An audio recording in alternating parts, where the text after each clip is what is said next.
Unlike Stoker, his lordship did not battle constantly against an unruly beard. His jawline was but lightly shadowed, lending him a slightly roguish air. I only sat once for the artist, but I think he did a rather good job of capturing my profile. He made Jupiter's shoulders too heavy. He added thoughtfully, Mine are more elegant. Having just had the features in question under my questing hands, I could confirm his lordship's assessment, but I said nothing. He heaved a sigh and drained the last of his whiskey. How long were you in love with Rosamund?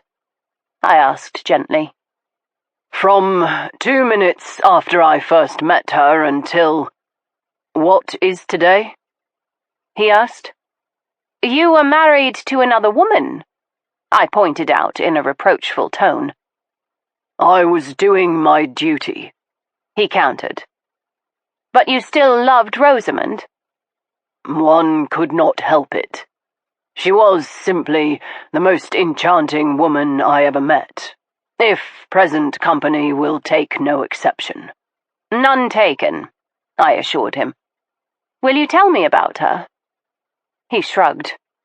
What is there to tell? She was not as classically beautiful as you are, but she had your quickness, your liveliness, a joie de vivre that was utterly irresistible. I wanted her from the first. Where did you meet her? Here. Malcolm was hosting one of his bloody house parties, and Rosamund was a guest. Mertensia and Rosamund had been inmates together at some school for acidulated females. Malcolm was rather at loose ends when his parents died and didn't quite know what to do with his younger siblings, and so they were both packed off to school. Lucian made a success of it, but Mertensia wept the entire term. She managed to make friends with Rosamund, and together they formulated a plot to get Mertensia away from the school and back home to St. Madden's. Rather daring for schoolgirls, I mused. Indeed. I think Mertensia rather felt she owed her something for it. Rosamund was in disgrace at the school for her part in the scheme, and only Malcolm's intervention persuaded the powers that be to let her stay on after Mertensia left. I suspect he made a handsome donation to the school as well, he said. Why should he? He shrugged. The Romillys are dreadfully old-fashioned, devoted to outmoded notions like loyalty and fidelity. Mertensia couldn't bear the idea that Rosamund should suffer on her account, and as she was a scholarship pupil, Malcolm's flinging a little money their way would be quite welcome. So Mertensia came home to St. Madden's and Rosamund stayed on at the school? She was training for a teacher. A tiny smile played about his lips. You cannot imagine anyone less suited for the profession. Was Rosamund not clever? Clever. The girl was clever as a monkey and twice as mischievous. She was too high-spirited for such a drab life. But it was the only one open to her. Her parents were dead, and there was nothing on the horizon for her but genteel poverty unless she earned her crust. I know the feeling, I said. The smile deepened.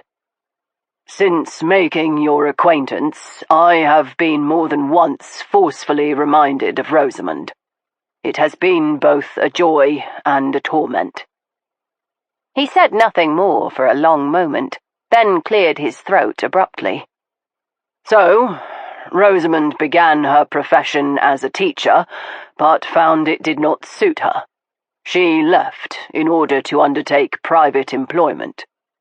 Was she more successful in this enterprise? She was not. As I said, she was clever.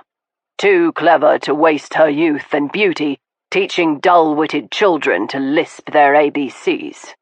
But she had a living to make. She took a series of assignments, each more unsatisfying than the last.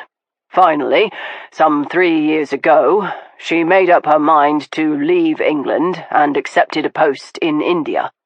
It was not due to start until the autumn.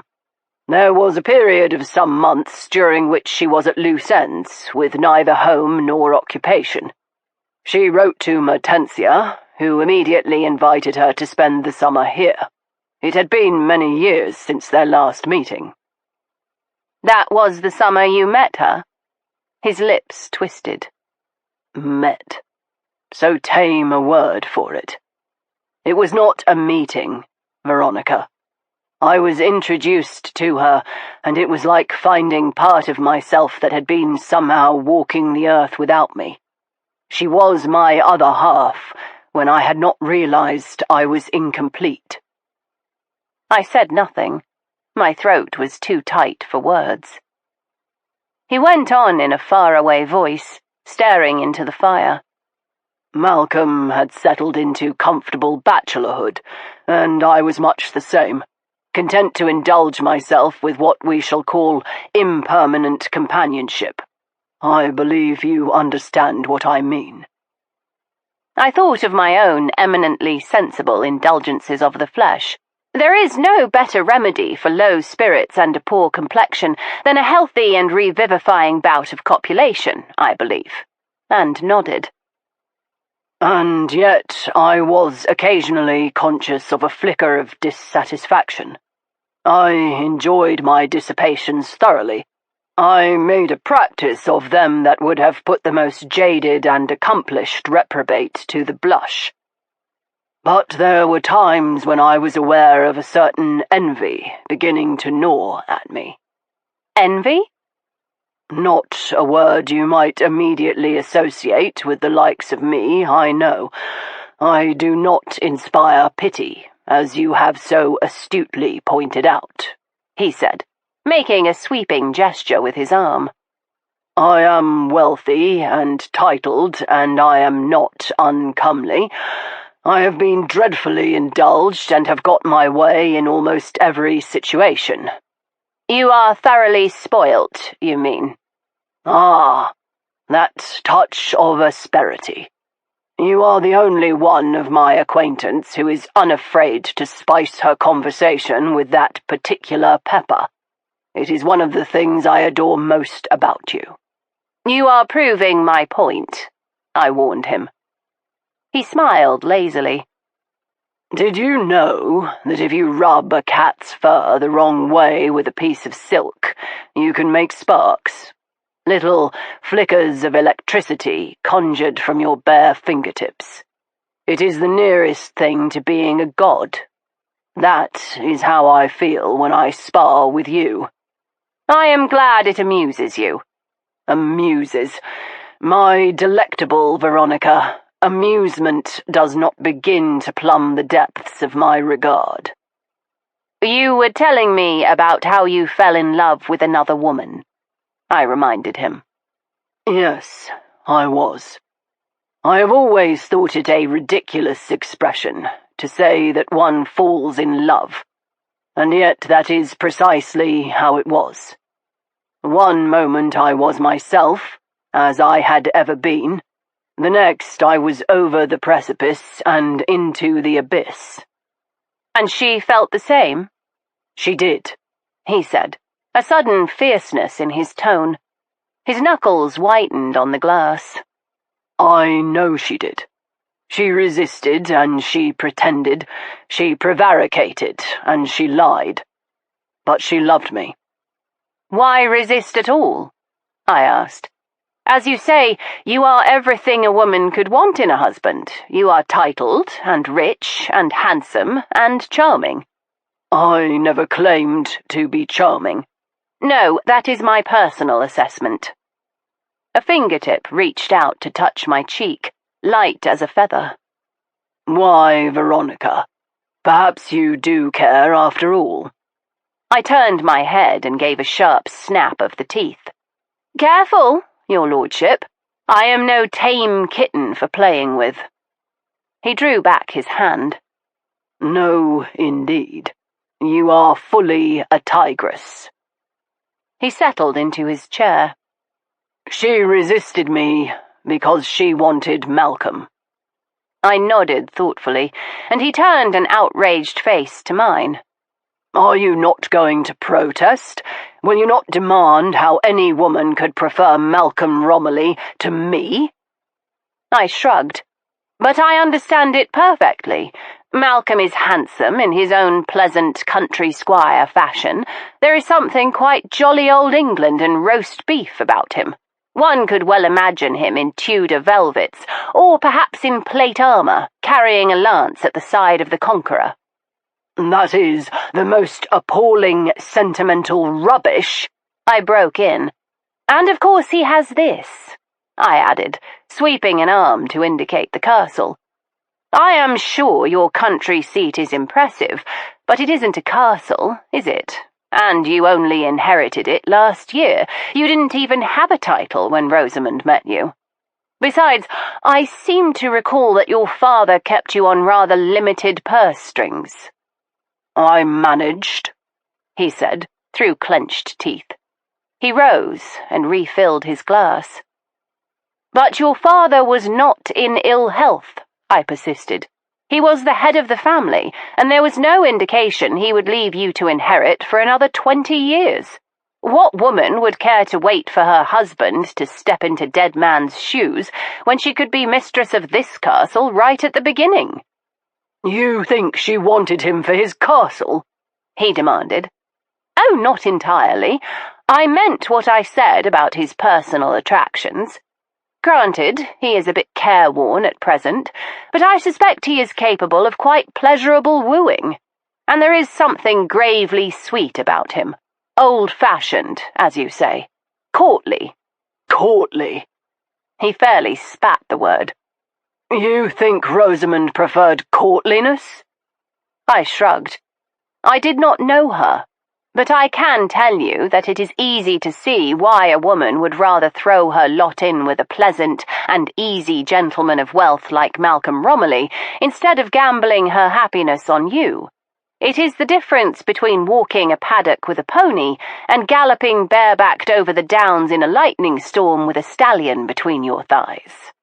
I darted him a look, and he broke into a smile, raising his glass. "Hoist with my own petard."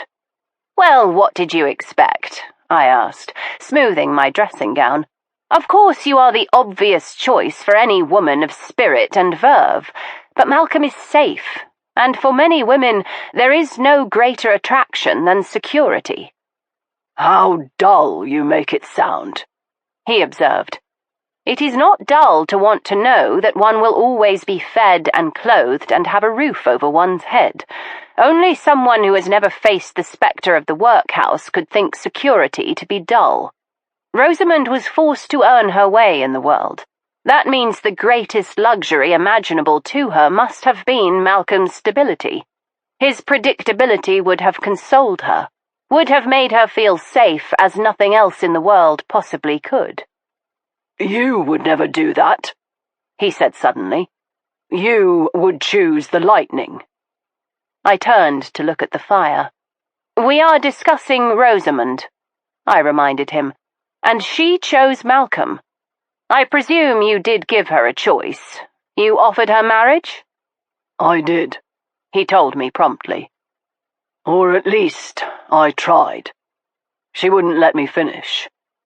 We were sitting on the little shingle beach overlooking the sisters. Her hair had come loose, masses of dark hair tossing in the wind. She sat there, plucking the petals off a flower, offering each one up to the breezes. He loves me not," she teased me. And that is when I took her hard by the shoulders and told her of course I loved her. By way of response, she broke the flower in half, throwing the pieces of it to the beach. "Then you're a fool," she said. "With such maddening coolness, you would have thought we were strangers. And only the previous night she had been in my bed, clawing at me like a wild thing." His hand tightened again around the glass, and for an instant I thought he meant to throw it. Instead, he put it with great care onto the table at his elbow. "She told me that she intended to marry Malcolm, and that was the end of it. Nothing I could say would dissuade her. I am sorry to say I was ungentlemanly enough to threaten to reveal our dalliance. The previous night was not the first time we had been together. 4, 5 times over that month. It was like a game to her at the beginning. She was reserved and cool, as untouchable as a Renaissance Madonna during the day, when others were around. But when we could steal a few moments alone, she was unleashed, like nothing I had ever known, demanding and violent in her passions. I said nothing. He went on, talking almost more to the fire than to me.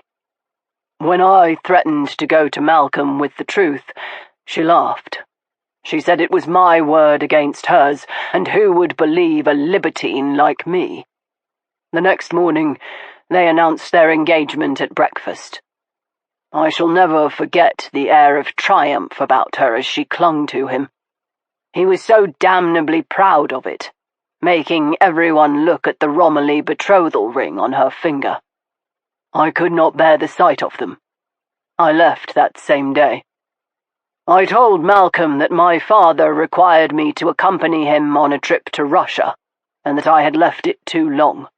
He pleaded with me to stay, to stand up at his wedding as his supporter.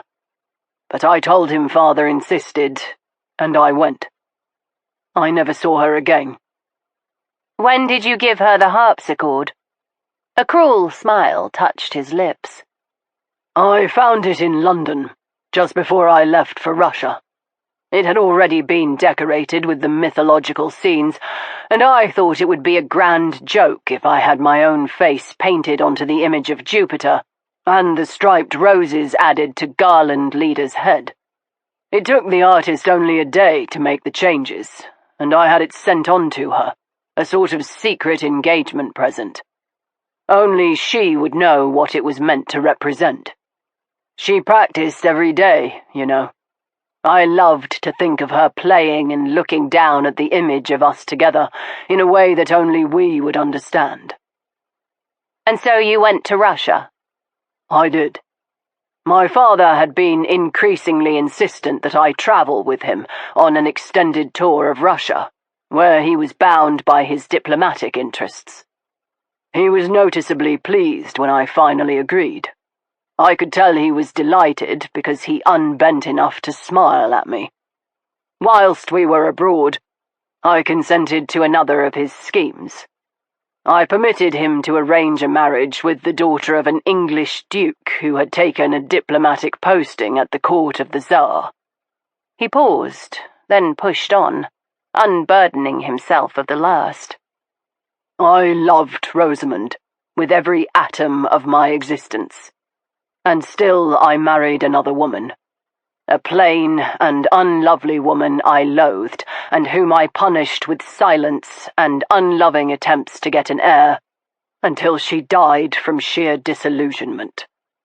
There was not a moment of our marriage that I did not make her feel the weight of my disappointment that she wasn't someone else. He went on, cataloguing his sins for me in a quiet voice, limned with self-loathing. I thought to make a decent husband. At least, I meant to try. I went along with father's arrangements for my marriage. I played the dutiful husband, whatever the cost. I gritted my teeth and made love to my wife. Until the telegram arrived. What telegram? The one Rosamund sent on the eve of her wedding to Malcolm, he said. I didn't receive it, you see. Not for a month. My wife and I took a wedding trip. His lips twisted as he said the word wife. Her family had a villa on the Black Sea, and we went there for some weeks. Our communications with the outside world were spotty. Few letters and no telegrams were forwarded. We collected all of it when we returned to St. Petersburg, a pile of correspondence that had been accumulating for 4 weeks. 4 weeks during which Rosamund believed I received her wire and did not care enough to respond. What did the wire say? I asked gently. He shrugged. She had bridal nerves. Thought of calling the whole thing off and coming to me. I had only to say the word and she would be mine. I suppose it finally got to her. The notion of spending the rest of her life with a fellow so profoundly unexciting that his notion of hedonism is to take 2 baths a week instead of 1. Would you have responded? I asked. Would you have told her to call off her wedding to Malcolm and come to you? I would have torn down the Caucasus with my bare hands to get to her, he said simply. Even though she had already broken your heart by refusing you? Nothing would have mattered to me, he insisted. Only that we were together. But by the time I received it, she had married Malcolm and vanished. I learnt of it from the English newspapers the same time I received the telegram. What a cruel irony, I said. I wonder what became of her. That is the question which torments me. It tortured me then, it tortures me still. The idea that I had been so very close to my dearest wish annihilated me. I am afraid I became rather unhinged. I lashed out, principally at my wife. The night I learnt of Rosamund's disappearance, I made my wife sit up until dawn, pointing out her every shortcoming. I told her about Rosamund, in detail, lurid, disgusting detail. She was a gentle creature, and I flayed her with my scorn, choosing each word with care so it would wound the deepest. I never struck her, but by God, I opened her to the bone with every word. I broke something within her that never recovered. She had conceived a child, and heaven only knows what sort of little monster it might have been, gotten in such circumstances. She suffered in childbed, and when they told her she had to rally, to fight for herself, she simply turned her face to the wall. She had no will to live because I took it from her. And all because I could not forgive her for being someone I did not want. His eyes were veiled with tears, and I slid to the floor in front of him, holding out my arms. He collapsed into them with a suddenness I could not have anticipated. He clung to me as a drowning sailor will grasp a spar, too desperate even for hope. He did not weep. At least he made no sound. But his shoulders heaved once or twice, and when he drew back, I kept my face averted until I was certain he was once more in command of himself. So, now you know the worst of me, he said in a ragged voice. He cleared his throat hard, smoothing his hair with one elegant hand, trying to regain something of his dignity. You must have been in such terrible pain, I told him. He gaped. I just told you. I know what you said, and I know from my own observations that you are difficult and capricious and sexually rapacious. But I hope you will credit my experience where men are concerned. You might have been monstrous to your wife, but you are not truly beyond redemption, no matter how diabolical you care to think yourself. You could not be such a blackguard and still regret your treatment of her, Tiberius. You are warm and generous, and you are a man of honor, at least by your own lights. You must have suffered acutely at Rosamund's hands to have paid back your pain upon your innocent wife. He shook his head as if to clear it. Dear God, no wonder, Stoker. He broke off.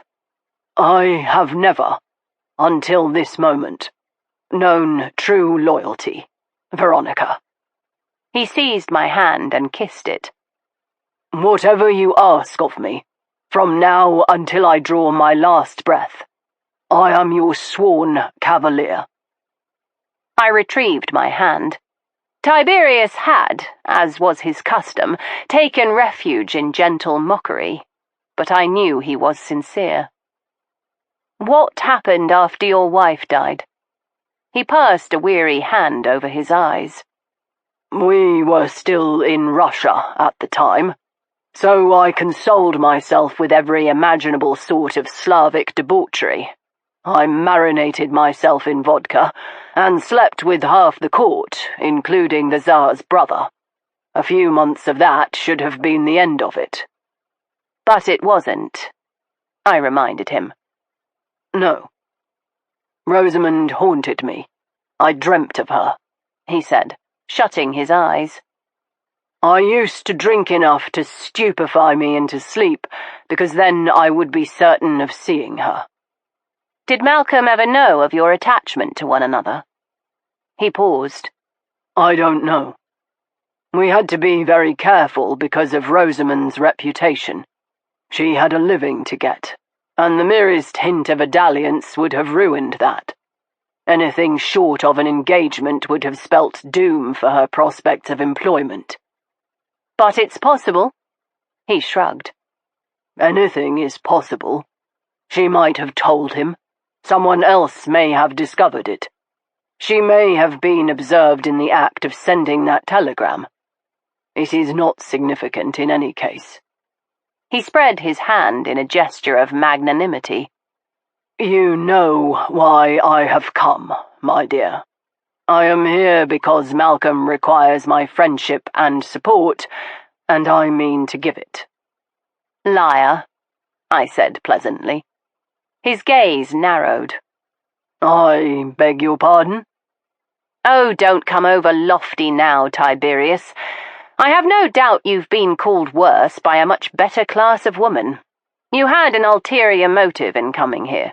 You want to know what became of Rosamund, and you suspect Malcolm had something to do with her disappearance." "If I did, I was a fool," he told me in a silken voice. "Perhaps there is nothing to be gained by raking up the past." I knew that tone. He was playing games as only Tiberius knew how. But I knew a game or two of my own, and I answered him in the same cool voice. "Your ulterior purposes have purposes, my lord, and I mean to find them out." "Is that a threat, my dear Miss Speedwell?" "It is a warning," I told him. I rose to take my leave. I opened the door and nearly fell over Stoker, his hand raised as if to knock. His expression of shock was one I shall remember all of my life, and it was compounded as he studied me from tumbled hair to disarranged robe and bare feet peeping out from my hem. He looked past me to his brother, who lounged lazily in the armchair by the fire, and it was painfully obvious what conclusions he was drawing. "Stoker," I began. He gave me a smile that was icily polite as he held up a hand. "Silence, if you please, Veronica. This is between Tiberius and myself." He stepped sharply around me, gave me a gentle push onto the stairs, and closed the door behind me. If his preternatural calm had not alarmed me, the sound of the bolt shooting home would have done it.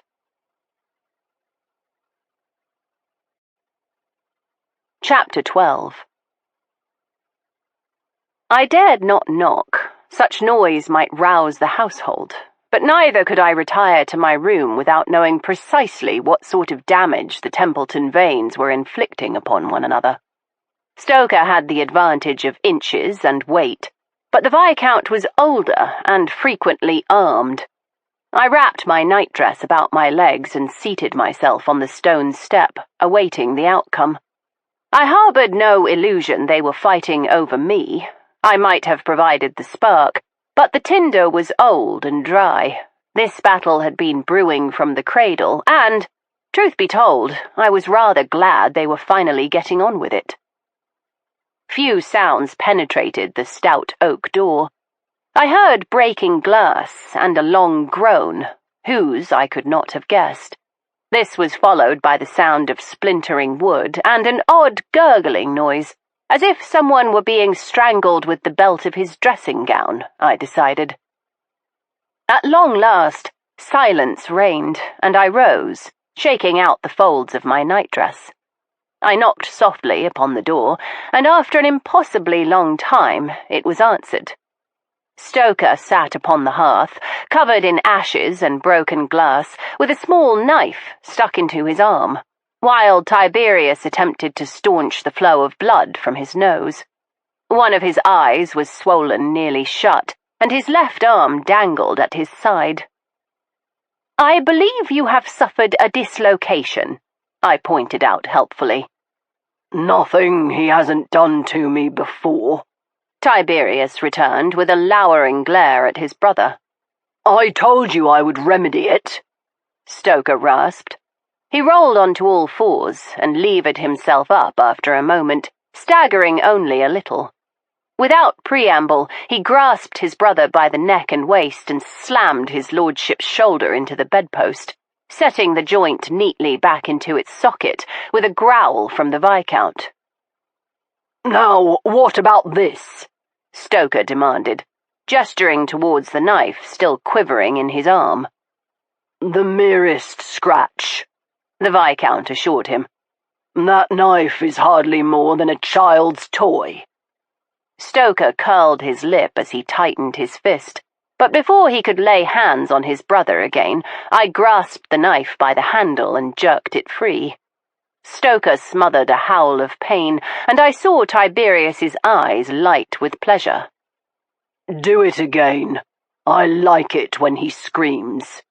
"Mind your manners, or I will use it on both of you," I warned them.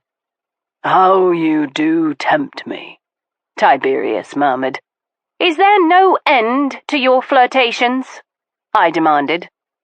"Where you are concerned, never," he assured me. I wiped the knife blade clean upon Tiberius's dressing gown. "I am keeping this," I told him, as I slipped it into my pocket. "I cannot trust that you won't hit something vital the next time." "My dear Veronica, if I meant to wound him properly, I would have."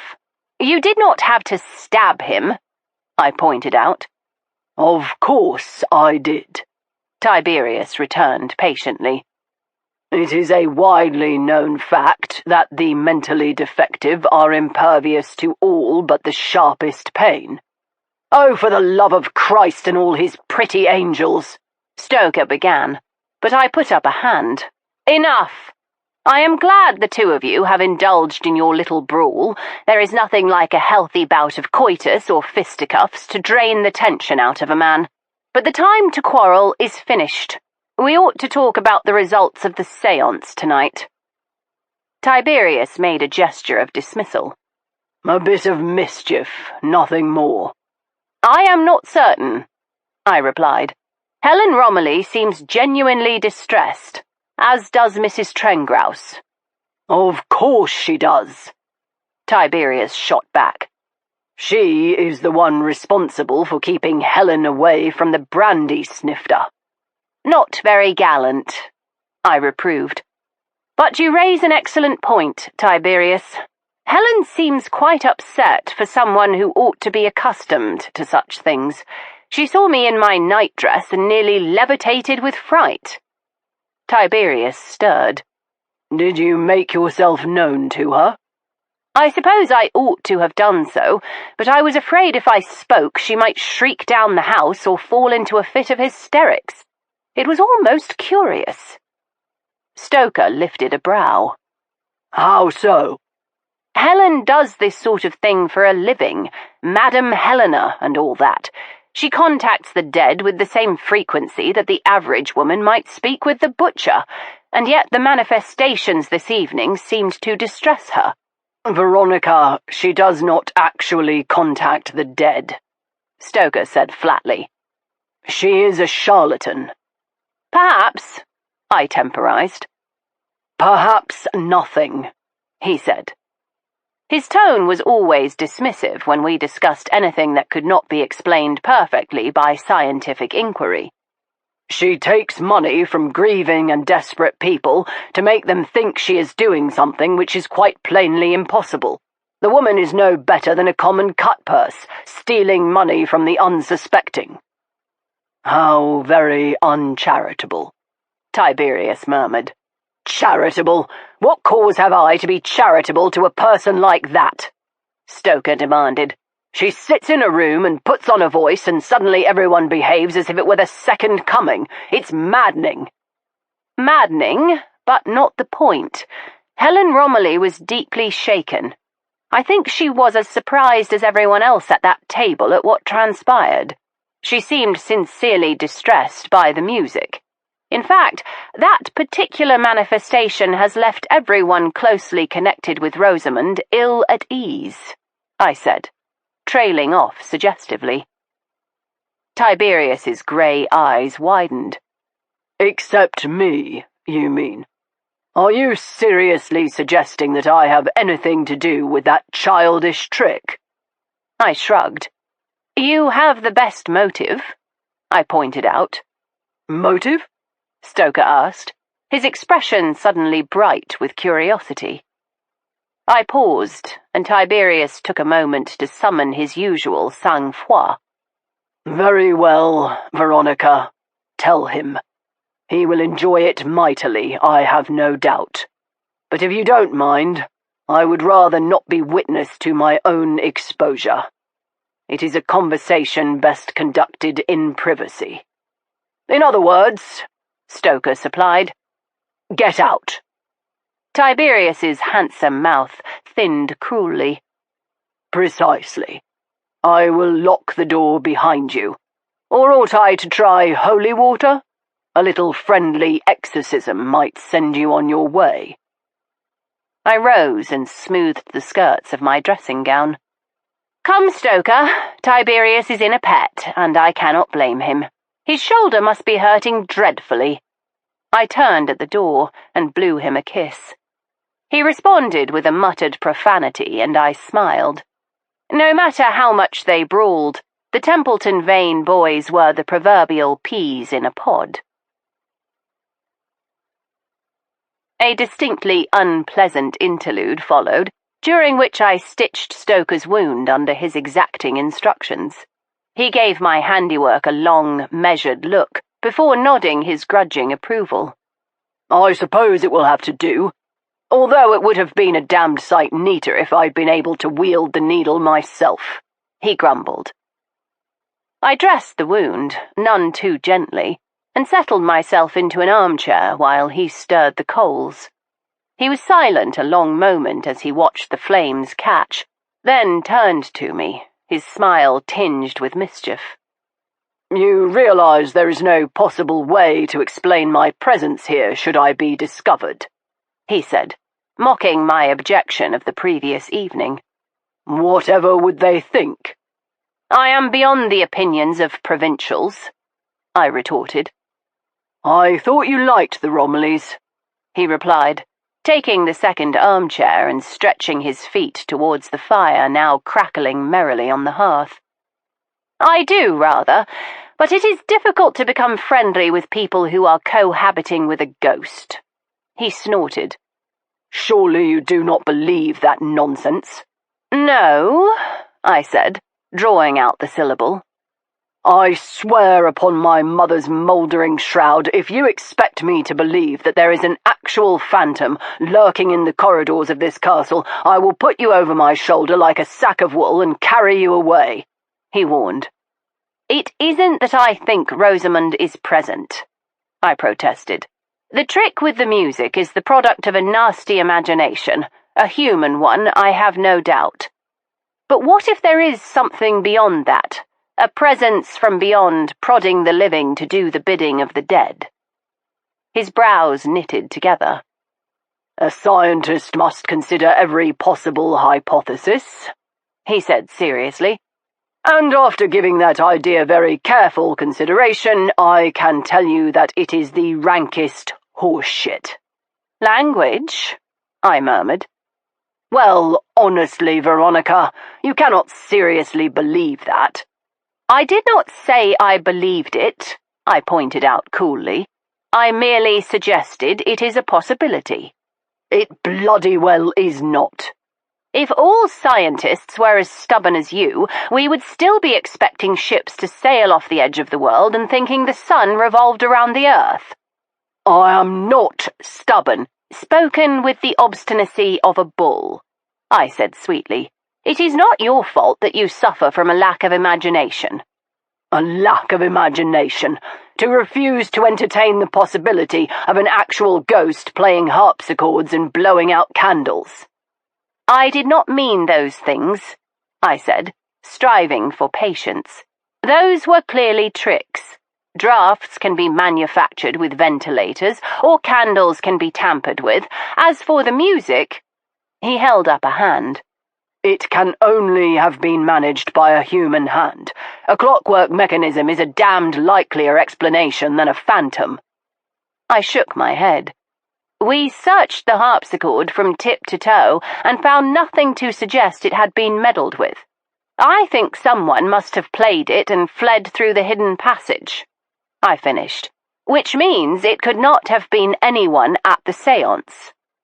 Or our miscreant might have left a music box in the passageway and been with us all along, he countered. Any of the guests or family might have done that. Or some supernatural agency, I began. He snorted. I still don't believe it. Of course you don't. Neither do I. I simply think we ought to consider every possibility before settling on one. There must be an explanation we have not yet discovered. But we will. He tipped his head to give me a curious look. Why? What do you mean, why? Why must we penetrate the mystery here? Why do we care? I blinked at him. Because it is a mystery? Have you no proper curiosity? No feeling for the challenge? Veronica, we have upon 3 occasions involved ourselves in such exploits. We have been almost drowned in the Thames, very nearly immolated, chased through the vilest sewers of London, and, no little thing, I should add, I was shot. Explain to me the allurements of such activities, if you will. You were abroad in the night, ready to investigate the music room before I was, I reminded him. Only because I knew you were going to do it, and I meant to keep you from trouble, he countered smoothly. I should far rather a calm and quiet life with my specimens and my studies. Now that is the veriest horse shit, I returned succinctly. Language, Veronica, he said with perfect mimicry. Oh, how I exulted then. To be engaged in an investigation once more, sparring with Stoker, was to be more myself than at any other time. I felt a rise of excitement, and a sudden ferocious joy as heated as that of any butterfly hunt. Even taking a Kaiser-e-Hind on the wing had not afforded me as much pleasure as this.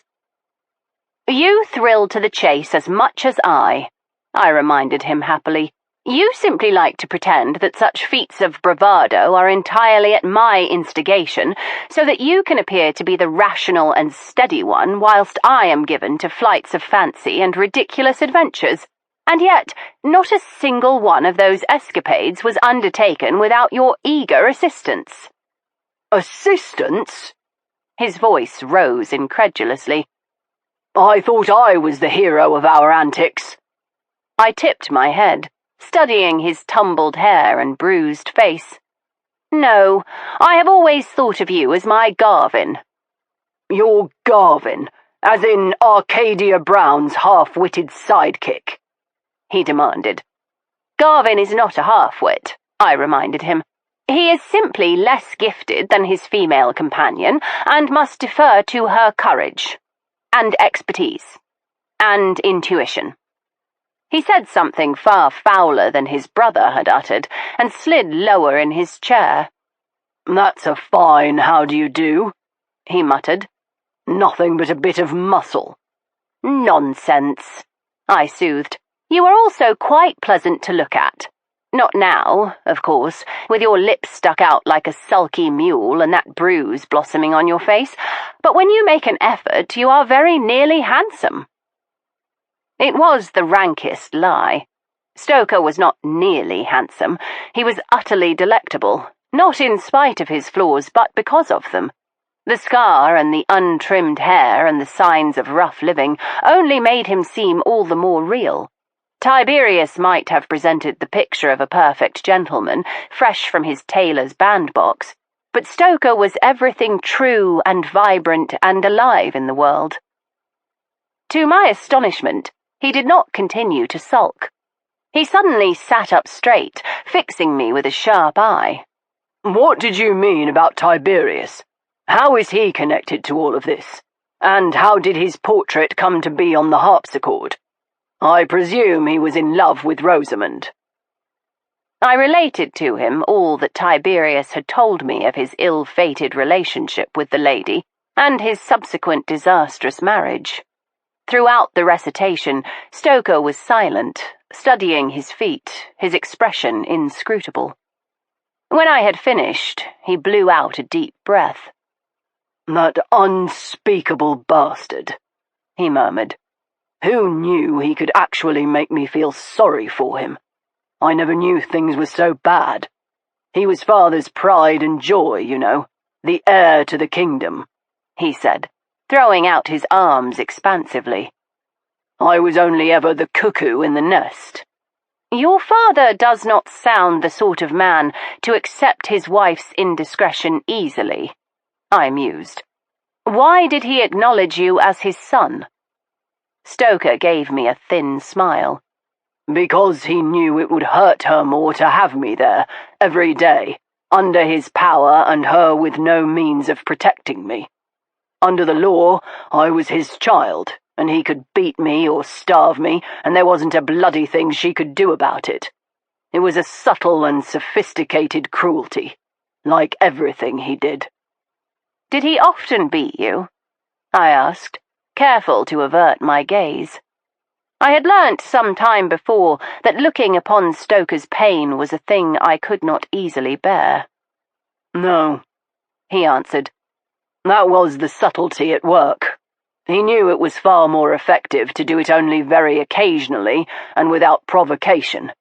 I would never know when it was coming or why. He thought that would keep me in line, and for a while it did. His tortures of Tiberius were of a more mundane variety." Such as? He shrugged. "Breaking things that Tiberius loved, giving away his favourite horse, yanking him from a school in which he thrived to place him in one he detested. He did those things to all of us, really. They were designed to toughen us, to make us Templeton-Vanes," he added with a curl of his lip. "Rupert kept his head down and did as he was told. He never rebelled, never fought back. Merryweather was too young for the worst of father's games. Besides, the old devil had his hands full with Tiberius and with me." You fought back, I guessed. He grinned. "Every chance I got. And then, when I was 12, I left altogether. He didn't much mind. He made inquiries and sent detectives and eventually dragged me back home, but the sport had gone out of it when he realized I would just leave again. And Tiberius had developed his own strategies for dealing with him." What sort of strategies? "Tiberius learnt never to love anything or anyone, lest it be used against him. He developed that mask you know so well, that polished veneer of urbanity, so detached and lofty he might as well live on Mount Olympus. He has no use for us lesser mortals. Or at least, he didn't. That is why this Rosamund business is so very disturbing. It makes him human." He told me his wife died in childbed. What happened to the infant? "Dead, too, almost immediately after birth." How tragic! I exclaimed. "All the more so because it was a boy," Stoker told me. "Son and heir to the Templeton-Vanes, lost at birth." What does he mean to do without an heir? I asked. Will he remarry, do you think? Stoker narrowed his gaze. "Why? Do you mean to keep up this ridiculous charade of a betrothal? If you do, do not have a June wedding, I beg you. Such a cliché. Don't be nasty, I ordered. Very well, I will tell you the simple and rather silly truth behind the charade. Malcolm Romilly is a Catholic, and somewhat conservative. Tiberius thought if he presented me as his fiancée, it would make me more respectable than a woman travelling with a man to whom she is not related. I knew it, he said, with soft triumph. You did not. You were clearly annoyed at the notion of my becoming your sister-in-law, I reminded him. Memory fails. I snorted.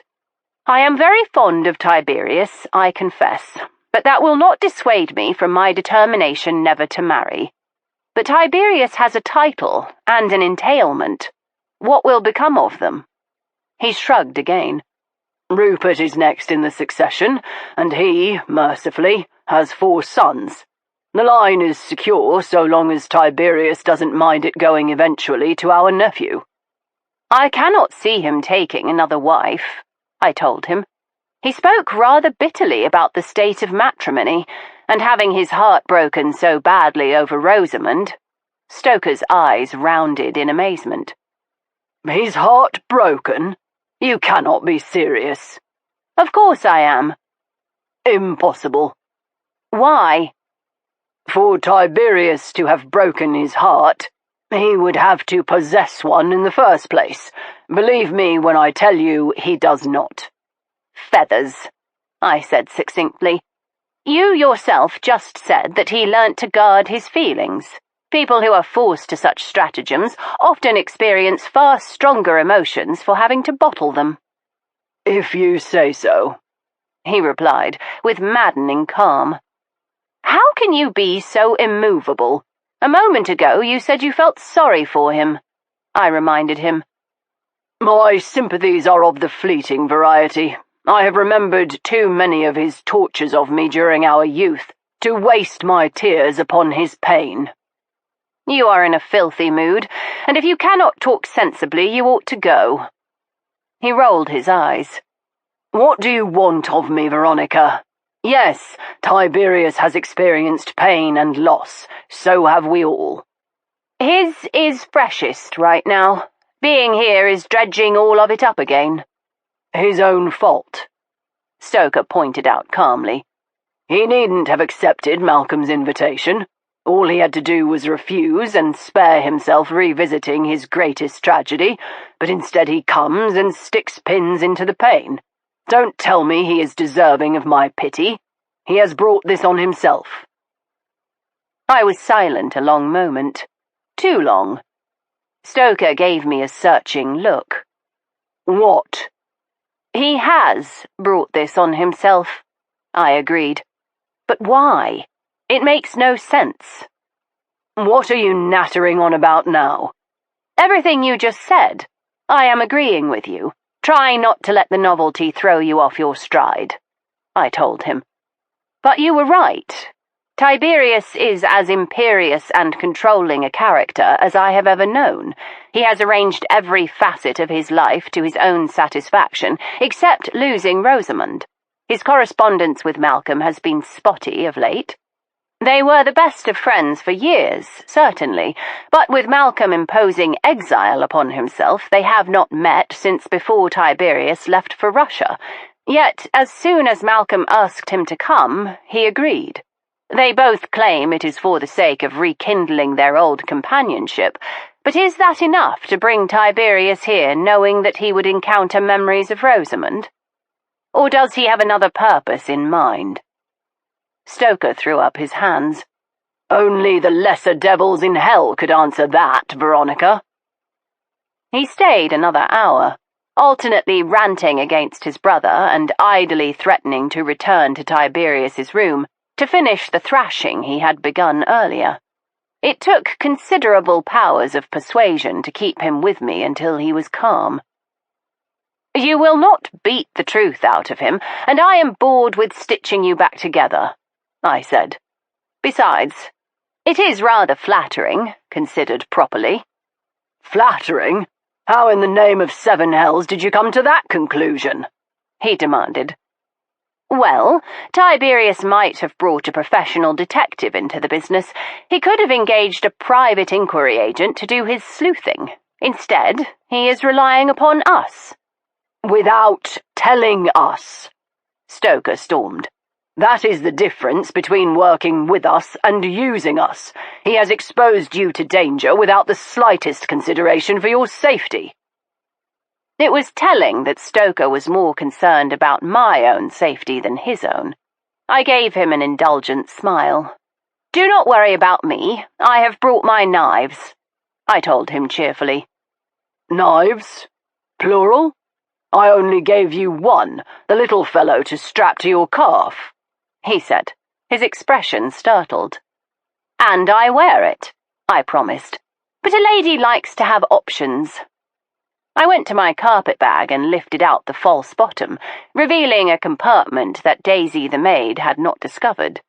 I began to extract my weapons, passing them to Stoker as they emerged. "Here is the hat pin I had made, a fine steel stiletto with a very sharp point." "I warned you it was sharp," I said, handing Stoker a handkerchief to staunch the bright bead of blood that welled up on his thumb. "Here are the minuten for my cuffs," I added, handing over the packet of headless pins used by lepidopterists to secure specimens to pieces of card. I often threaded them through my cuffs when I desired a little extra protection. I removed a delicate violet silk corset from the compartment, holding it up as Stoker blushed furiously. "This is my favourite, I think. Each stay is actually a slim blade of excellent Italian steel," I told him, demonstrating how quickly I could remove one from the bodice. "Anything else?" he asked. "A beehive to hide in your bustle? A poison ring full of arsenic to bung into someone's tea?" I flapped a hand. "Don't be crude. Poison is a distinctly unoriginal method." He cocked his head curiously. "So, how would you go about it if you were to dispatch someone?" "I have 19 strategies at present, and I am developing a 20th. Don't worry," I told him cheerfully. "If I ever decide to kill you, I shall make it quick and creative. You will never see it coming." "That, my dear Veronica, is what I am afraid of." He paused, and with that peculiar telepathy we sometimes shared, I knew what he was going to say next. "I know you do not wish to speak of Madeira," he began in a halting voice. "but I think we must." "There is nothing to say," I replied. "I believe there is." He turned to me, his sapphirine eyes bright with emotion. Anger? Challenge? I could not tell. "I was with Lord Rosamund when the bills arrived, Veronica. A doctor, a wet nurse, a seamstress's charges for the making of clothes for an infant." He paused, and the moment stretched between us, a taut silence waiting to be shattered. "Yes, all of that." I lifted my chin. "You want me to be answerable to you?" "I should have thought our friendship would demand it," he said simply. "I am answerable to no one," I replied fiercely. "And I am no one?" he asked, his voice edged with some dark feeling I had never heard before. "Of course not." My voice was snappish, and I said the words quickly, thrusting them from my lips. "But I can give you no explanation." "I see," he said, turning once more to the fire. He said nothing more, and I rose, my hands curling into fists. "I know it looks as if I went to Madeira to have a child," I began. He rose too, more slowly, favouring the arm that had just been bandaged. The bruise blooming on his face was a slow, spreading purple, plummy and deep. He came close to me, pronouncing each word carefully. "I am not the men you have known before," he reminded me. "It is time we cleared the air," I told him, planting myself firmly in his path. I have come to a decision. I do not break promises easily, but I owe you that much. That Lady Cordelia went to Madeira to have a child out of wedlock? He hazarded. How did you... He sighed. Veronica, give me a little credit. I may be a man, but I am a doctor, after all. I saw the signs. I also know that she would have sworn you to secrecy, and you would have felt obliged to keep your promise to her. Therefore, I will ask you nothing about the child or its father. If Lady C wishes me to know, she will tell me herself. Thank you for that, I said simply. The only thing I did not understand was why there were doctor's bills with your name on them. He lifted his brows in inquiry. A relapse of malaria, I told him. I went to take care of Lady C, and instead she nursed me. I smiled, thinking of the time Stoker had cared for me during a bout of the fever that lurked in my blood, bursting out at inopportune moments. I must say her bedside manner is rather gentler than yours, but I know whose I would rather have. Something in his face eased, and I smiled again. Did you really never believe the worst of me? He shrugged. I knew you would never be so pig-headedly mysterious about your own child. You don't care enough about public opinion to keep such a thing a secret. But you would go to your grave to protect a friend. I stared at him, a smile breaking over my face.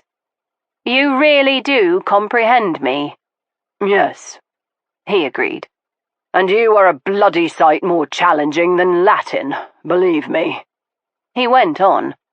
I also know that if you found yourself unexpectedly with child, you would put aside your obstinacy and come to me for help. I canted my head as I moved a step closer, just near enough to see the silver-grey lights in the dark blue of his eyes. What would you have done for me? He shrugged and took his own step closer. Whatever the situation required. I would have travelled with you to the furthest ends of creation. I would have delivered the child. I would have married you and given the damned thing a name if you wanted. I will never marry, I reminded him sharply. He was standing scant inches from me now, his mouth temptingly close. I could smell sweetness on his breath, the honey drops he carried in his pocket at all times. I know. Neither will I. I have seen too much of that particular institution to last me a lifetime. I was surprised at his statement, but not the sentiment behind it. He had suffered at the hands of his wife, this noble and generous soul who deserved nothing but loyalty. Then we are agreed, I replied. We will never marry. Never. Although no marriage does not necessarily rule out certain marital activities, he observed. Stoker, I murmured. His hand moved up, his palm cupping my jaw as his thumb stroked my earlobe. I tipped my head back, arching my throat towards him as I twined my arms about his neck, careful not to disturb his wound. He put his mouth to the pulse in my throat, kissing a trail from my ear to the neck of my nightdress. I slid my hands into his hair, my lips parting as I said his name again, on an exhalation of the sharpest, most exquisite anticipation. His mouth dipped lower still, his teeth grazing lightly over my flesh, with only the thin fabric of my nightclothes between us. I tightened my grasp on his hair as I said his name a third time, an incantation of sorts, a prayer, a charm of summoning. But even as I moaned my encouragement, he pulled back, letting go of me so abruptly that I nearly fell over. My dearest Veronica, he said, his eyes widely, innocently blue. I must offer my most heartfelt apologies for letting myself get carried away. After all, you were the one who said we must keep our friendship foremost. Such demonstrations can only disturb and confuse us," he finished, with an air of feigned contrition. "Revelstoke Templeton-Vane," I said, through gritted teeth. He held up his hands. No, I am most sincerely sorry. Whatever must you think of me?" "Give me 5 minutes and I shall tell you," I threatened. Instead, he patted me on the head in an avuncular fashion, and I snapped at his hand as I had his brother's. Now, that's no sort of way to behave to a gentleman who prizes your friendship above all else," he told me serenely. He gave a broad yawn. "I must say, the exertions of the day have left me heartily tired. I think a good night's sleep is in order. Don't you? Good night, Veronica." He left me before I could throw anything more substantial than a baleful look in his direction, but I was quite certain I heard his laughter on the stairs as he went.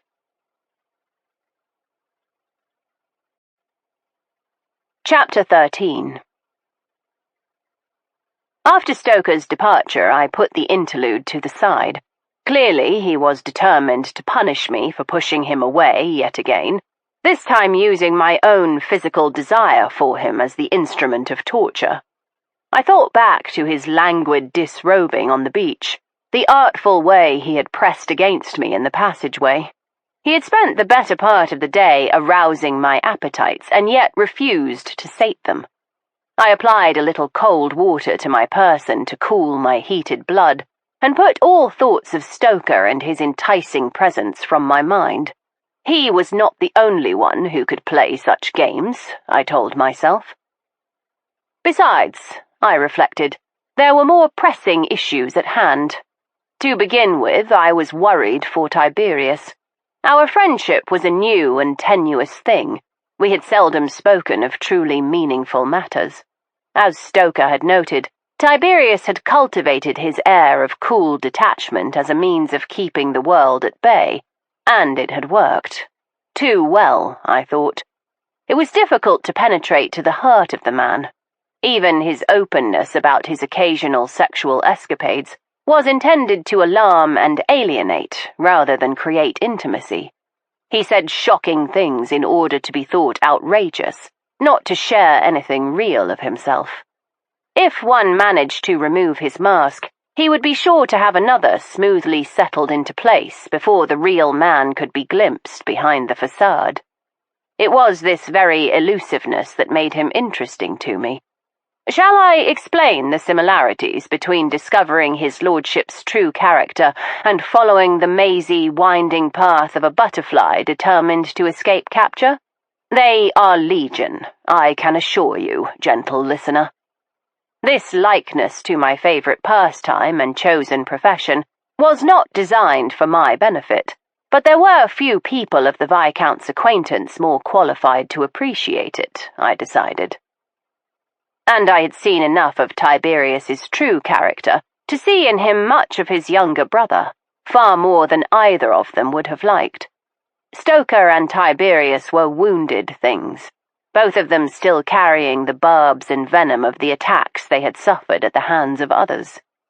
Stoker was marked in ways he could never escape, both physically and mentally, but for all his wealth and polish, Tiberius was just as damaged. The only difference was that his money had afforded him better camouflage for the carnage. Listening to him talk about Rosamund, I had been struck by the pain in his voice, all the more apparent for his efforts to conceal it. He had made his voice light, chosen his words carefully, but I had seen the tightness around his mouth, the white lines at his knuckles, the tautness of his hands, and that moment when he realized I saw and understood, when he had thrown himself into my arms and at last faced his pain, it was almost beyond bearing. No matter what happened in the castle, no matter what murderous intent played out around us, I would not abandon him. Tiberius had not thought to ask openly for help from a friend, because he did not yet realize that he had one in me. But I would show him. Thus ran my thoughts for the rest of the night.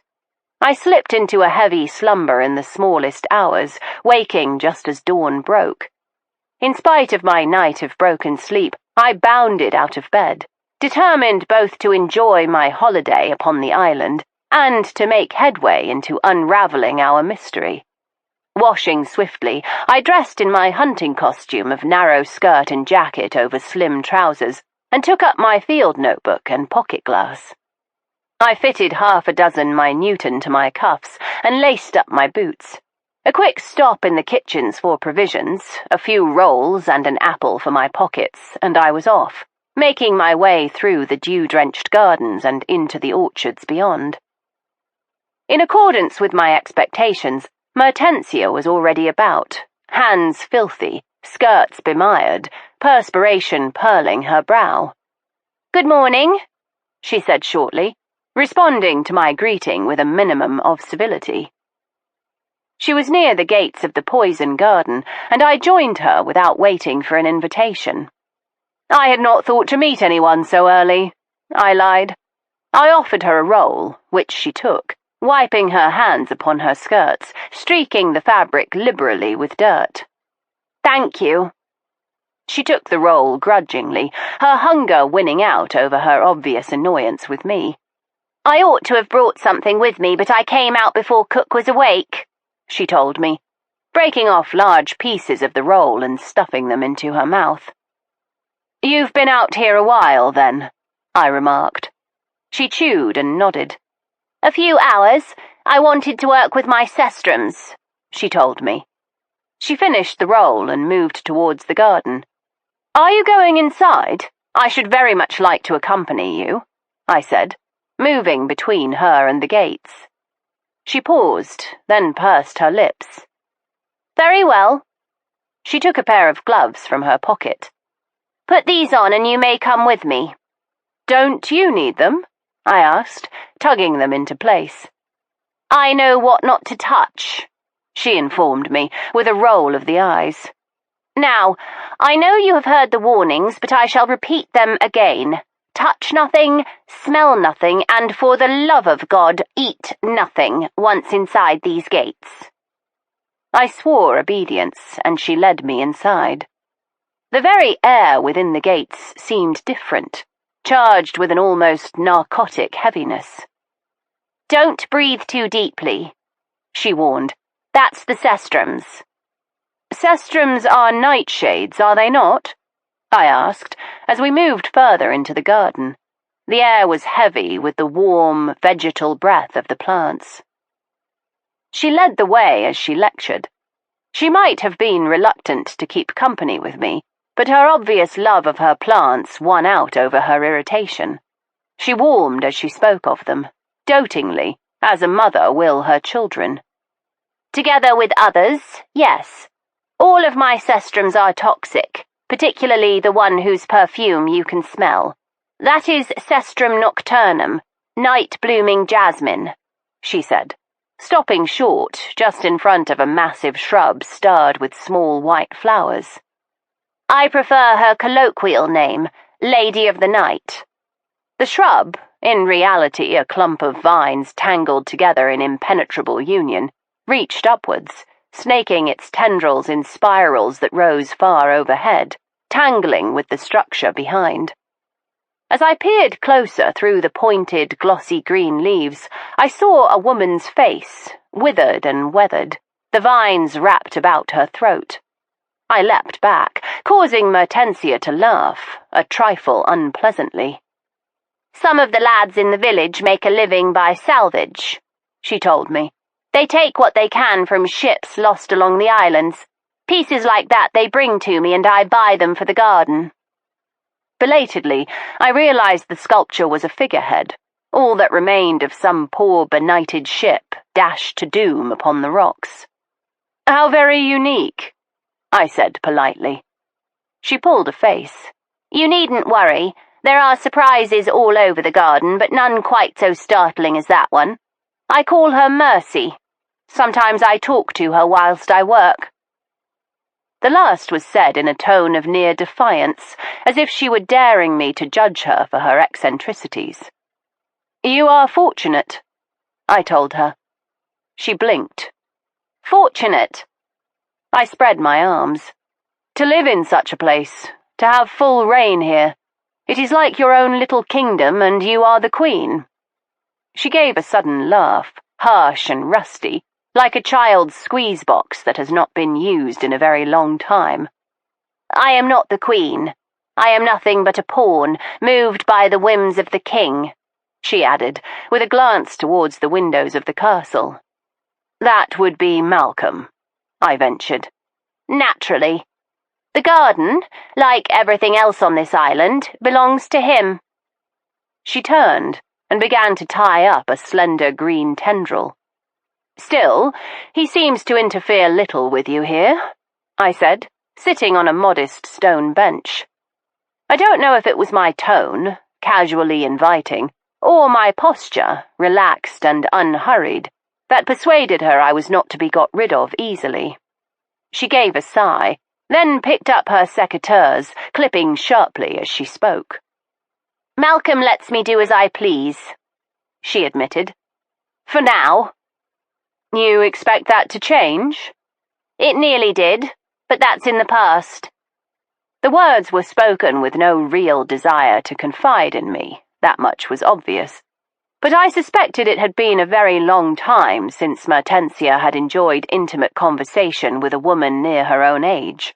I might have manoeuvred her into further confidences, but it occurred to me a direct approach was the most likely to bear fruit.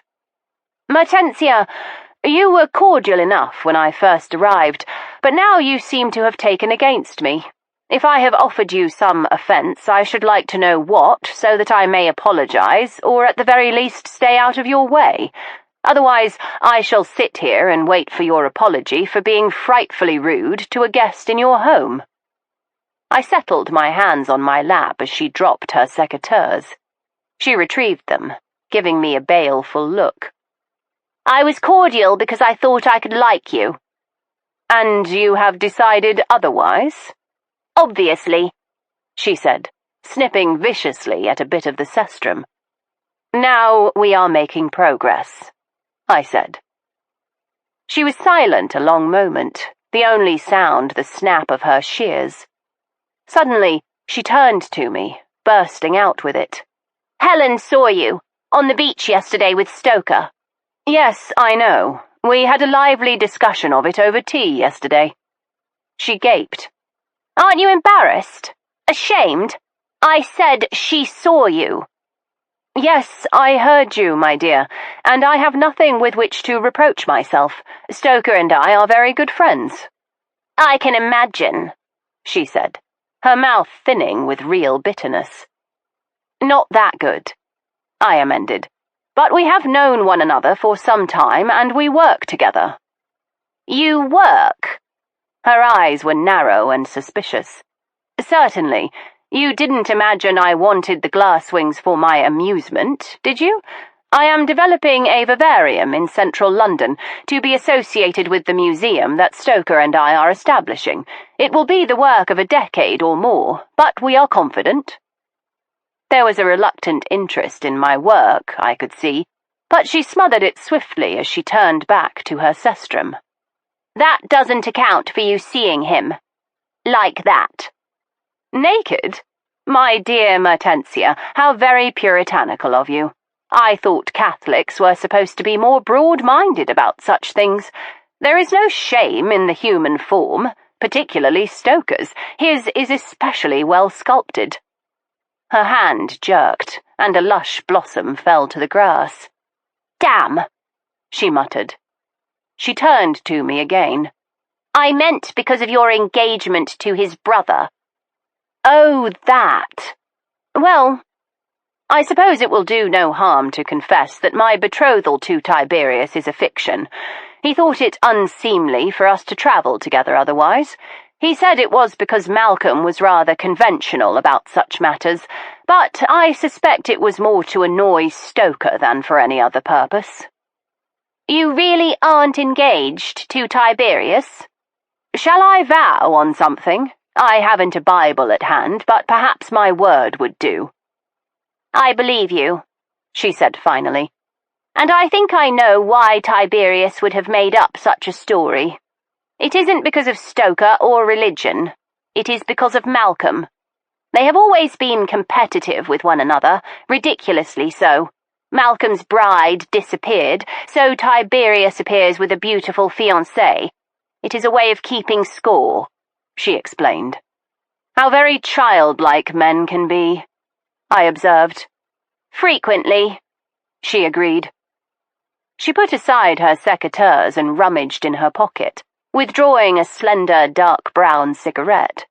She lit it, scraping a lucifer on the stone bench. She drew in a deep breath of sharp smoke and handed the cigarette over to me. I took it, pulling in enough smoke to blow an elegant ring. "Oh! Will you teach me how to do that?" "Certainly." I spent the next quarter of an hour explaining the mechanics of the smoke ring and guiding her. Her first few efforts were lopsided, but the last was even prettier than mine. "You are a natural," I told her. She ground out the cigarette on the sole of her boot. "I miss this," she said. "It has been a long time since—" She trailed off, and I knew she was thinking of Rosamund. "You were school friends with Rosamund, weren't you?" I asked. "It must have been a dreadful shock when she disappeared." She shook her head. "The shock came earlier." She looked at me, her dark gaze resting a long moment on my face, assessing. In the end, she decided to trust me, at least a little. "I thought we were friends, truly.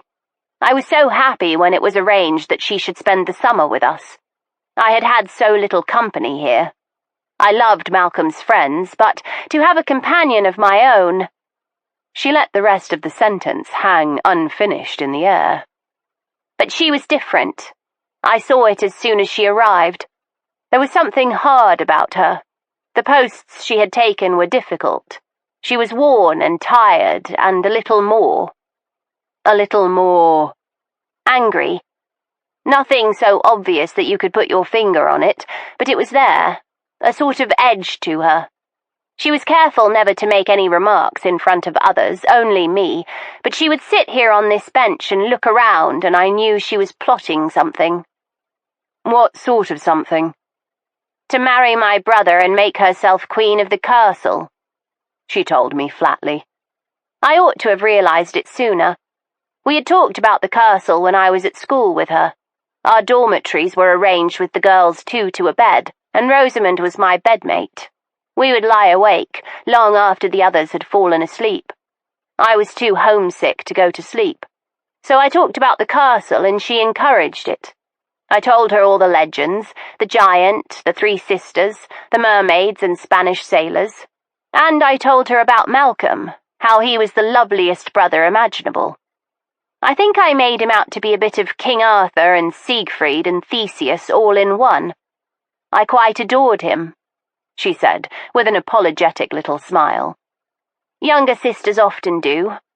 And I didn't realize what it must have sounded like to a girl with Rosamund's meagre prospects. I was lonely for a castle and a wonderful big brother, and all she had was that bare room at school and the extra chores she had to do as a scholarship pupil.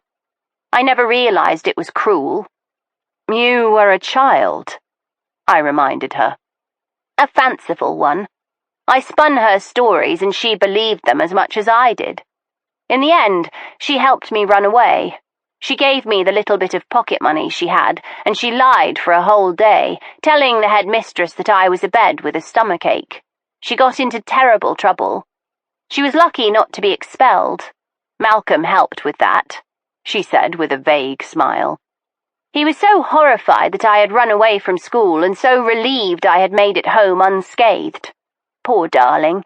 He was so terribly young for such responsibility and not very good at being a guardian.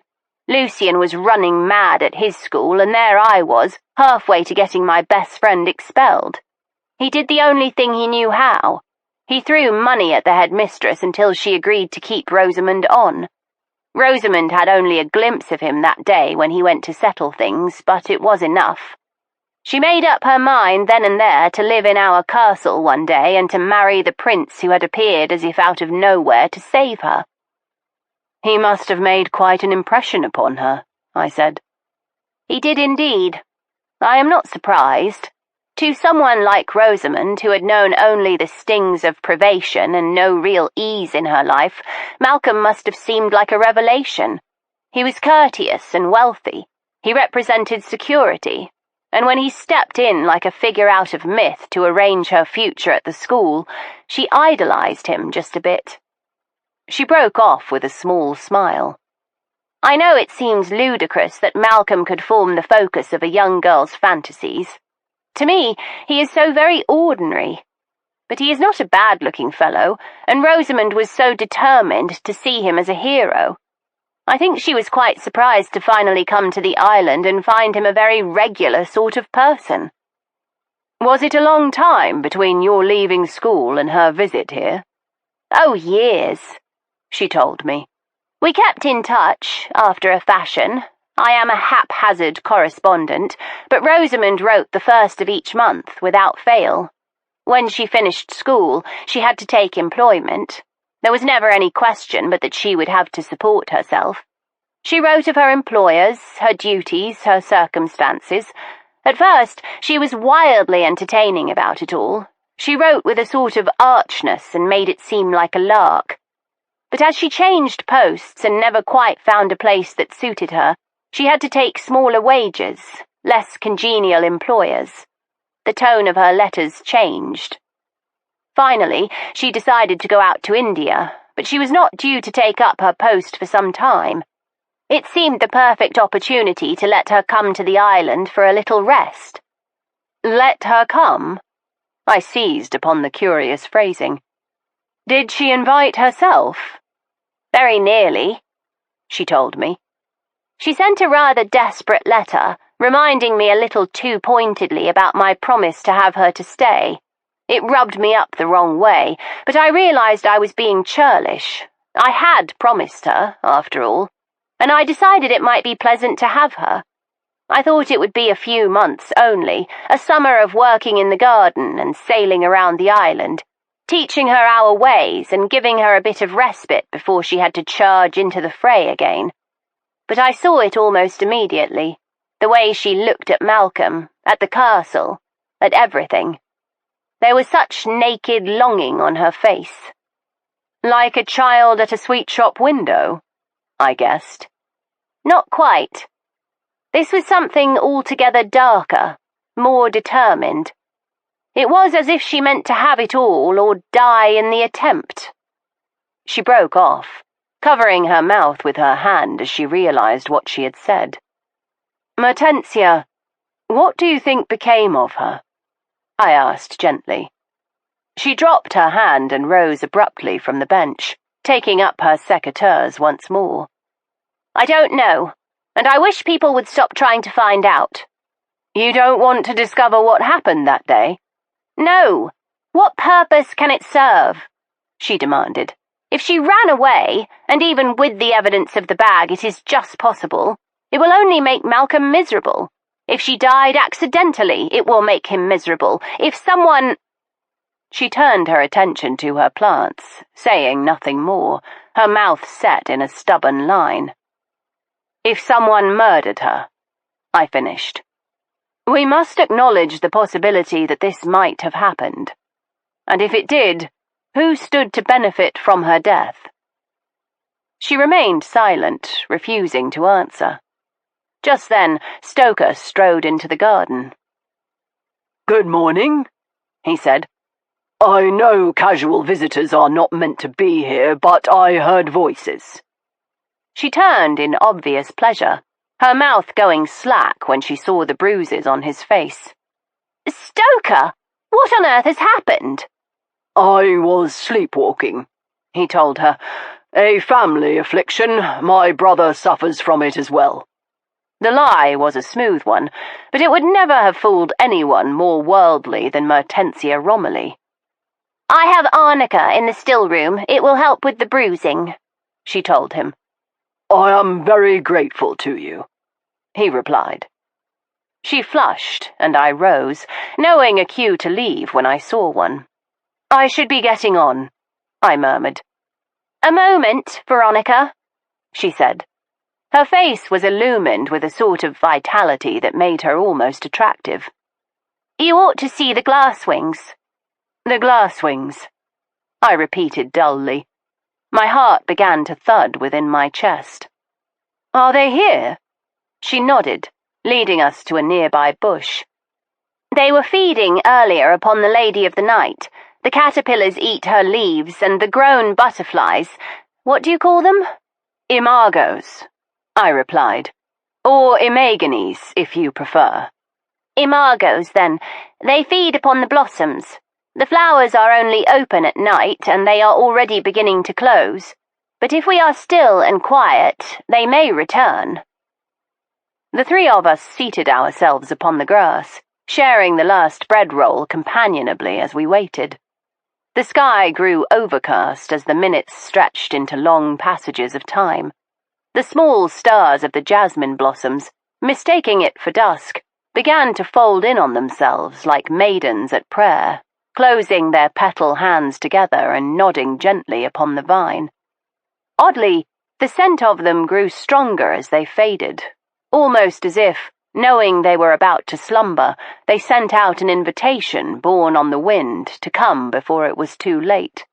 My head grew heavy with the fragrance of the Lady of the Night as it wrapped its tendrils around me, holding me fast and coaxing me into a state of torpor.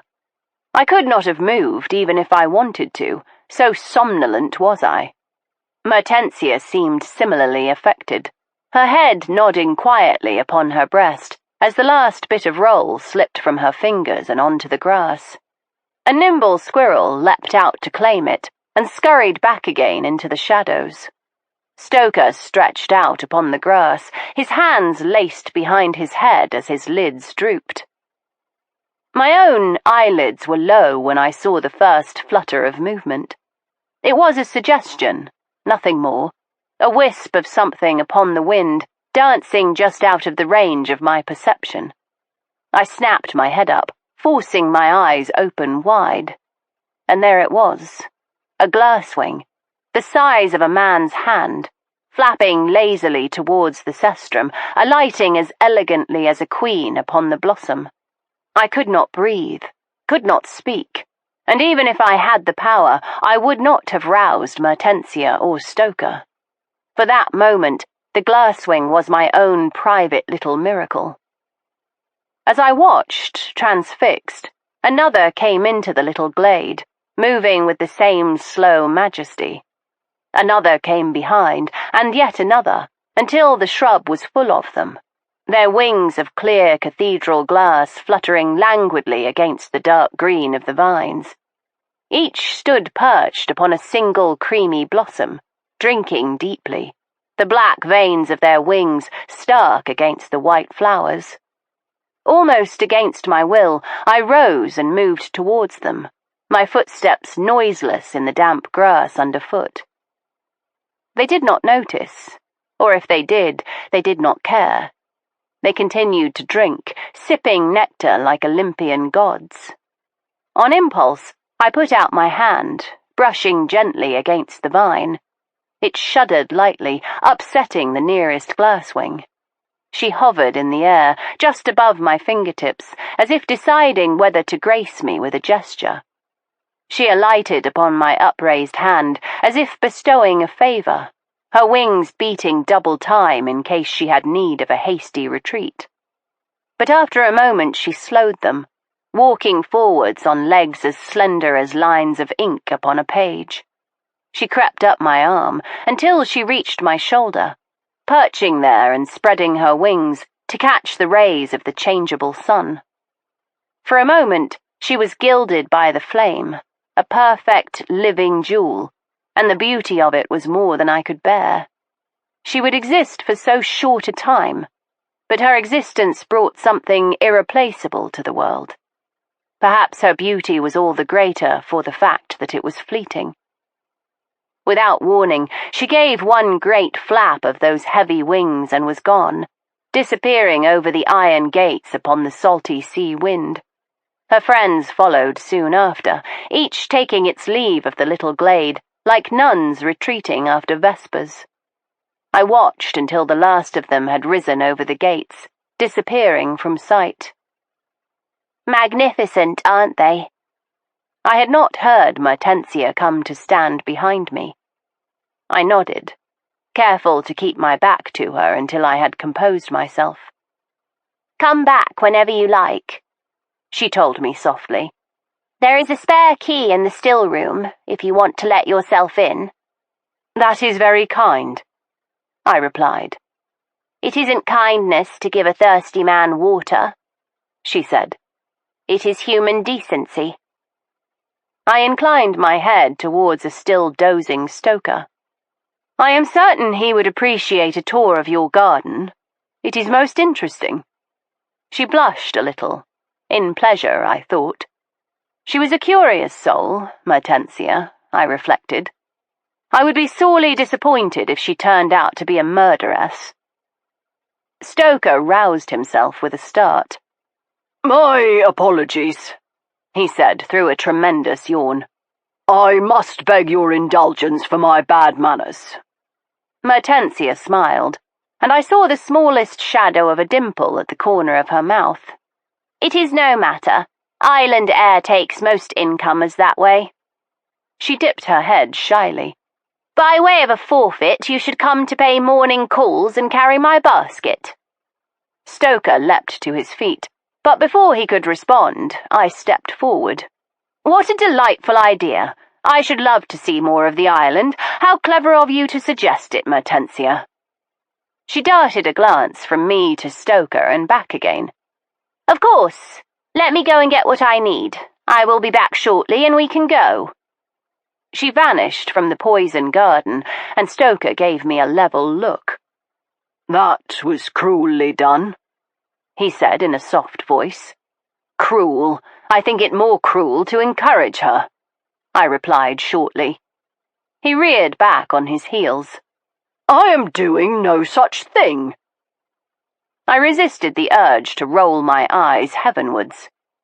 Stoker, you are an exceedingly handsome man, unlike anyone she has likely ever met in the whole of her sheltered existence. You share her interests, and you are courteous. I am no mathematician, but that particular equation adds up to a naive young woman being halfway to falling in love with you. He flushed scarlet to his ears, and muttered something inaudible before clearing his throat. Do you really think so? He asked, his expression frankly appalled. I was only attempting to be kind. I know you were, I said, a trifle more gently. I am not certain if you are aware, but you have an effect upon women. Not all women, he corrected. I could not rise to the bait, I told myself fiercely. If I were to admit the depth of my feelings for him, I risked the ruination of the dearest thing in the world to me, his friendship. It was a small and pale shadow of what I wanted from him, but it would have to suffice. Having made a point of refusing anything more, I could not now demand it as my due. I had made this particularly cold bed, and it was my lot to lie in it. Alone. Instead, I primmed my mouth, taking a schoolmistressy tone. Mind that you do not attract her more than you can possibly help, I instructed. He seemed sincerely puzzled by the direction. How in the name of seven hells do I do that? Let her carry her own basket, I told him impatiently, and for the love of Almighty Jesus, button your shirt. His hands went guiltily to his collar, which, never tidy at the best of times, had come undone, bearing a long column of beautifully muscled throat. I had trouble this morning, he confessed. My arm has stiffened and doesn't want to reach that high. Oh, let me, I ordered. I wrenched the collar tight and pinned it with ruthless efficiency. There, at least you are decent for the company of respectable women. I pronounced. I made the mistake of glancing up into his face then.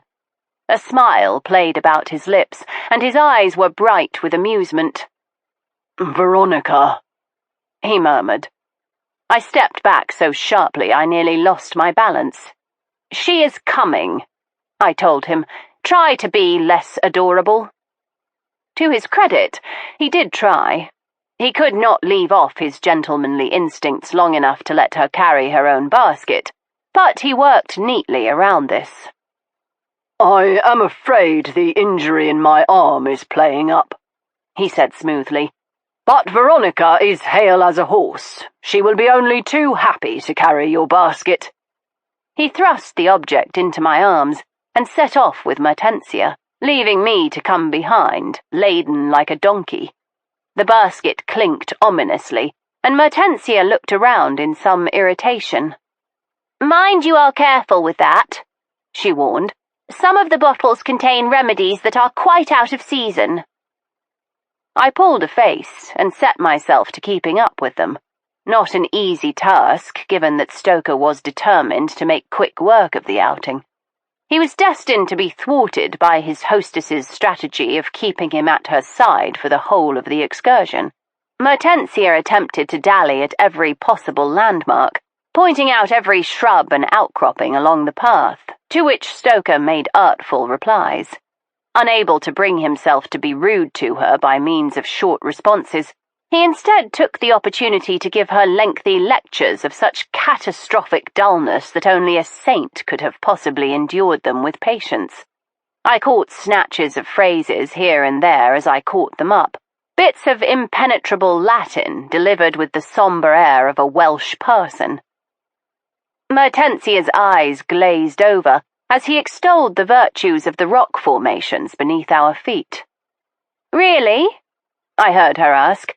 "I had no idea. I am afraid I do not know much at all about rocks," she said, somewhat desperately. "Oh, are you talking of rocks?" I asked, widening my eyes and setting down the basket for a moment. "I do enjoy a good discussion of rocks." "Pity we've just finished it, then," Stoker told me. He eyed the basket with an unholy sort of enjoyment. "Come on then, Veronica. Don't dally. Miss Mertensia has calls to pay." He turned and strode off, and only the rocks heard the names that I called him as I trotted after. In spite of the earliness of the hour, the local folk were all up and about their business. We made several stops in the village so that Mertensia could dispense her remedies, tonics, and embrocations and balms of every variety. The local folk were cordial to us and deferential to Mertensia, accepting her instructions and her preparations with equal respect. She was sure of herself, I noted, missing all traces of her customary awkwardness when she inquired about a child's cough or an old woman's rheumatism. In caring for the islanders, she came out of herself, relaxing enough to discuss the various ailments with Stoker in his capacity as a former naval surgeon. He gave a little quiet advice from time to time, to which she listened with interest, and I found myself excluded, taking the role of observer. When we reached the last of the cottages, Mertensia preceded us inside to make a private examination of an elderly patient, whilst Stoker and I waited. "Do you ever miss it?" I asked. "Miss what?" He rummaged in his pocket for a paper twist of peppermint humbugs, popping one into his mouth and crunching hard. The fact that his teeth were even and white and uncracked from such abuses was proof that Mother Nature played favourites. "Practising medicine. You trained as a surgeon, and I have seen you play the part several times. You are good at it." He shrugged. "I am good at many things I no longer do." I thought of the scores of women he had bedded during the period of enthusiastic debauchery that had preceded the self-imposed chastity of his last few years. I gave him a level look, and he coloured furiously. "In the name of seven hells, Veronica, I did not mean that," he protested. "And no, I do not miss amputating limbs and mopping up after a flogging." "I thought floggings went out with Napoleon," I said, plucking a humbug from his palm. Just because something is forbidden doesn't mean it won't flourish, he told me. He put the paper twist on a stone and brought another sharply down upon it, breaking the last humbug in half. He handed the larger piece over to me. Just then, a pair emerged from around the corner of the cottage, young Peter from the inn and Daisy, the castle maid. Peter was carrying a covered pail, and Daisy was hurrying him along. "Mind you come along smartly, lad. Mrs. Trengrouse will not wait for that," she warned him. She caught sight of us and bobbed a swift curtsy. "Hello, Daisy. What brings you down to the village?" I asked. Peter brandished the pail. "Chicken dung, miss." "I beg your pardon?" Daisy clucked her tongue at him. "Do not speak to the lady of such things," she scolded. "Now, get on to the castle and take that straight to the laundry, or I will make you the worse for it." He darted a hopeful look at Stoker, who obliged him with the last piece of humbug. He grinned as he put it into his pocket with grubby hands. "Thank the gentleman," Daisy told him. Peter bowed. "Very kind of you, sir." "You are most welcome, Master Peter," Stoker replied, with a courtly inclination of the head. Peter scampered off, and Daisy looked after him with an exasperated expression. "More trouble than a dozen monkeys he is." "Dare I ask what Mrs. Trengrouse requires of that?" I asked. "The chicken leavings. 'Tis for scorch marks, miss. I was put up from laundry-maid to chambermaid, but the new lass scorched a sheet when she was ironing, and Mrs. Trengrouse was fit to be tied, she was. Now we have to soak it in a mixture of what the chickens give with a bit of vinegar and fuller's earth to make it right again." Just then Mertensia emerged from the cottage. "Hello, Daisy. Chicken dung, I presume?" "Yes, miss." Mertensia turned to us. "Mrs. Polglace's chickens are the most prolific on the island for that sort of thing. Off you go, Daisy. Mrs. Trengrouse will be looking for you." The maid hurried off, and Mertensia turned to us. "Mrs. Polglaze the elder is having a difficult morning, but she wanted very much to meet our visitors. Will you oblige her?" We expressed our willingness to do so, and Mertensia guided us into the cottage. It was neat as a new pin, with freshly whitewashed walls and scrubbed stone floors. It was one main room with a sturdy table and chairs, and a set of shelves with a loft made up for sleeping. In the back wall, a Dutch door had been cut, giving onto a henyard, where a raucous clucking could be heard, along with a woman's voice as she shushed them patiently. Inside the cottage, a fire of good hardwood was burning in the hearth, and near it a bed had been arranged and fitted with blinding white linens. No doubt the handiwork of Mrs. Polglaze's excellent chickens, I surmised. In the bed, a tiny old woman of indeterminate years, anywhere between 80 and a century, peeped out from a pile of shawls and blankets and scarves, her little head topped by a vast cap of the sort worn by French queens and superior parlourmaids of the last century. "Mrs. Polglaze, this is Miss Speedwell and Mr. Templeton-Vane," Mertensia shouted. The old woman smiled vaguely, and a plump figure bustled into the cottage through the Dutch door. Mertensia made the introductions again, presenting us to the younger Mrs. Polglaze, a woman of perhaps 50 with a broad, comely face and a hearty handshake. "Welcome you are, and how kind of you to come and visit Ma'am," she said, with a nod towards the withered little woman in the bed. "I mentioned we had visitors, and she insisted," Mertensia told her. "She does take an interest," Mrs. Polglaze said. "Her mind wanders more often than it stays at home, but she always likes to hear of the castle folk." She turned to us. "My mother-in-law used to provide eggs and chicken feathers for the castle from her own flock before she grew too old to manage. Very proud of her roasters, she was." "The finest chickens in Cornwall I have," the old woman piped up. She stared at us with a suspicious eye. "Have they come for a chicken?" "No, Mrs. Polglaze," Mertensia told her. "These are our guests at the castle." The older Mrs. Polglaze pushed herself up just a little, peering out from the assorted blankets and shawls. "Be that Miss Rosamund?" she asked, scrutinizing me with rheumy eyes. Mertensia sucked in her breath, but the younger Mrs. Polglaze merely pushed her mother-in-law gently back onto the pillows. "Now, ma'am, you know Miss Rosamund is dead. That is Miss Speedwell, a guest at the castle." The old woman gave a fretful toss of the head. "I want Miss Rosamund. She were reading a book to me, and she hadn't finished. 'Twere a very good book, too, about elopements and a brothel," she added with a sharp nod. Her daughter-in-law tucked in her coverlets tightly, immuring the old woman in the bed. "Brothels and elopements. You've no call to hear about such things at your age," she said firmly. "You need a nice dose of your tonic from Miss Mertensia and a good nap."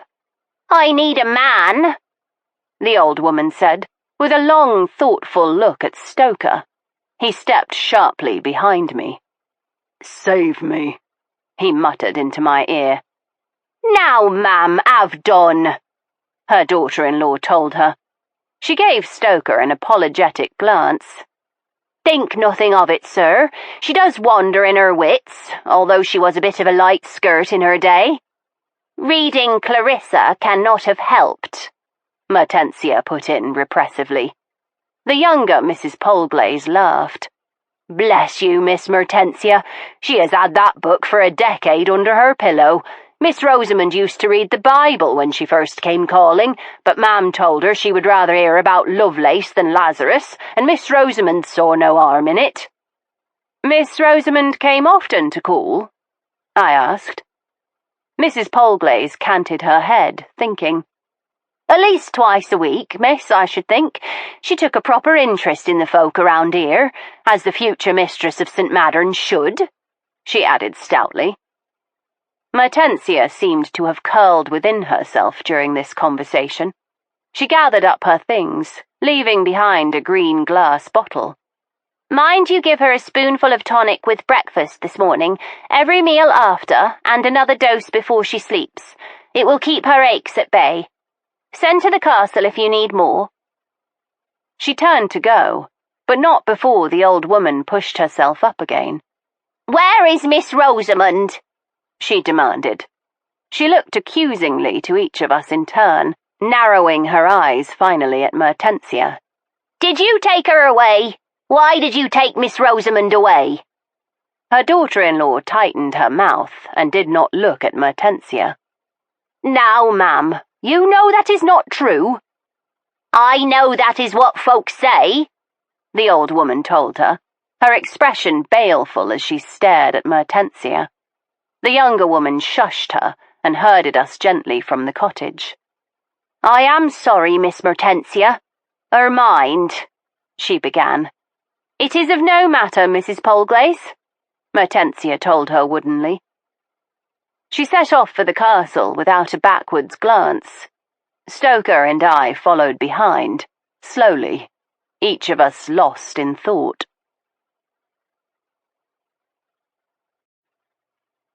Chapter 14. We returned to the castle without speaking of the incident in the cottage. As we reached the last terrace, Mertensia turned to Stoker.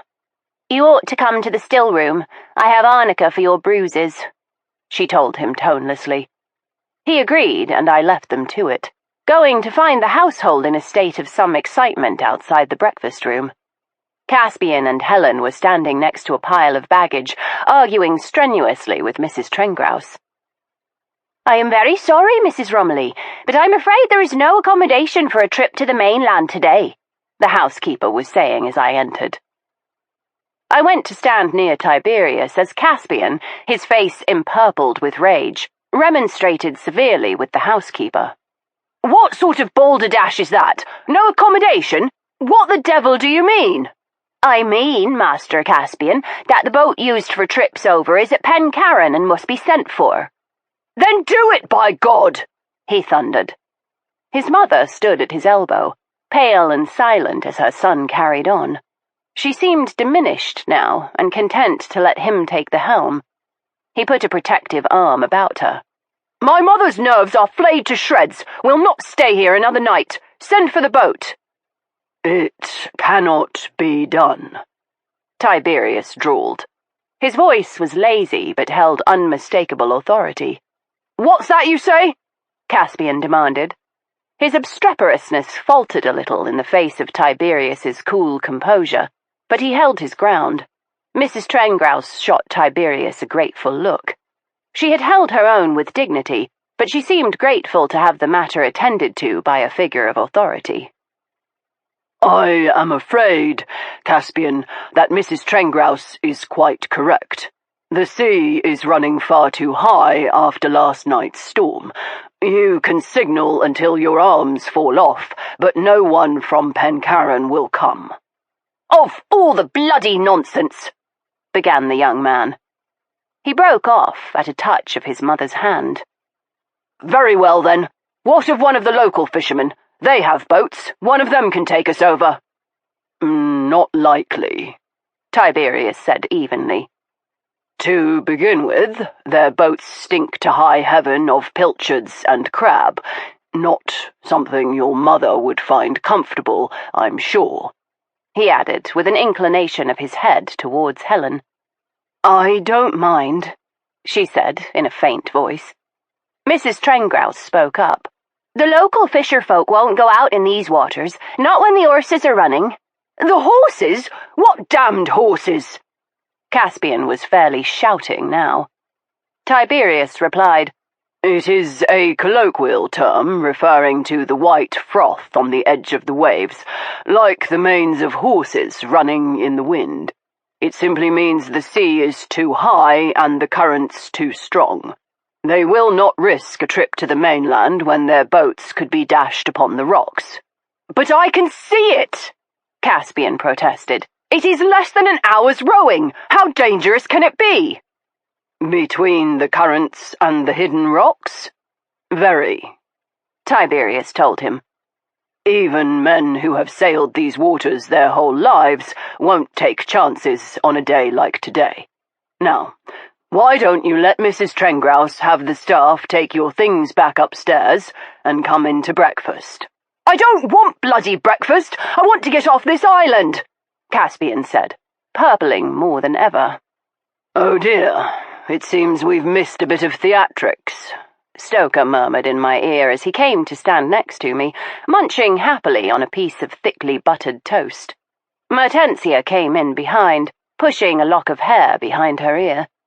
The marks on Stoker's face were shiny with some sort of ointment, and he smelt faintly of herbs and beeswax. He looked with some satisfaction at the brilliant bruise that had blossomed over Tiberius's nose, and the slight swelling above the Viscount's eye.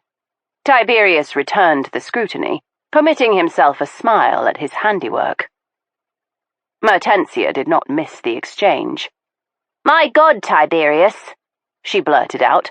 "What happened to you? Did you sleepwalk also?" Tiberius put a hand to Stoker's upper arm and gave him an affectionate squeeze right over his stab wound. I presume Stoker told you that? How informative of him. Stoker would not oblige him by wincing, but he gave a growl of warning low in his throat. I hurried to change the subject, bringing Stoker and Mertensia up to the mark. Helen and Caspian would like to leave, but transportation is proving a challenge. "It is not a challenge," Caspian contradicted. "It is a damned conspiracy to keep us here." "Caspian," his mother said, putting a hand to his sleeve again. He shook it off. "I'll not be told what I can and cannot do, Mother," he told her, his features set in a mask of grim resolve. "We will hire a boat from one of those useless yokels, and I shall row us over myself." We argued against the plan for the better part of a quarter of an hour, but Caspian had decided, and he would not be dissuaded. I very nearly confessed that I had been the ghost Helen had seen, but it seemed obvious it would make little difference. She looked distinctly uneasy, and had surrendered her authority, content to let her son take the lead. He blustered and fumed, but beneath it all I saw the tightness at the corners of his mouth, the unflinching grip his mother kept on the leather travelling box that held a protesting Hecate. The rest of us gathered on the terrace of the castle, drawn like spectators to a railway crash. Stoker collected another stack of toast, crunching calmly as Caspian and Helen made their way down the line of fishing boats, each time being waved off with a gesture of dismissal. We could just make out the waving of the arms, the offer of a banknote, and the abrupt, scornful refusals. With each disappointment, the youth seemed to grow more enraged until finally a very old man with a very old boat accepted his money and stood back, letting Caspian hand his mother into the tiny craft, pitching bags after her with more anger than care. "Ah, old Trefusis," Mertensia said, her eyes alight with mirth. "I'm not surprised. He'll do most anything for a coin." "Including letting two inexperienced people out on such a sea?" I demanded. She shrugged. "He won't let a puppy like Caspian get the better of him, you may rely upon that. And if the boy gets a soaking, it will teach him to respect the sea," she finished. Her mouth was set in a bitter line. Stoker offered me a piece of toast. "Stuff this into your mouth and behave yourself," he instructed quietly. I took it as Mertensia pointed. "Do you see that bit of rock? That marks the change from the calm of the harbour here to the open sea between us and the mainland at Pencarron. If the stupid boy cannot manage her there, he'll have no chance. He will turn back, I promise you." I did not trust her promises, but she seemed unconcerned, as did the Templeton-Vanes. Stoker was silent and watchful, keeping a weather eye upon Caspian and Helen, no doubt assessing whether or not he would have to intervene for their safety. Tiberius was more amused at the folly of setting off in such conditions, occasionally punctuating his sips of coffee with pungent remarks about the boy's intelligence and judgment. Our host was not present, and I turned to Mertensia. "I am surprised Malcolm is not here putting a stop to this nonsense." She shrugged again. "No doubt he has some estate business to attend. Watch now, the bloody idiot is trying to manage the oars." We turned as one to face the shore. For several minutes, Caspian struggled to get control of the little boat, first rowing in a circle, and then slowly towards the mouth of the harbour, the vessel lurching like a drunken man. It was easy to see the change in the sea as soon as the boat passed from the safety of the snug little bay. Instantly, the whitecaps foamed over the edge of the gunwale, tossing the craft up and down again as a child will toss a toy in the bathtub. Caspian struggled against it, rowing hard as Helen clung to the side of the boat, one hand clamped to her hat. The boat rose and dove again and again, making no headway towards the mainland as it faced that implacable sea. The water was grey, and the cloud had come on thick and low, obscuring the sun and threatening rain. "That is all the poor devil needs," Stoker muttered, as he stuffed the last bit of toast into his mouth. "Will you go?" I asked. "If I must, but I hope he has sense enough to see himself back," he replied with maddening calm. It was surprisingly tense, watching the tiny boat strive against the waves. "He must turn back," I said, more to myself than to anyone else. I felt a sudden thrust of guilt at not revealing my role in Helen's obvious reluctance to stay upon the island, but Tiberius gave me a consoling shake of the head as if intuiting my thoughts and indicating it would have done no good to confess. "Another wave like that, and they'll both be thrown overboard," Stoker said, pointing to the swell gathering strength and speed as it bore down hard upon them. We watched in mounting concern as they braced themselves, clinging together as the wave broke over the boat, soaking them both and filling the vessel with water.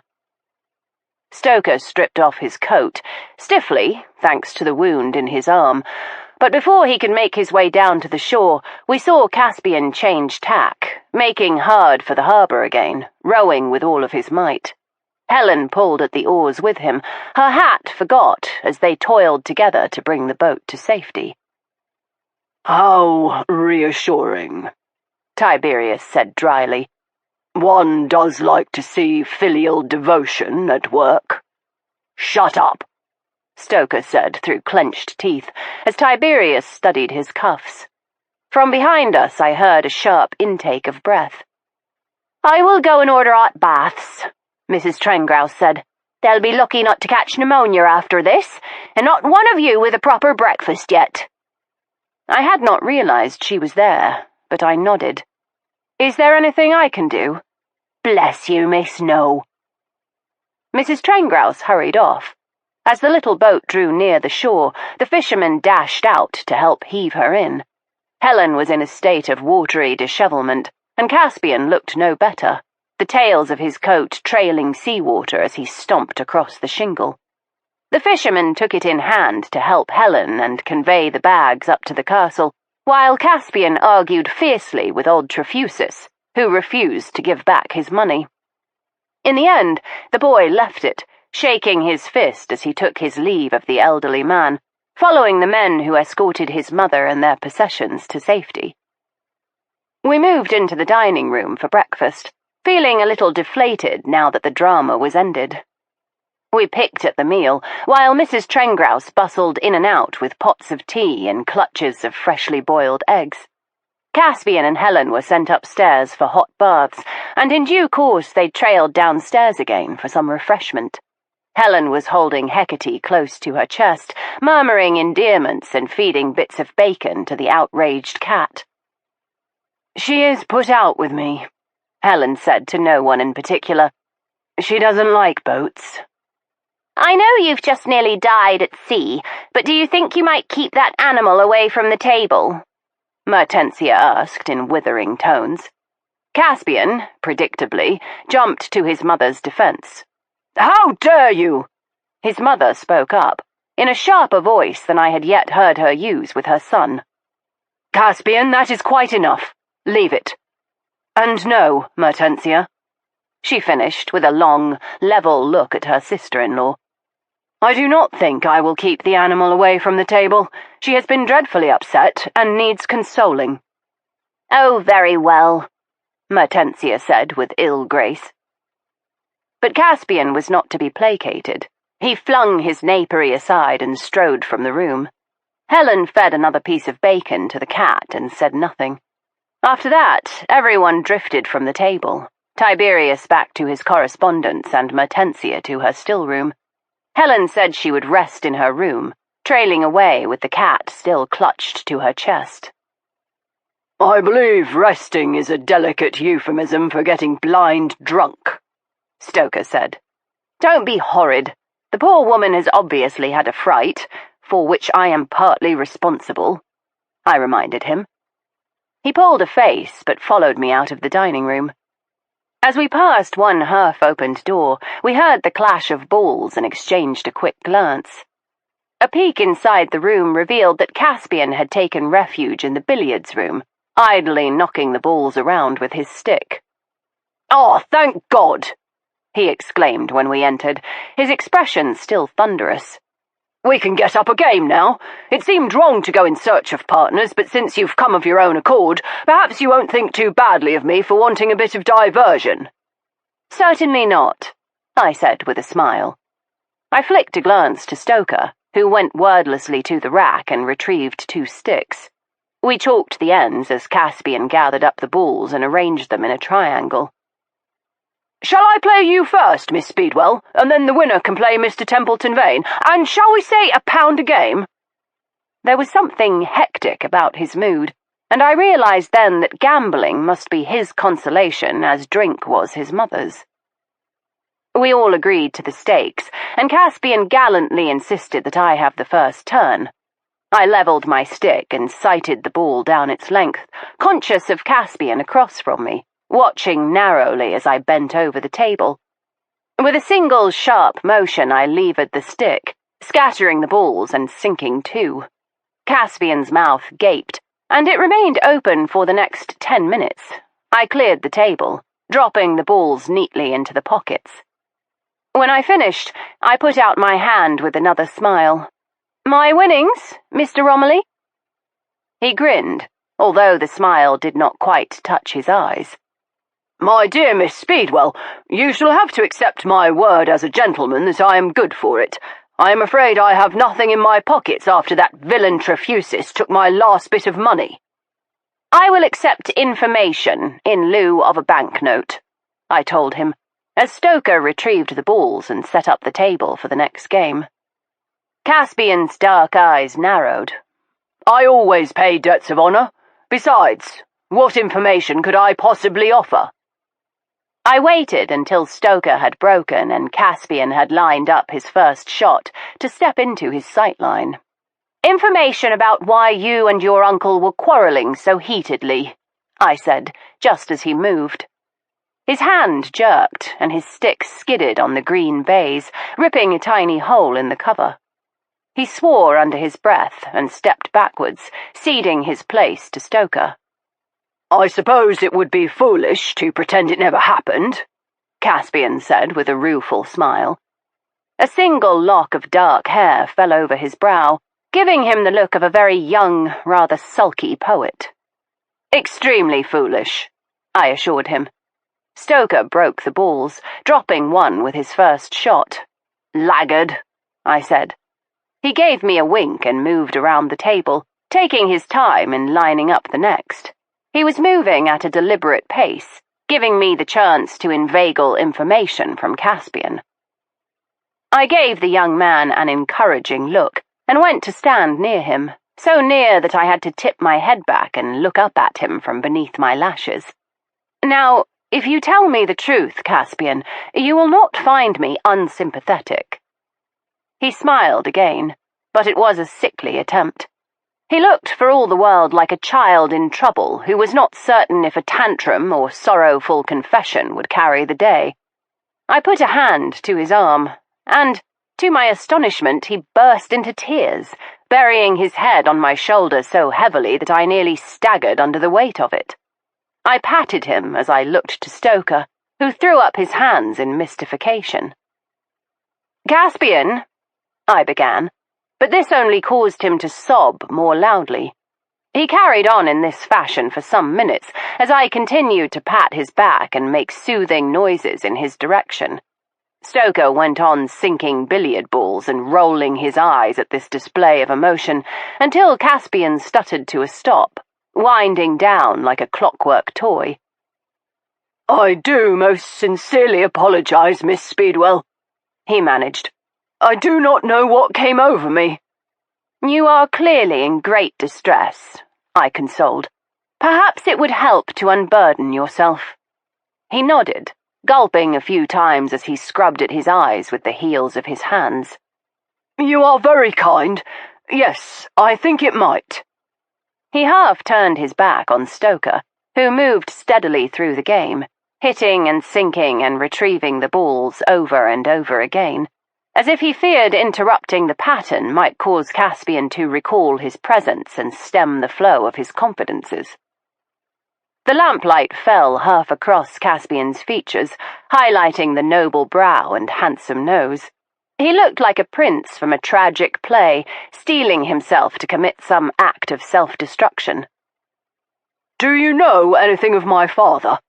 You might have heard that he was talented and much loved.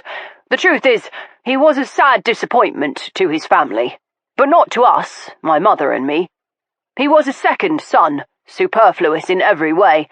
He left St. Madden's to make his own fortune. He met my mother in London and decided to marry, although he had precious little to offer. You see, my grandfather made it clear that everything would be left to my Uncle Malcolm. Nothing of the estate is entailed, but the Romillys have always aped the customs of the great and good. Primogeniture is the habit here, and my father always knew he could not look to the Isle to sustain us." "He sounds a unique and interesting man," I said softly. The large brown eyes, soft as a spaniel's, warmed with gratitude. "He was. The Romillys run to melancholia, you know, but not Papa. He was merry as a grig, always ready with a joke or a tease. He used to turn every situation, no matter how desperate, to something of a game. Even the times the creditors came and took our furniture away, He used to make us pretend we were castaways on a desert island and had to build our lives anew in the jungle. It was magical," he said, his voice dreamy. It sounded frankly dreadful to me. There were few things in life more tiresome than a man who would not shoulder his responsibilities, and whilst I appreciated an optimistic spirit more than most, a man who played at crocodiles and tree houses instead of securing steady employment would have met with a sturdy kicking were I his wife. I forced myself to smile. "How resourceful," I said. "He was," Caspian assured me, "and he brought me up always to believe that I must follow my own North Star, that I must never surrender to base ambition, but listen to the dictates of my heart." "And what does your heart tell you to do, Caspian?" "I mean to go on the stage," he said, with such gravity that I only smothered a laugh with the greatest of effort.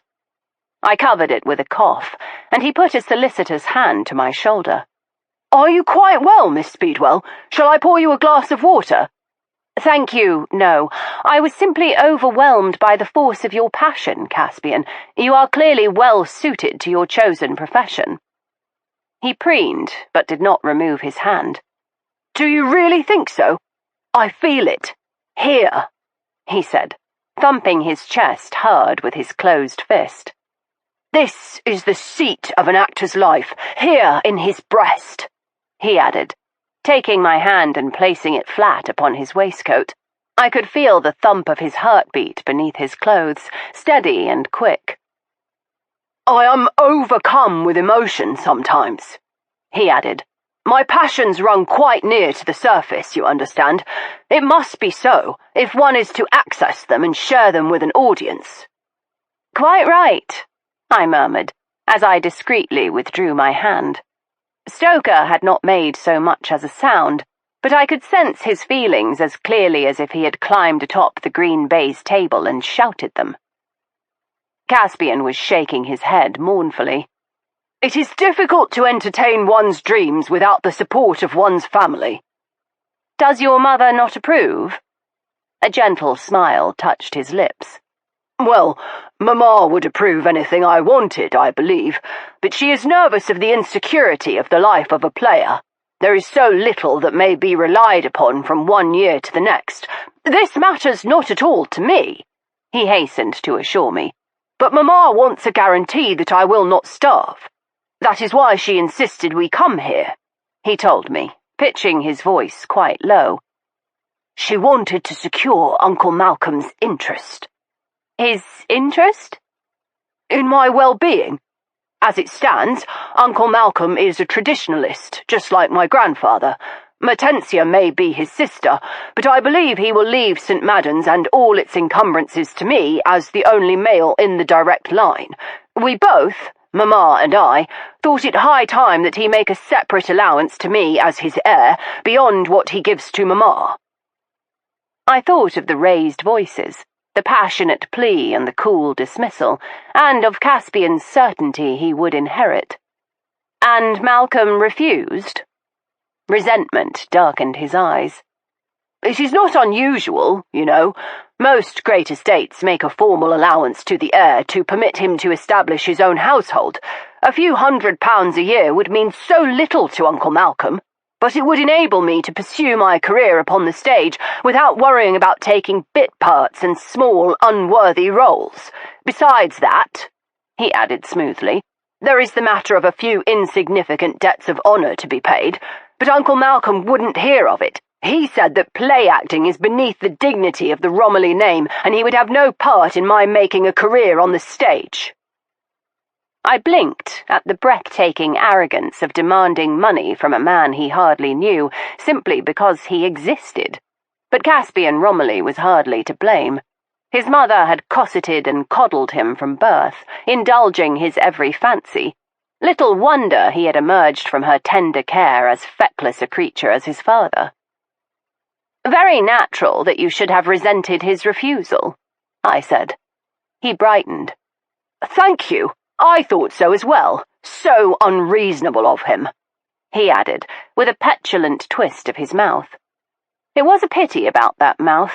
It was an enchanting feature, fashioned for kissing, but his expressions frequently ruined it. I patted his hand. Well, I can hardly think that the quarrel would have lasted. Doubtless Malcolm will come to his senses sooner or later.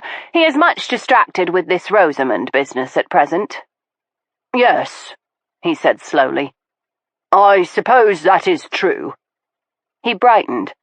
I should go and look in on Mamma now. Thank you for a most interesting and entertaining hour, he said, bowing neatly before taking his leave. God, the young are so exhaustingly buoyant, Stoker said, as he emerged from the shadows of the corner where he had discreetly kept himself for the duration of the discussion. I looked at him curiously. I presume you heard everything. My hearing is acute, you know that.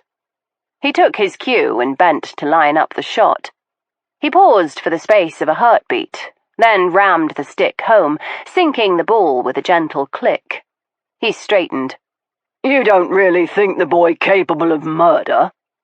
He isn't a boy, I reminded him. He is 18, a man under the law. He only seems young because his mother has treated him like a new-laid egg. Of course, it is interesting to ponder, Stoker said, stroking the blue-black shadow at his jaw. What? Well, if Rosamund was murdered, that young man has a very strong motive. What leap of logic has led you into that morass of a conclusion? Simply this. He stands to inherit a significant fortune. You heard him. The Romillys have always held with the old customs. Under the principles of primogeniture, that fellow is next in line, unless his Uncle Malcolm fathers a child. Men have killed for less, I agreed grudgingly. But would he really murder his uncle's bride just to preserve his place in the succession? Stoker shrugged. He might. We do not yet know enough of his character. We know some, I replied. He is passionate, resentful, impulsive, qualities I rather like, if I am honest, and not entirely trustworthy when it comes to money, I suspect. I'll grant you the first three, but how can you possibly know the last? Because the little blackguard still owes me £1. Without ever quite discussing it, we somehow found ourselves walking down to the village. The atmosphere of the house had become oppressive, and the late morning weather had taken a turn for the dramatic, the sea winds whipping colour into our cheeks, and the falling temperature causing us to walk quickly, drawing in great draughts of fresh, brisk air.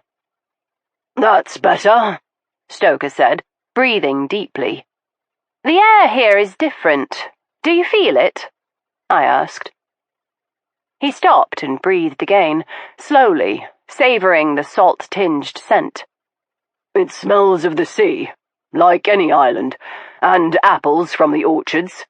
And something else, something cold and mineral, like flinty wine. I nodded, and we set off again. Something tight within my chest eased a little. We had a mystery to solve, and such a quest never failed to bring out the best in us. As the temperature dropped and the seas swelled, my mood rose, as did Stoker's. He began to recite poetry as we walked, lines from Keats.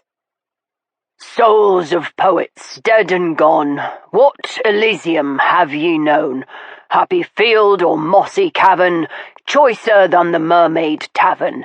Have ye tippled drink more fine than mine host's canary wine? Or are fruits of paradise sweeter than those dainty pies of venison, O generous food, dressed as though bold Robin Hood would, with his maid Marian, sup and bouse from horn and can? Is there any occasion for which you cannot find a poem from Keats? I asked, as we neared the Mermaid Inn. Of course not, he replied happily. It was one of the greatest discoveries of my life when I learnt that Keats was a man for all seasons and all situations. There is not a person, a feeling, a moment that Keats did not address. I stopped to face him. He has no poem to fit me, I challenged. He grinned, a devilish expression that nearly robbed me of breath. Of course he has. I met a lady in the meads, full beautiful, a fairy's child. Her hair was long, her foot was light, and her eyes were wild. La belle dame sans merci? I demanded. That is how you see me, a beautiful woman without mercy who kills her lovers? He tipped his head with a thoughtful look. 'Tisn't so much that she kills them. I think it's more that she isn't terribly fussed when they die. Of all the... I broke off when I saw the unholy glint in his eye. You are in an unaccountably buoyant mood. I am near the sea, he said simply. I remembered then how many years of his life had been spent aboard ships, first of Her Majesty's Navy, and then of his own expedition as he travelled to Amazonia in search of undiscovered species, and perhaps a little glory as well. I glanced to the sign above the door, the lascivious mermaid with her hands cupping her breasts and beckoning the weary traveller. I wonder if you ought to go alone, I suggested. Mother Nance might be susceptible to your masculine charms. You could ask her about Rosamund, and perhaps unearth a little local gossip. He laughed. For all your knowledge of men, you still haven't discovered that we are by far more prone to gossip, only we call it telling tales. I will put on my manliest demeanour and speak to the fisherman in the taproom. You can convene a coven meeting with the old woman and discover what she knows. He turned to open the door, and I put out my tongue behind his back. He would enjoy a few pints of the delicious and potent local cider and some decidedly manly talk, while I was forced to sit by the hearth and engage in ladies' prattle. I longed to be amongst the men, but I understood his point. He was one of them, work-roughened and stalwart for all his elegant vowels and good breeding. They would talk to him where they would not to a woman, no matter how engaging she might be. Mother Nance welcomed me into her parlour with no sign of surprise. I've just put the cider on to warm. The lads drink it cold, but I think a bit of warmth is just the thing on a day like today. Put a little heat in your bones, it will, she promised. I looked to the hearth, where 2 copper tankards were standing expectantly. You anticipated company? I asked, as I took the seat she indicated. She slanted me a look that might have been chiding under other circumstances. I anticipated your company, my dear. I made no reply to that. There seemed no possible reply to make, so I sat in silence until she had warmed the cider. She snapped a cinnamon stick in 2, dropping a piece of the bark into each of the tankards, followed by a pair of cloves she cracked upon her teeth. When the cider was sufficiently hot, she poured it carefully over the spices and added a slender thread of dark golden honey. From our own St. Maddern's Isle bees, she told me as she handed me one of the tankards. I took a sip and nearly choked. This is not cider, I protested as I wheezed. Of course it is, she told me, taking a great swallow of the stuff and smacking her lips appreciatively. With a bit of rum in it. How much rum, Mother Nance? No more'n half a teacup in each, she promised. Half a teacup. At this rate, I would be drunk as a lord by the time I finished our little chat. I made a note to myself to drink slowly. Did you hear there was a bit of excitement up at the castle? I ventured. Some say Rosamund's ghost has appeared, just as you said. She shook her head, her expression inscrutable. I did indeed say it. You are a canny woman, Mother Nance. What do you think happened to her? She shrugged. Who can say? Perhaps the merfolk have come at last to take one of their own home. I suppressed a sigh and took another drink. A fairy tale, I told her. You do not really believe that merfolk came ashore and dragged Malcolm Romilly's bride to her death. Her look was pitying. 'Twouldn't be death, lovey, not to go to the merfolk. Going home, more like. This line of questioning was clearly unproductive, so I tried a different tack. This whole business has been terribly upsetting for the master of the island. Surely the rest of you would like an answer for his sake. She said nothing, but merely sipped at her cider, and it occurred to me that an unsolved mystery with ghosts and a missing bride and perhaps a few merfolk thrown in for good measure was bound to be good for business.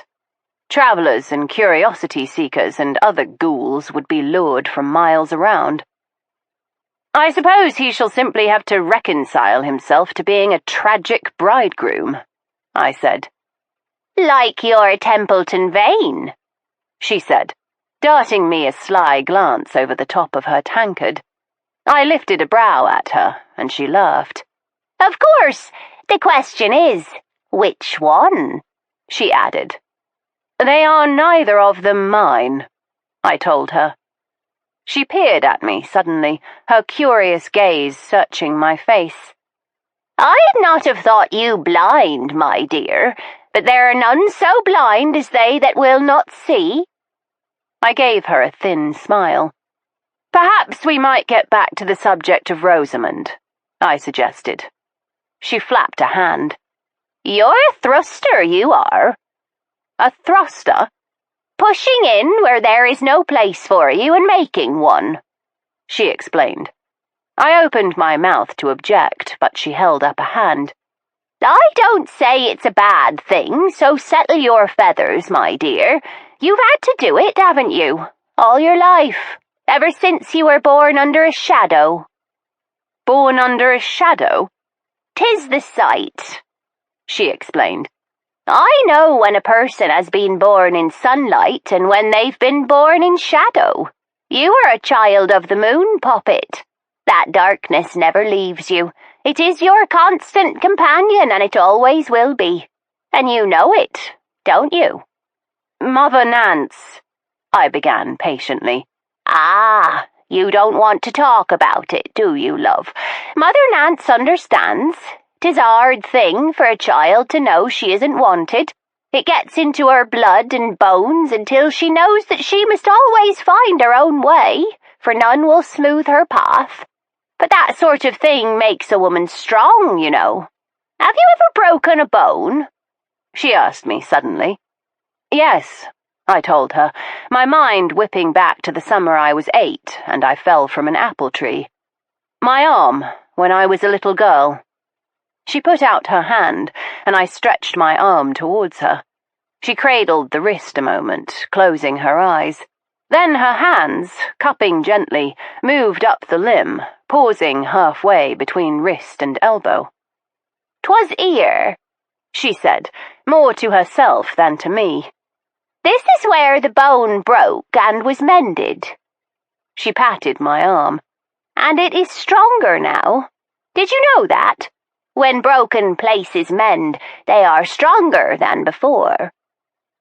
I said nothing, but as she held my arm, I felt a curious warmth beginning to flow from her palms through my sleeve and into my flesh.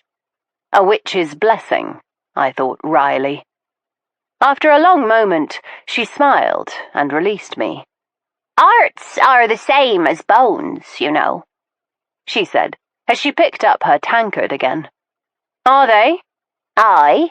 One may be broken into 1,000 pieces, but when they are bound together again and heart is made whole, the love it gives will be all the fiercer." I thought of Stoker, so desperately in love with his first wife, and the betrayal that had nearly destroyed him. She narrowed her gaze. "I could give you a charm for that," she said, watching me carefully. "It wouldn't take much, you know.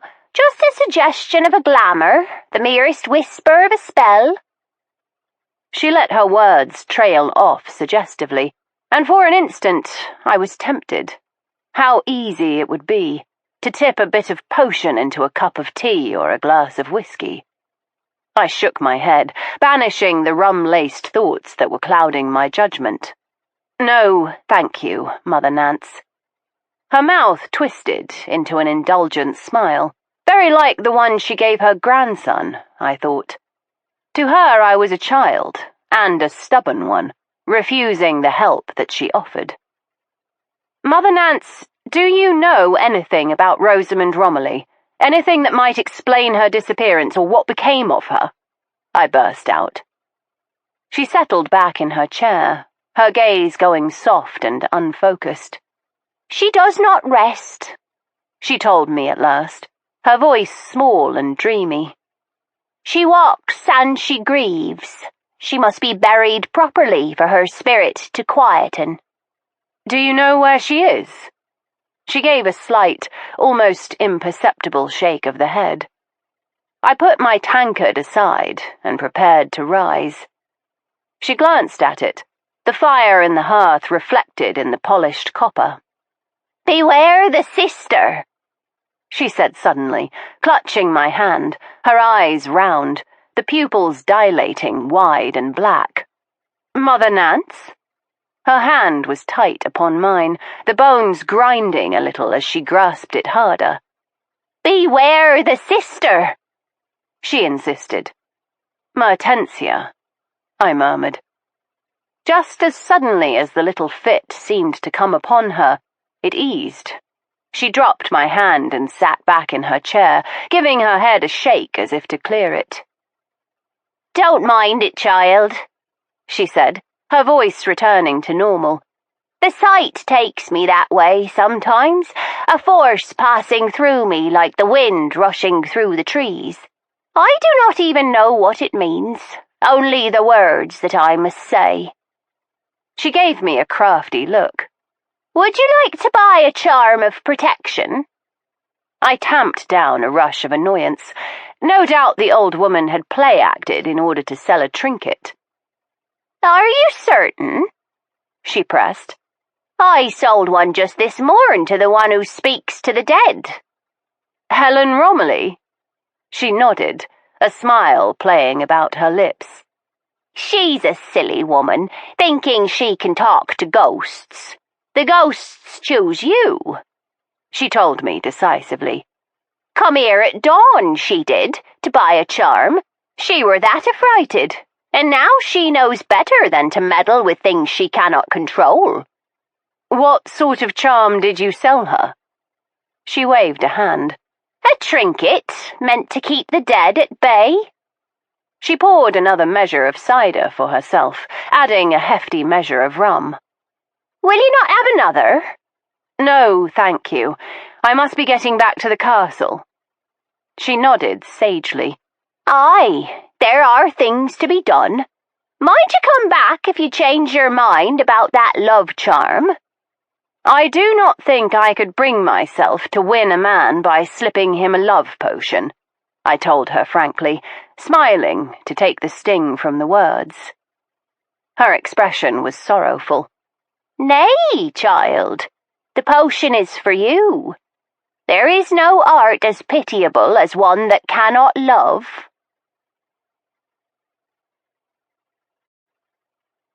Chapter 15. I left Mother Nance in a state of considerable irritation. Her vague meanderings had been a pointless waste of time, and her instruction to beware the sister was absurd.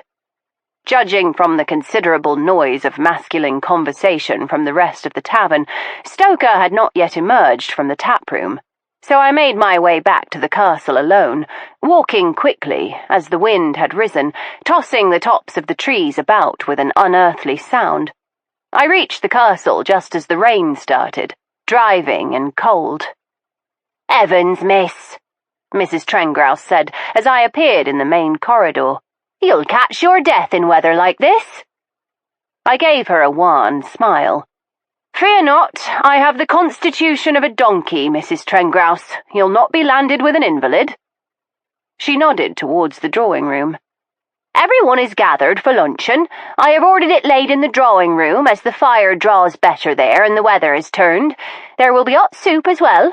The trays have only just now gone in, so you haven't missed it. I'll send Daisy to help you change."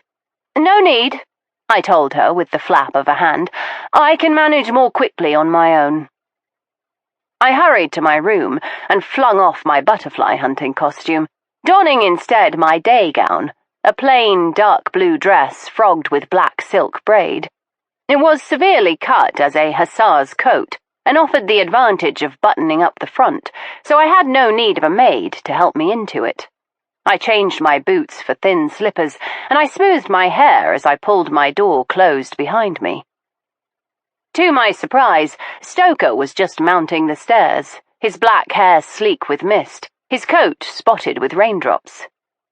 "Did you learn anything of note?" I asked. He shook his head. "Nothing save that the local cider is very, very potent.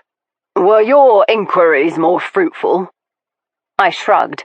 Mother Nance was amusing herself at my expense, but she did mention that Helen Romilly had purchased a charm from her. His dark brows rose. "Helen is dealing in love potions. I suspect she harbours a tendresse for Tiberius, but she's wasted her coin if she thinks to lure him into matrimony." "It isn't a love potion. It is a charm of protection. Whatever Helen fears, her feelings are sincere." We joined the others in the drawing room, where a sort of truce had been established. The casual meal gave a picnic air to the atmosphere, with platters of cold meats and tiny casseroles of macaroni cheese, jostling fruit compotes and a vast salad of greens from the castle gardens. Mertensia was freshening up the moss of one of her bowls of flowers, while Helen presided over the soup tureen, standing upon a sideboard, and Tiberius stared out at the rising weather. Caspian was sunk low in a chair, sipping his tea and nibbling a leg of cold fowl. It was a peaceful, homely sort of scene, and anyone peering in from the storm-tossed gardens would have thought us the very picture of domestic serenity. Or so we thought. Helen had just ladled a small bowl of soup for me when Mrs. Trengrouse entered, her eyes round with horror. Mertensia paused in the action of rearranging the flowers. "Trenny, whatever is the matter? You look as if you had seen a ghost," she said, with a smile that did not reach her eyes. Trenny clutched at Tiberius's sleeve and looked at us in turn, her eyes wild. "It's the master. He's nowhere to be found." "What do you mean?" Tiberius demanded. "I mean that Mr. Malcolm has gone missing. God help us! The ghost has taken him." And with that, she crumpled into a heap on the floor. A quiet pandemonium erupted, and it took several minutes before order was achieved out of the chaos. I moved at once to Mrs. Trengrouse, whilst Caspian and Mertensia exchanged sharp words upon the matter of who should take charge. "I am the man of the house in my uncle's absence," Caspian pronounced loftily. Mertensia had to be forcibly restrained by Stoker from applying a sound slap to his cheek. I was busy burning a feather under Mrs. Trengrouse's nose to revive her when, to my astonishment, Tiberius stepped into the breach. "That will do," he said, clipping off the words with icy precision. If he had shouted, as Stoker no doubt would have done, the effect would have been arresting enough, but Tiberius's chilly authority was sufficient to stop everyone in their tracks. "There is considerable turmoil at present, without the two of you quarrelling like children, and if you cannot behave, go to the nursery," he ordered. Mertensia and Caspian regarded him with mingled resentment and awe, but they lapsed into silence. Stoker dropped Mertensia's arm and she let it fall to her side, contenting herself with only a sullen look towards her nephew. Helen remained silent, sitting up very straight, Hecate the cat looking on with interest. Tiberius went on. "Now, Caspian, I suggest you summon Daisy to help Mrs. Trengrouse to her room. Stoker, will she require further medical attention?" Stoker moved to the pale and distressed Mrs. Trengrouse, gently coaxing her to her feet and putting a steadying arm under hers. He gave her a quick, assessing look and shook his head at Tiberius. I think she will be right as rain with a strong cup of tea, perhaps with a measure of brandy thrown in. Don't you agree, Mrs. Trengrouse?" The housekeeper spoke, her voice steadier than I would have imagined. "Bless you, sir. Yes, I apologize. I don't know what came over me."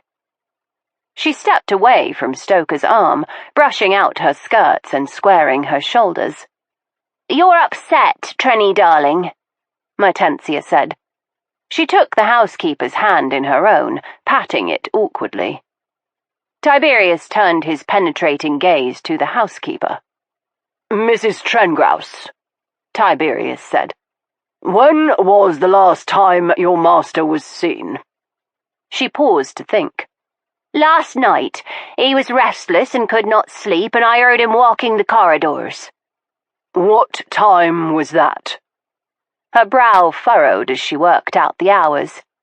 "Midnight, my lord? 1/2 past? I am afraid I was not paying attention." I held my tongue.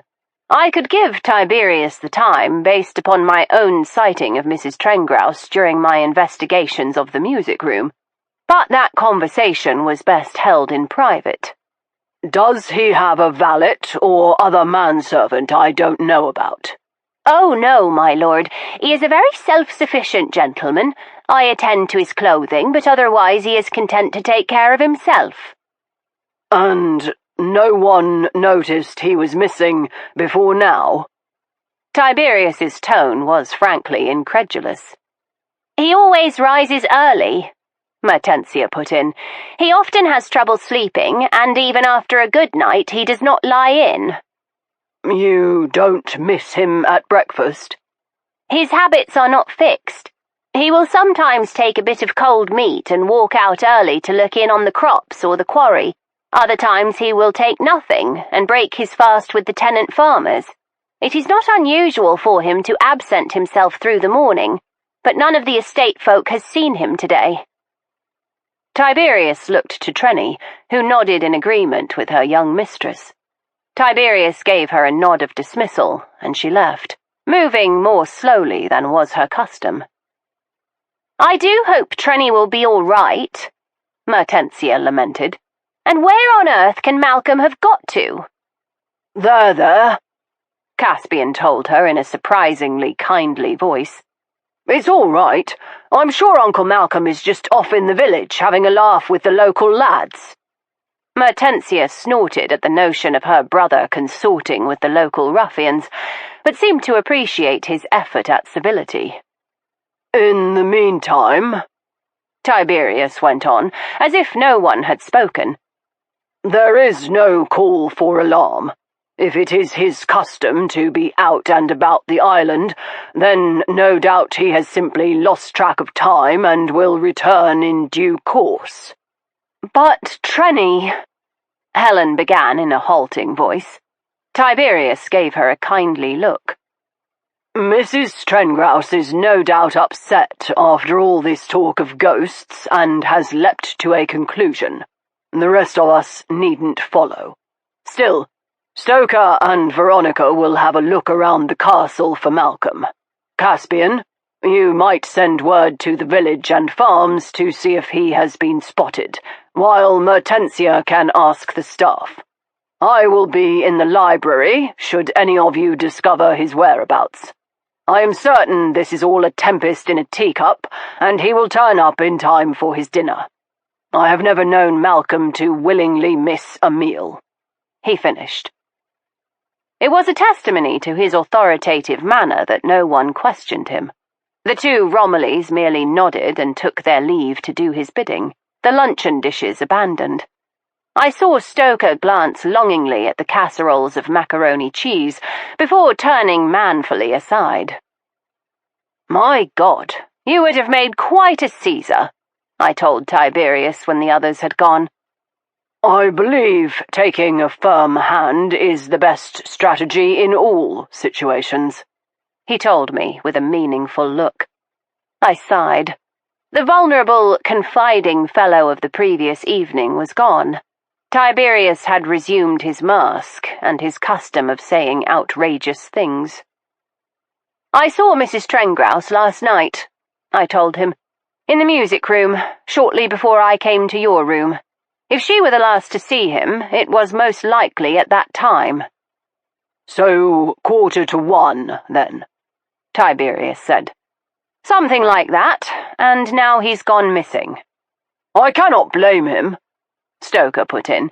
"He must be horrified at how his plan has turned out." "His plan?" I asked. "Yes, his plan to embarrass his friends and relations with this idiotic farce of a house party." Tiberius gave him a level look. "Explain." Stoker folded his arms over the breadth of his chest and lounged against the mantelpiece. He looked relaxed and yet possibly lethal, like a lion at noontime rest. "Malcolm invited the lot of you here to investigate Rosamund's death. Disappearance," Tiberius corrected swiftly. Stoker waved a hand. "Either, both. In any event, he brought everyone together and arranged for her flowers to be placed on the table. He organized a séance. He wanted you to talk about her, to stir memories of what she was like and how it was when she was alive. To what purpose?" "To investigate her death," I supplied patiently. He was quite clear upon the point. He shook his head slowly. "I wonder. Malcolm presented evidence that Rosamund never left the island alive.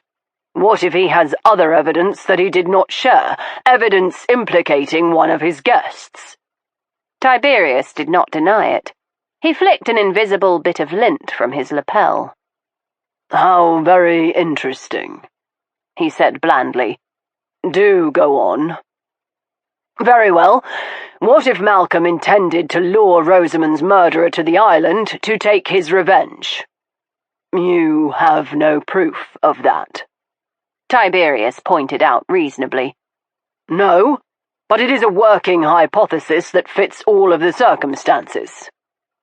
I'll grant you he might have been able to arrange the candles guttering out by means of clipped wicks or some such trickery. But what of the music?" Tiberius demanded. "He can't have done that. He was with us." Stoker explained swiftly about the hidden passageway between the music room and the library.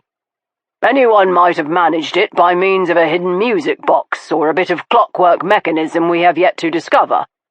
But having considered it, I don't think Malcolm did," Stoker said slowly. "His expression was too genuinely shocked.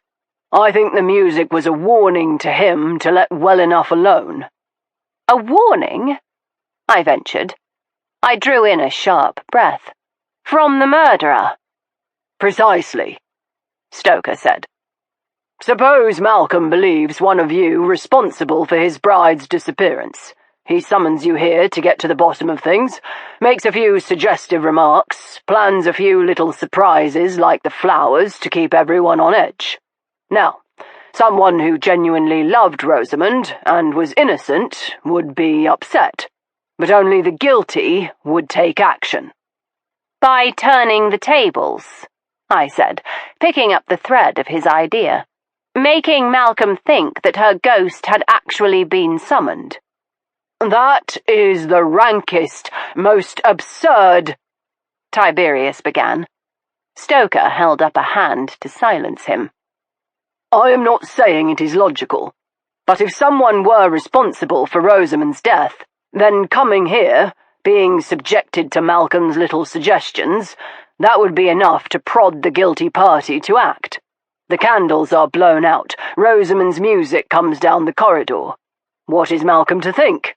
He will be overcome with grief and bewilderment. He will not be able to continue his little game." Tiberius looked doubtful. "I could pick a dozen holes in that theory without taxing my imagination. Do it, and then come up with a theory of your own. I shall be happy to wait," Stoker told him. Tiberius's expression was thoughtful. "Even if what you say is true—" "It is." "Even if—" Tiberius continued, as if Stoker had not spoken. "There is no proof. And what has become of Malcolm?" He would not be so overcome that he would simply abandon his house party. Unless, I began. I let the word drop into silence as I gathered my skirts into my hands and bolted from the room. The Templeton-Vanes were hard upon my heels as I made my way down the corridor and up the main staircase. It took only 2 wrong turnings to find Malcolm's bedchamber. "Veronica," Stoker remonstrated. "you cannot simply barge into Malcolm's room." "I can, and I will," I told him stoutly. I rapped sharply at the door, but there was no response. I threw open the door. The bed had not been slept in. The coverlet was still drawn neatly back, by the maid the previous night, the curtains still tightly closed. The wardrobe door stood open with a few items in disarray, as if Malcolm had snatched up clothing with no care. "He left in a hurry," Tiberius said thoughtfully. "He is always tidy as a monk. And he never went to bed," Stoker pointed out, nodding to the pristine sheets. "That is suggestive of a disordered mind. Perhaps he did himself a mischief." Tiberius's voice was sharp. "You think he might have killed himself?" "It's one of 8 possibilities for his absence," I remarked. Tiberius's eyes fairly popped. 8? I ticked off the prospects as I named them. I have been thinking out the possibilities with regard to Rosamund's fate, but they will do just as well for Malcolm. He might have killed himself. He might have met with an accident. He may be trapped somewhere and unable to free himself. He might be hiding. He might have suffered a breakdown of sorts. He might have been murdered. He might have keeled over dead of quite natural causes. He might have surprised smugglers or pirates and is being held against his will in a lair. Tiberius made a strangled noise, and Stoker shook his head. "You've over-egged the pudding with that one." "I never claimed all the options bore equal likelihood. I merely said they were possible, and you must admit there is a history of piracy in this place." "Not since the days of Elizabeth and her privateers," Stoker argued. "Feathers. As long as men sail the 7 seas, those bent upon mischief or profit will find it," I countered. Tiberius held up a hand. "I have never, in all of my life, needed 2 people to shut their mouths more urgently. The point is that Malcolm has gone missing, and we must determine our next step." "Our next step," I instructed, "is to search the castle from turrets to terraces. Onward." They did as I bade them with ill grace. For all their differences, the Templeton-Vane men were of a masterful bent, and never liked being told what to do. As for myself, I never permit petty irritations to dissuade me from my purpose. For most people, a potentially murderous viscount, a missing host, and a vengeful ghost might seem out of the realm of petty irritations. But then, most people have not led my life. We divided the task thusly. Stoker took the wardrobe, Tiberius searched the washstand and water closet, a rudimentary affair whose plumbing arrangements do not bear further discussion, whilst I gave the bed a careful going over. There was no safe in the room, no strong-box for the keeping of anything of a private and valuable nature. I felt my way through the pillows and between and underneath the mattresses, scattering feathers into the air as I searched. I even went so far as to crawl beneath the bed, where I was impressed to find not so much as a mote of dust. Mrs. Trengrouse was as thorough as she was devoted. "This is ridiculous," Tiberius said, emerging from the tiny water closet with decided distaste. "There isn't a place to hide as much as a pin." I crept out from under the bed, straightening my skirts and accepting the hand Stoker proffered. He hauled me to my feet and shook his head. "It pains me, you cannot imagine how deeply, to agree with Tiberius. There is nothing to be found here." After a thorough search of the wardrobe, Stoker had stood in the fireplace, running his hands over the stones and sifting through the cold ashes until his face and hands were black as a badger's pelt.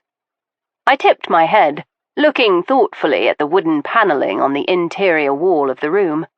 Like the rest of the bedrooms, this one had been built into a tower, with circular stone walls surrounding most of the space. But a partition wall of stout oak had been installed along one side, dividing the bedchamber from the adjoining water closet. "Tiberius, how large is the water closet?" I inquired. 6 feet, he guessed. "And how long is this wall?" I asked, running my hands over the elaborate linenfold carving. Finding a likely spot, I rapped it with my knuckles. A dull thud echoed back. 9, Stoker supplied, coming immediately to help. Together we rapped our way down the panels, alternating to listen as the other knocked. "What are you both doing?" Tiberius demanded. "You look like figures in a funfair." "The Romillys are an old Catholic family," I replied. "Malcolm said he found the bag in a priest's hole, and Mrs. Trengrouse mentioned the castle has several. Many recusant households boasted them. Some were doubtless holdovers from the days when good Englishmen feared invasion from abroad and wanted a place to hide, but most were purpose-built in order to conceal a priest or Catholic relics during the reign of Elizabeth." "And they went on being used through the Civil War," Stoker added. "Many is the royalist who was hid away as the Roundheads searched fruitlessly for those who fought for the Stuarts." "Thank you for the history lesson," Tiberius said dryly. We rapped at the panel for several more minutes before the telltale hollow echo repaid our efforts. "Here!" I cried.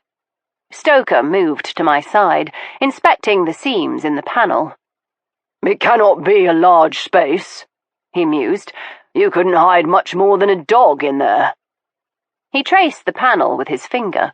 It could not have exceeded 3 feet by 2. The linenfold was bordered by a pattern of lozenges and roses, and I pressed them all in turn. "There must be a mechanism," I protested. "There is most definitely a space behind this panel, but how to gain access?" I repeated the process, taking my time as I ran careful fingers over each petal and leaf with disappointing results. "It appears your efforts are in vain," Tiberius said, inspecting his fingernails. "And I was so certain," I muttered. As I had in the music room, I kicked lightly at the baseboard, a thick panel of stout oak almost a foot high. Suddenly, the panel swung out noiselessly. "Which of us shall go in?" Stoker asked. I did not bother to reply. The entrance was too tiny to admit a man of his inches comfortably. Besides, the discovery was mine. I would have sooner cut off my own arm than let him precede me. "Excelsior!" I cried, diving into the dark space head first. A strong arm about my waist pulled me back. "Unhand me, Stoker," I instructed. "Not until you promise not to hurl yourself into trouble," he replied. "That panel may have been closed for centuries. Even if it has been opened recently, the air will still be bad. There is no ventilation and no light. Give it a moment to air out, and at least take a candle." I pulled a face at his precautions, but he was entirely correct. In my haste to explore, I had failed to make even elementary preparations, and I was chagrined at my own recklessness. "Very well," I said meekly. The minutes ticked by slowly, but after a quarter of an hour, I took the candle that Stoker had obligingly lit for me and folded myself once more into the tiny space. The air was, as he had predicted, thoroughly foul. It was cold and smelt of old stone, and something else I could not place, a dankness, a rankness that offended my nostrils. I clapped a hand over my nose and peered into the shadows. The candle gave enough illumination to reveal that I was crouched in a space even smaller than I had imagined. The opening behind me was the entirety of the panel, 3 feet high by 2 feet wide, barely large enough to permit me to enter while bent double. The back wall was another panelled affair, some 3 feet from the front, giving approximately the dimensions of a very small coffin. I shuddered. I knew that priests had often spent weeks in their sad little hiding places. I could not imagine any man lasting more than a few hours in such confinement without going entirely mad. As I raised the candle, the shadows in the corner revealed a dark bundle. I retrieved it and stepped backwards out of the filthy little hole. "That was vile," I said, brushing myself off. It was a futile gesture. The priest's hole had been free of cobwebs. It was only the atmosphere of the place that clung to me like a spider's silk. I blew out the candle and handed it to Tiberius. He stared at the bundle clutched in my arms. We had none of us examined it properly when Malcolm had presented it, an eventuality I could attribute to my own delicacy in asking for the thing, and a decision I regretted. But we had the chance now, and we took our time. The fabric was wool, or it had been once. It smelled like something wet that had never properly dried, no doubt the source of the dankness I had detected. I opened it carefully, but the sodden fabric fell to shreds in my hands. Inside the bundle was the travelling bag. He had been expecting it, but Tiberius still reared back as soon as he saw the case. I traced the initials worked into the wool with a careful fingertip. R.I.A., I said. Tiberius managed a nod. Rosamund Isabel Aylesworth. I flicked a glance towards Tiberius. "We ought to examine it." "Do it," he ordered, his mouth grim. With as much care as if I were mounting Priam's birdwing, I opened the bag and extracted the items inside. A toiletry case marked with the same initials, some underclothes, beautifully embroidered, and 2 dresses, a pair of shoes and a florilegium of Restoration poetry.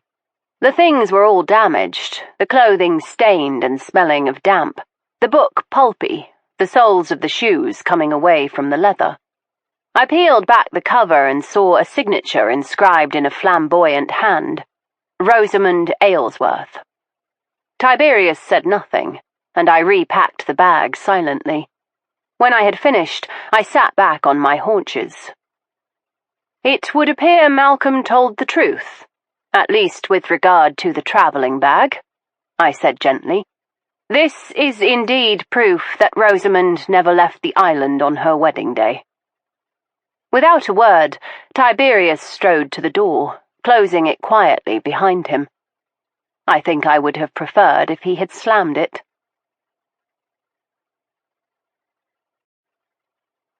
Chapter 16. Malcolm had still not made an appearance by tea-time, and as we gathered about once more in the drawing-room, we were a solemn group. Helen made no appearance at all, sending word that she preferred a cup in her room.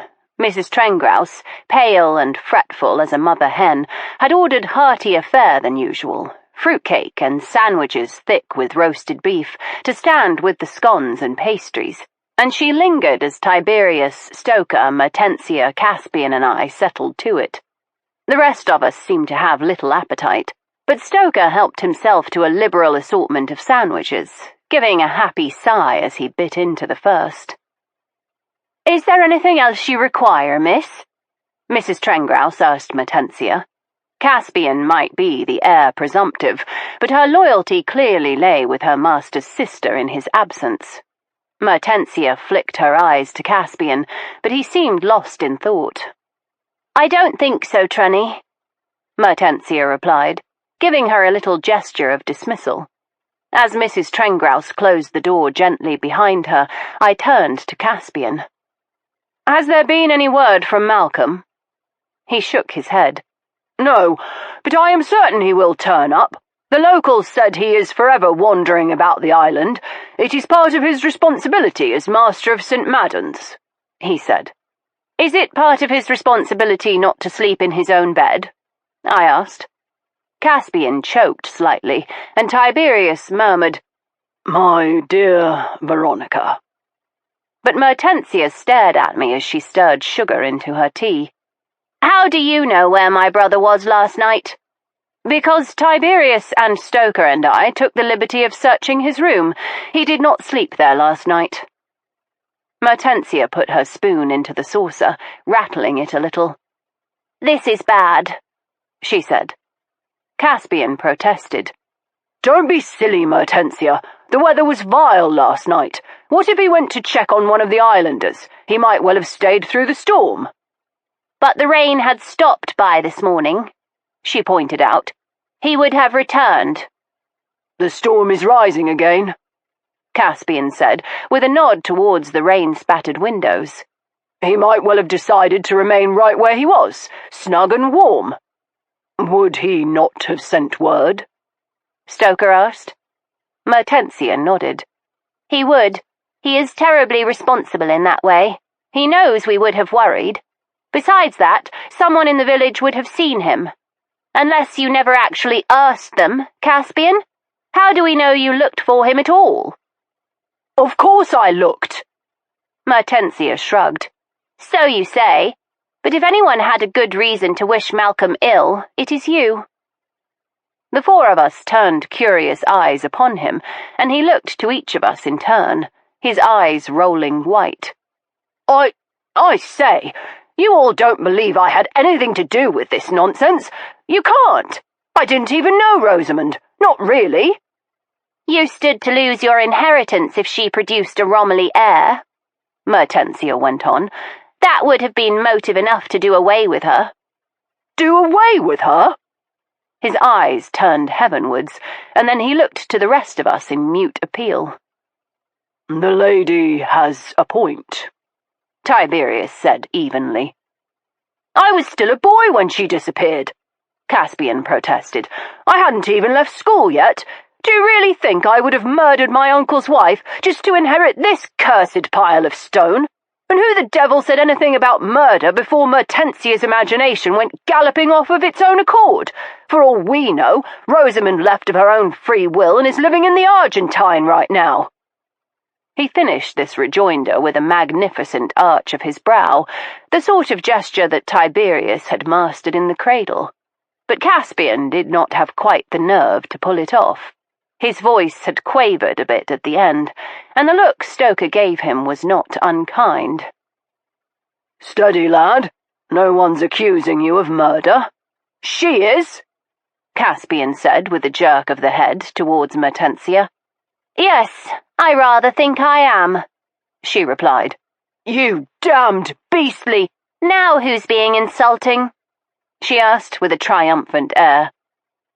You are both being tiresome, Tiberius pronounced. And, Mertensia, with all due respect, the greater sin lies with you, as you are the elder. By a considerable amount, Caspian put in. Her upper lip curled. Prick my vanity if you like, boy, but it means nothing to me. Our values, my dear Caspian, are nothing alike. I care for the land and the people here, the history, and the life we lead. You will never understand that. You'd better hope I do, or when I am master here— Mertensia leapt to her feet, pointing an accusing finger. There it is, an admission of your ambitions. He jumped up, squaring off to face her over the tea table, nearly upsetting the dish of clotted cream. I merely said— They shouted for a little while, hurling invective at one another over the scones as Tiberius and I watched. Stoker sat, contentedly eating his way through the sandwiches before moving on to a rather appetizing-looking cake, decorated with marzipan. "Should we stop them?" I asked. He shrugged. Why bother? This has clearly been brewing for a while. Perhaps it will clear the air. It's not helping us to find Malcolm, I pointed out. That doesn't seem to be anyone's priority, he observed. At the mention of Malcolm's name, Mertensia and Caspian fell silent, both of them looking slightly abashed. "Poor Malcolm," Mertensia murmured. "I wonder where he can be." Tiberius took the opportunity to seize the reins of conversation. "While we were in his room, we examined the travelling bag. He was quite right about it. It was most definitely Rosamund's, and full of what seemed to have been her most prized possessions." Stoker and I had carefully hid the travelling bag back in the priest's hole before restoring the panel. There seemed no reason to take the evidence from its place of concealment, as it seemed far safer there than elsewhere. "Where is it now?" Mertensia demanded. "There is no call for you to know that at present," Tiberius replied, every inch the lord. "Now, in Malcolm's apparent absence, I shall remind you that I am the highest-ranking man on this island. Furthermore, I am the Lord Magistrate for my country estate, and I am no doubt more familiar with the law and correct procedure than anyone else here, unless you have some constable or judge tucked away you'd like to produce."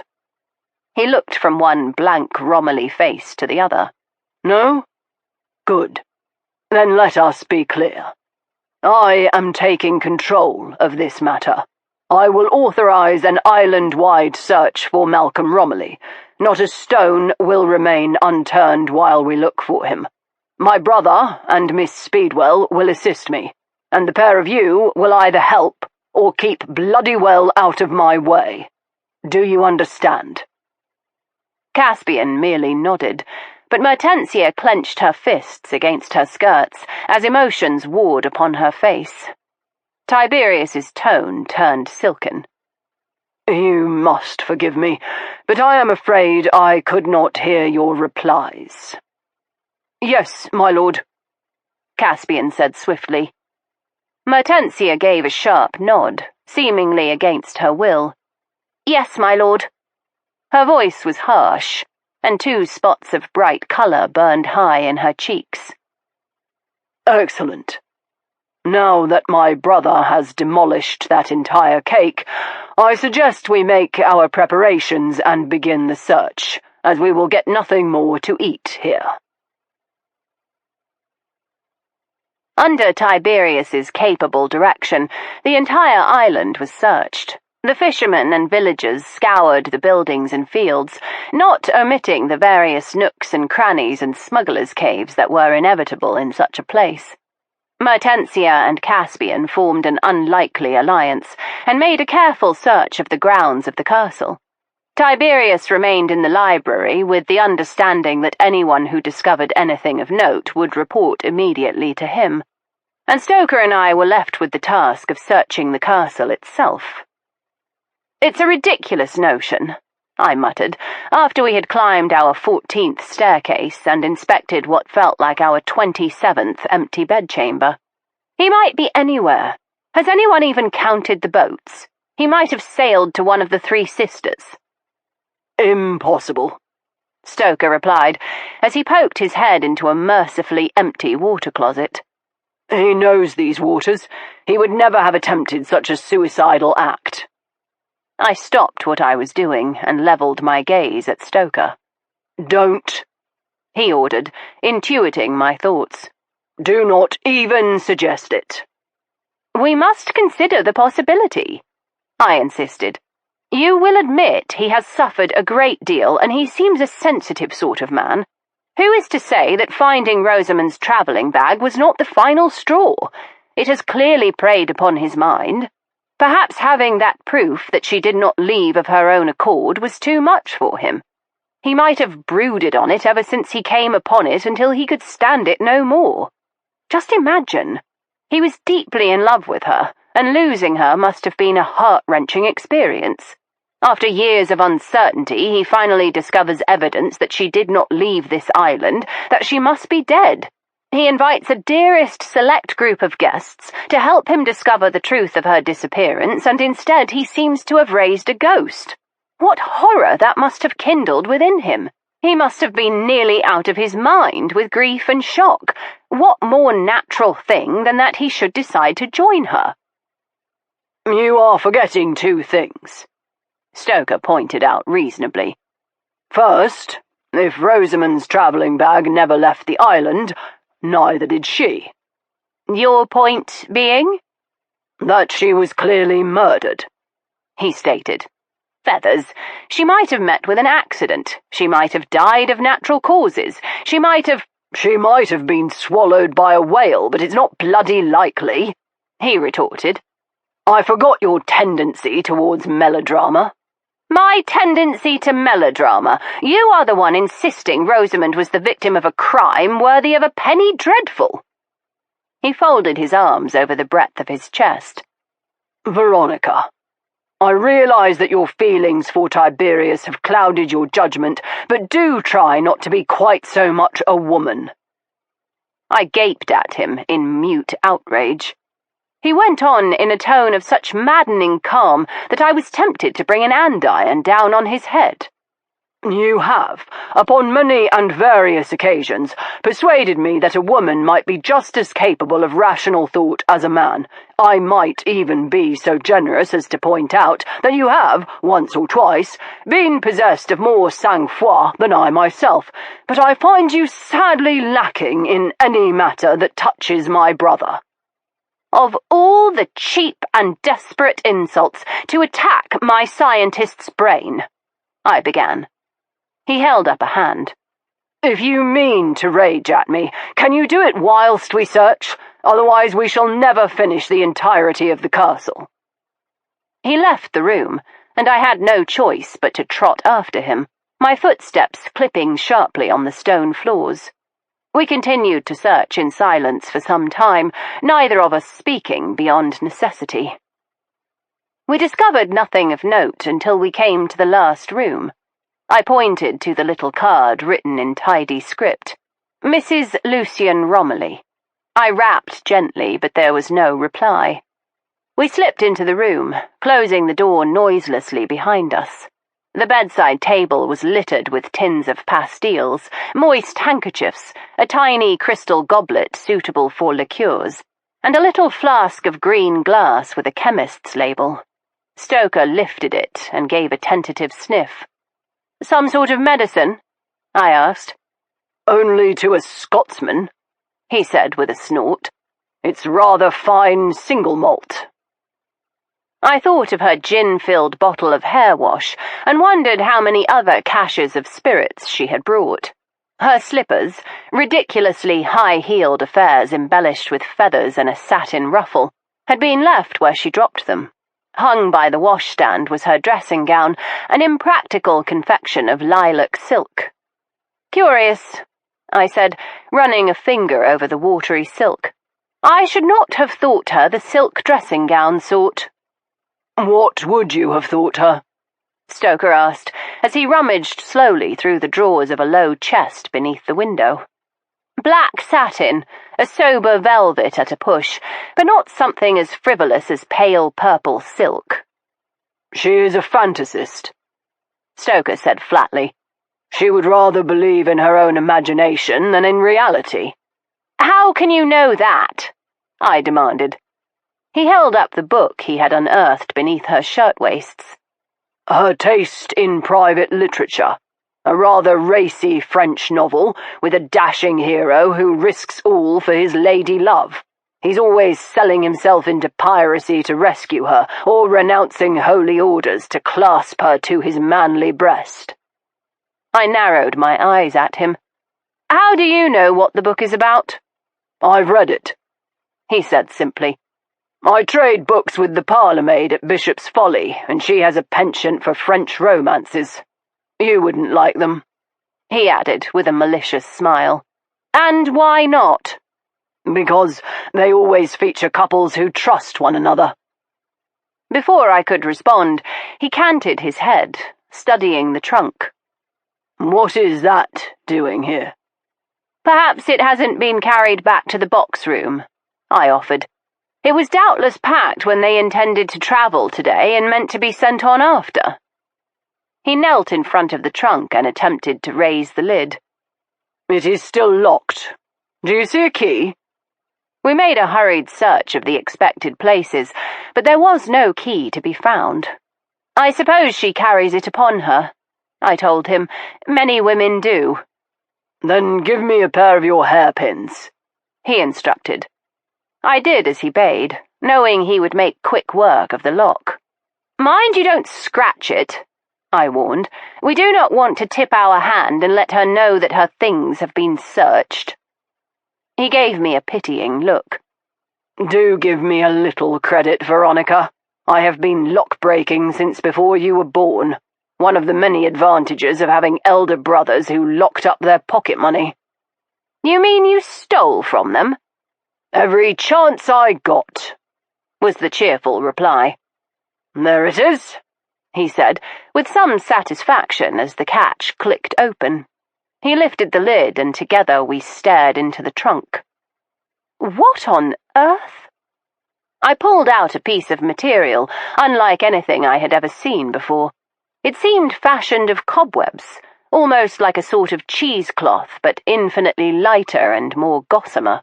Long filaments of silvery threads caught the light as they rose in the air, dancing a little in the draught from the ventilator. Ectoplasm, Stoker pronounced. I beg your pardon? That is nothing like the outer layer of a cytoplasm, I protested. I am not referring to the scientific definition, he corrected. This is altogether different. I have only seen it once before, when I worked in the travelling show.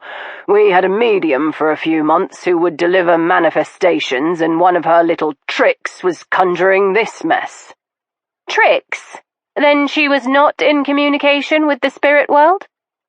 He rolled his eyes heavenwards. Veronica, there is no such thing as legitimate connection with the spirit world, because there is no spirit world. You are a scientist, for God's sake.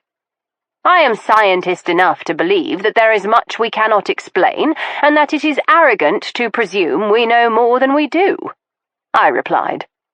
I took the length of material from him, running the exquisite softness through my hands. It was so light it seemed to weigh less than the air itself, gossamer as a butterfly wing. He sighed. Very well. But in this case the medium was most definitely a fraud. She used butter muslin and a bit of phosphorescent paint, but the effect was similar to this, a cloud of white to emanate from the mouth. The mouth? He shrugged. Most mediums swallow and regurgitate the stuff. Stoker peered into the trunk, pointing to a curious device. A squeeze box with straps to carry between the thighs, so it will make moaning noises on cue. Candles with wicks that have been tampered with to ensure they will extinguish at a certain time. Everything in here is designed to trick the gullible. His mouth thinned in disgust. No music box to hoax the sound of the harpsichord, but she has the means of every other effect. Helen Romilly is a rank charlatan, he pronounced.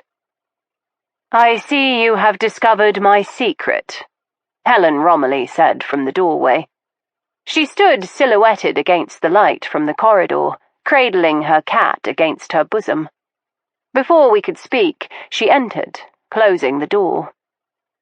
I do not blame you for your disapproval, she said, in a calm voice. I can only plead the need to keep myself and my son fed. By preying upon the hopes and fears of the grieving? Stoker demanded. She canted her head. I will not justify myself to you. We all live in a man's world, do we not? And you are a man. Are you saying that I cannot understand your choices? He said, dropping the lid of the trunk with a crash. No, I am saying that Miss Speedwell will understand them better. Tell me, she said, turning to me, her eyes wide in the lamplight. Was there ever a time when you were worried about keeping the wolf from the door? You earn your bread. Was there ever a day when you were down to your last crust? Yes, I told her.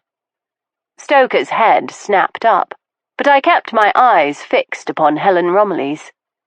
She stroked her cat, running one long white hand down the ebony fur over and over again. More than once, if I am honest. Then you know, she said simply. You know what it means to have to think about what you will and will not do in order to stay alive. I, too, have been poor, Stoker began. She cut him off with a sharp laugh, causing the cat to stir. Until you have been forced to contemplate selling your body, you have not been poor. Do not compare your situation to ours, she instructed. She turned those lamp-like eyes to me once more. Imagine how much greater the consequences of that choice when you have not only yourself to think of, but your child as well. I have led an exhausting life, Miss Speedwell. It has been my misfortune to love feckless men, first my husband, and now my son. And make no mistake, I love them truly. But it is a tiring thing to be the person upon whom all things depend. If a meal was to find its way to the table, I had to provide the coin. The same with the roof over our heads and the shoes upon our feet. I knew what I was doing when I married Lucian. He made no pretense at being a practical man. But I dare say you are woman of the world enough to understand my motivation there. She hazarded with a glance towards Stoker. I might understand the attraction, but not the compulsion to marry it, I replied. Oh, we should have been friends under other circumstances, she exclaimed. Can we not be friends now? I asked. Not so long as you suspect my son of murder, she answered. She gathered Stoker in with a look. I assure you both that I know his faults better than he does. I was cataloguing them in his father's character before he was born. You have never seen two men cut so closely from the same cloth. But their impracticality, their scenes and dramatics, are nothing more substantial than that bit of muslin in your hands. Caspian has made a hobby of throwing tantrums simply because he thinks it makes him interesting. He might have taken up hunting or the glockenspiel, but he does this instead. There is, beneath it all, not a malicious atom in his person. I would not quarrel with a devoted mother's assessment of her child. I tried a different tack instead.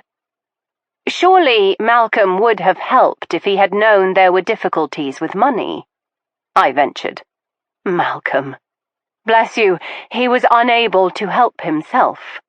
When Rosamund disappeared, he fairly went out of his mind. The letters I sent went unanswered for months.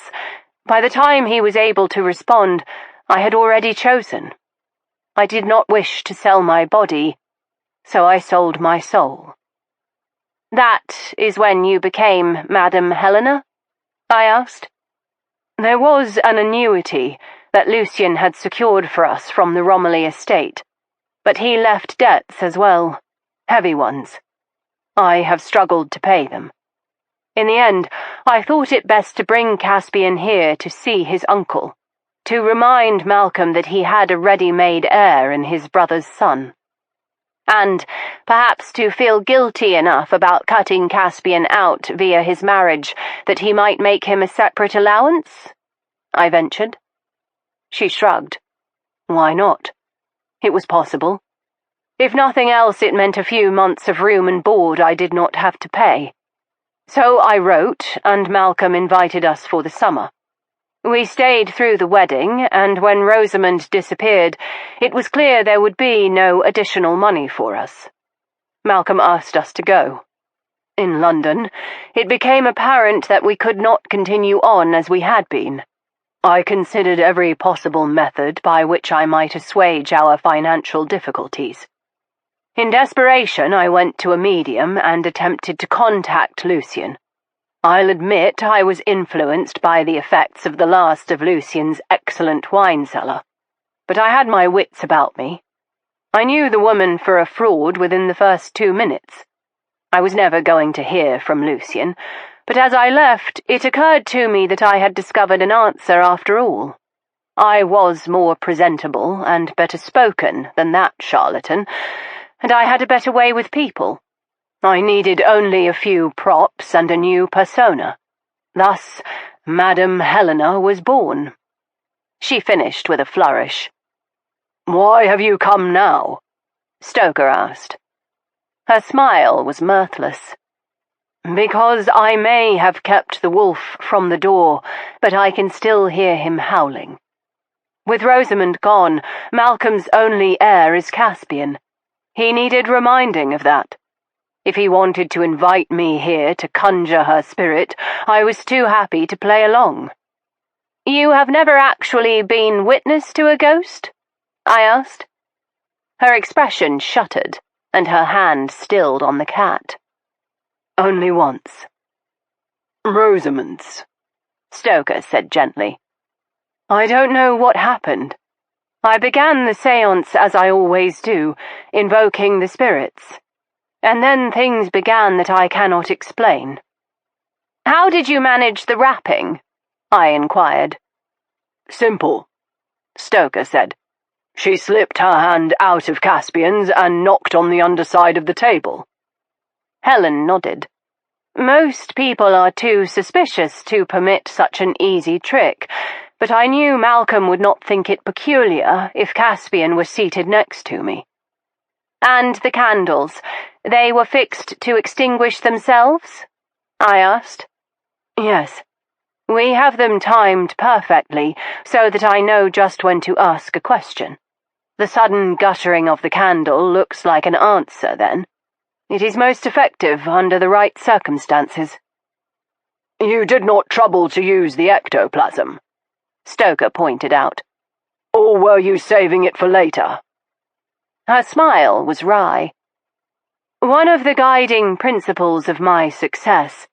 I do as little as I need to set the scene. Malcolm was only too ready to believe in Rosamund. It required nothing on my part but a little acting and the candles." "And the music," I reminded her. Her expression shuttered again. "That was not me." "Come now," Stoker began. Her fingers tightened on the cat's fur, earning her a growl of protest. She opened her hands, crooning an apology to the animal. "The music was the climax of your performance," I said. "Surely that was arranged." "It most certainly was not," she snapped. "I have confessed to everything else. If I had managed to arrange that, I would say it." "Then how was it done?" Stoker demanded. "How should I know?" she replied in some desperation. "I was as surprised as the rest of you when I heard it." "But you immediately associated it with Rosamund?" I asked. "Yes. She was the only musical one in the family apart from Lucian. When he left for school, the music room was shut up and no one played. But Rosamund asked that Malcolm open it up again, and he was only too happy to oblige her. She played for hours on end, maddening Baroque stuff. I used to go for walks just to get away from the sound of it," she told us. "And when you heard the music, you believed you had actually conjured her ghost?" Stoker did his best to keep the skepticism from his voice, I think, but I heard it, as did Helen. "I know you do not believe me," she said, her voice dropping dully. "But how else can you explain it?" I flicked Stoker a warning glance and spoke before he could reply. "Is that why you bought the charm from Mother Nance?" She nodded, lifting her wrist to show the length of coloured cord knotted there. Dangling from it was a slim silver medallion with a worn inscription of some sort. "It's a coin, salvaged from a Spanish shipwreck on the beach." "Rather unlucky for the fellow who wore it last," Stoker ventured. "Spanish sailors have never fared well in these waters." "It is better than nothing," she returned, lifting her chin. "Why did you try to leave the island today?" I asked. "Because of her," Helen said. "If she walks, who is to say whom she will visit? What harm she will do? She died in the prime of her life on her wedding day. She must be angry, so terribly angry." Her voice faded to a rough whisper, thick with fear. Stoker's pity seemed to stir then. He put a consoling hand to her arm. "I am certain you have nothing to be afraid of." She gave him a grateful look, and I chose then to speak. "I am not so certain," I began slowly. She blinked, panic returning to her. "What do you mean?" "If Rosamund is returning, if her spirit is uneasy, it must mean that she has unfinished business. She wants something. Revenge? To make us aware of how she died? A proper burial? Or to punish those who did not protect her in life?" I stepped towards Helen with each question, coming so near that I could see the pupils of her eyes dilate in terror. "Mertensia," she said, bursting out with the name. "She would want Mertensia. I heard them quarrelling the night before the wedding, in the garden. It was terrible. I thought Mertensia would kill her." She broke off suddenly, 2 spots of colour burning in the dead white of her face. I stepped back, giving her a consoling smile. "There. I'm certain Stoker is right, and you have nothing to be afraid of.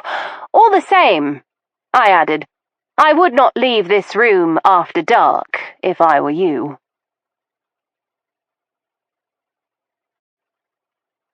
Chapter 17. "That was a trifle mean," Stoker observed, as we made our way from the family wing. "Even for you." I bristled at his accusing me once more of small-spirited behaviour. I was not mean, and if I were, she deserved it. I seem to recall you carping endlessly about her fleecing the grief-stricken. "Oh, I object to her occupation on principle, but there is something pitiable about her nonetheless." I quickened my pace. The sentimentality of the male sex never ceases to astonish me, I muttered. "What's that?" "Nothing," I returned. "Except that for a man who has suffered as much as you at the hands of women, I should have thought by now you would be immune to feminine wiles." "Wiles? If you think that Helen Romilly possesses one wile—" We were still arguing when we reached the still room. I had hopes of bearding Mertensia in her den. She was not there, but the pan gently steaming on the hob intimated a return shortly. We occupied the time investigating our surroundings, and the still room offered much to see. The room was fitted with shelves from stone floor to beamed ceiling, spanning the length of the walls. Each shelf held an array of glass jars, some clear, some amber, some green, and every jar was filled with something interesting. There were potions and decoctions, creams and salves, elixirs and balms. From the beams hung clusters of drying herbs, and in the corner stood a copper distillation device, and next to it a large sink. A work table had been placed in the centre of the room, its surface scrubbed clean, and behind it a bookshelf had been hung and stacked with herbals, physic books, pharmacopoeia, and florilegia. Another set of shelves held an assortment of equipment, glass beakers, pans, spoons, measuring devices. "I'll be damned," Stoker said in a low voice. "This is nothing like my nanny's still-room." "I should have thought the Templeton-Vane's grand enough to have a still-room maid," I remarked, as I thumbed my way through the books. I was still annoyed with him, but curious in spite of myself. "We did, but that was Nanny's first post starting in the house, and she guarded our still-room like a dragon, and if she had seen this one, she would have raised holy hell with my father until he had equipped hers better." "What sort of things did your nanny brew up?" "Toothache remedies and jams," he said promptly, as he studied the shelves of herbal mixtures. "Nothing to touch this. My God, she has a preparation of foxglove here." I glanced over to where he stood, enraptured with Mertensia's collection. For treating heart ailments? Or poisoning people, he returned. Everything on this shelf could kill a man, or woman, in sufficient doses. He began reading off the labels, each penned in Mertensia's tidy hand. Peppermint syrup for digestion, lettuce juice for headache, fig syrup for constipation. Those are the harmless ones. But this shelf... He returned to the foxglove preparation on the top shelf. This lot is altogether different. He paused, moving closer to the bottles as he extracted one. Mertensia does more than dabble in digestive tisanes, he said, as he lifted the bottle to the light. I plucked a book from the shelf. It was thick and bound in dark green cloth stamped with a golden mermaid. I flipped through the pages, realizing that it was a sort of receipt book, recording her various preparations with notations and scribbling as she perfected each. Within the leaves were loose pieces of paper, laundry lists and notes from Mrs. Trengrouse, doubtless thrust aside to be forgot in the fever to brew a new batch of potions. I skimmed them, stopping when I came to a sheet of cheap paper headed with the name of a barely respectable hotel for ladies in London. There was no salutation, and the text picked up in the middle of a paragraph. Clearly, the first page had been lost, but I recognized that flamboyant hand immediately. Why I am so terribly desperate.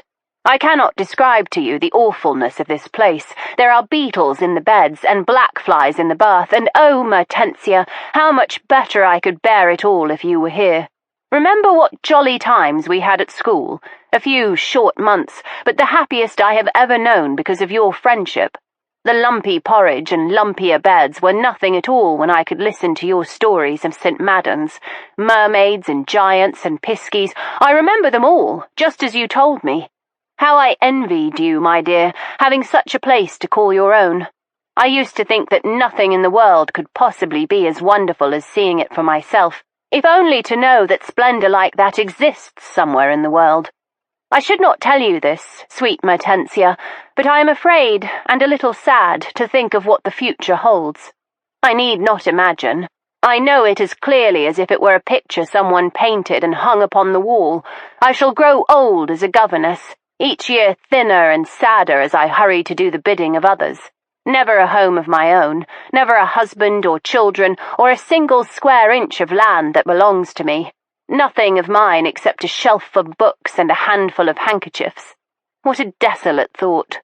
I know I must go to my fate, as Andromeda to the Kraken, ready to be chained upon the rock and wait for my doom.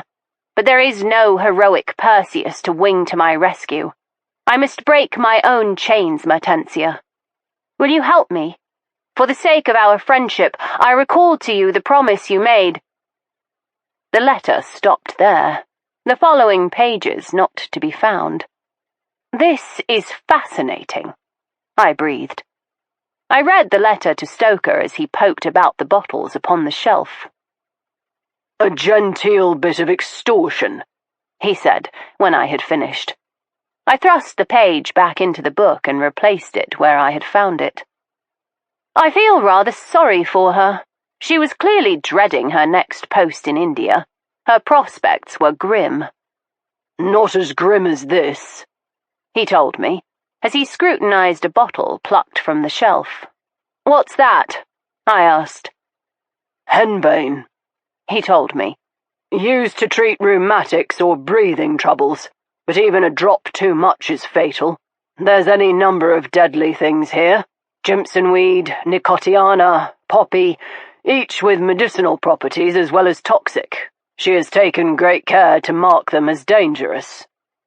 He gestured towards the row of bottles. Beware the sister, Mother Nance had cautioned. I went to the bottles and inspected them. On each, Mertensia had listed the ingredients beside a tiny black skull, inked in lines so fine they might have been silken threads laid upon the label. I pursed my lips in a soundless whistle. So, not just the odd broken bone or spot of indigestion for Mertensia, I murmured. She has administered life and death to the people of this island. Nothing so sinister as that, Mertensia said, as she moved into the room on noiseless feet. She was carrying a basket of wood, and Stoker hastened to take it from her. Thank you. Another small log to keep the stove hot, I think, she told him. He did her bidding, stirring up the fire with a poker before placing the wood atop. She wore a pinafore over her clothes, a long affair that reached from shoulders to hem, and her sleeves were rolled back, her hair tucked haphazardly into a snood. I made up the foxglove for Mother Nance. Her heart gives her trouble from time to time, and I ensured the preparation was approved by her doctor on the mainland. The others have their uses as well, she told me, as she went to pluck a dried assortment of herbs from the bundles tied to the beams overhead. More arnica, for your bruising, she added with a glance at Stoker. And for Tiberius's. The pair of you have managed to use up my entire store cupboard of the stuff. She smiled a little when she said it, but she could not sustain it. You are worried about Malcolm, Stoker suggested. It isn't like him to be so irresponsible, she said, collecting the rest of her ingredients. Trenny said I should keep busy. No doubt he will turn up by sundown, as Tiberius says, and have a good laugh at us all for being so worried. Her tone was light, but her eyes were shadowed. We have searched the castle and found no sign of him, I told her. But we have uncovered evidence that Helen is a fraud as a medium. She snorted. I could have told you that. She spent an entire summer here without even a hint that she might have sensitivities. Then, as soon as she left here, she set herself up as Madame Helena. It's a grotesque joke. She broke the dried arnica into smaller bits, dropping them into a shallow stone mortar. She took up a pestle of the same material and began to grind the brittle leaves slowly. Helen said she had to provide for herself and for Caspian, I told her. She has a small annuity from St. Madden's that Malcolm arranged after Lucian's death. If she needed more, Helen had only to ask and Malcolm would have given them a home, she retorted. Lucian's widow and child would never have been turned out in the cold. Perhaps, I mused. But it seems a hard thing to one's pride to have to come cap in hand to one's relations to ask for money. I seem to have overheard Malcolm refusing Caspian a request for a loan only yesterday. The discussion grew quite heated. Mertensia's hand stilled for a moment, but she went on doggedly. I do not know anything about that. Then perhaps you would like to tell us about your quarrel with Rosamund the night before she disappeared, I said sweetly. She dropped the pestle with a loud crack. Stoker stood beside her, his manner gentle. Mertensia, I am certain it was nothing, he began. She shied away from his hand, looking at him with sudden suspicion.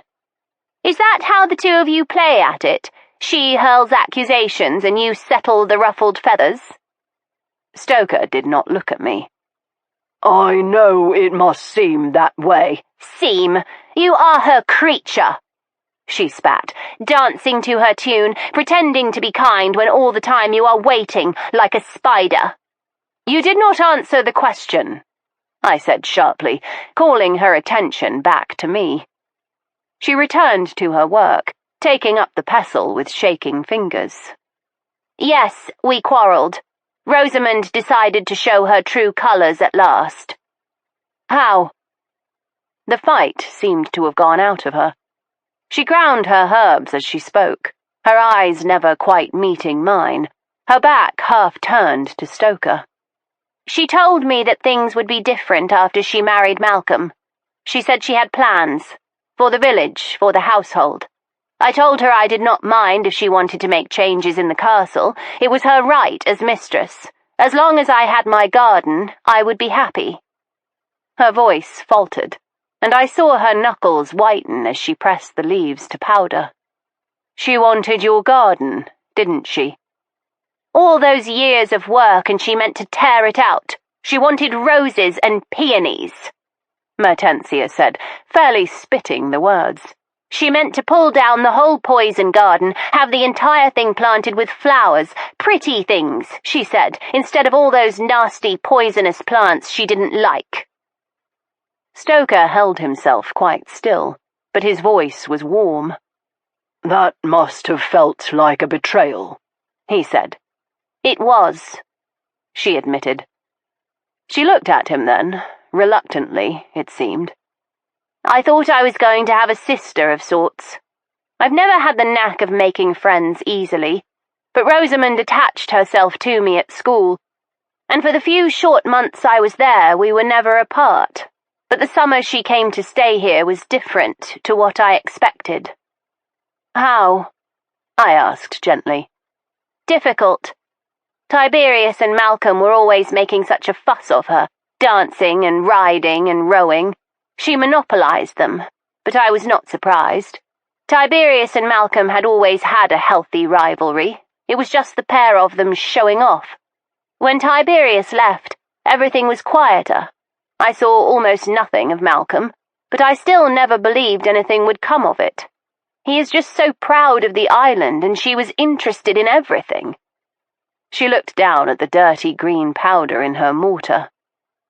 I have ruined this lot, she said in a dull voice. She threw the powder into the fire and began again with a fresh bunch of leaves. Then they announced their engagement, and for a few weeks Rosamund seemed different, quieter. I would come upon her at odd moments, and she was always just sitting, lost in thought. When she was with Malcolm, her spirits were high. There was a recklessness about her, a sort of devil-may-care gleam in her eye that I could not understand. I would have thought she would have been serene. She had everything she ever wanted. But Rosamund was never serene. There was only brooding silence or that hectic gaiety. Nothing in between. No real happiness, no real love for Malcolm. I finally confronted her the night before they were married. That is when she told me that I needn't bother myself about her. She had everything planned. Mertensia's hands stilled as she spoke, her voice dreamy, her eyes fixed upon a point in the distance. She talked for hours, it seemed. She told me all that she wanted to do, every way she meant to take charge of things. I never realized, you see, how much she had resented me when we were at school together.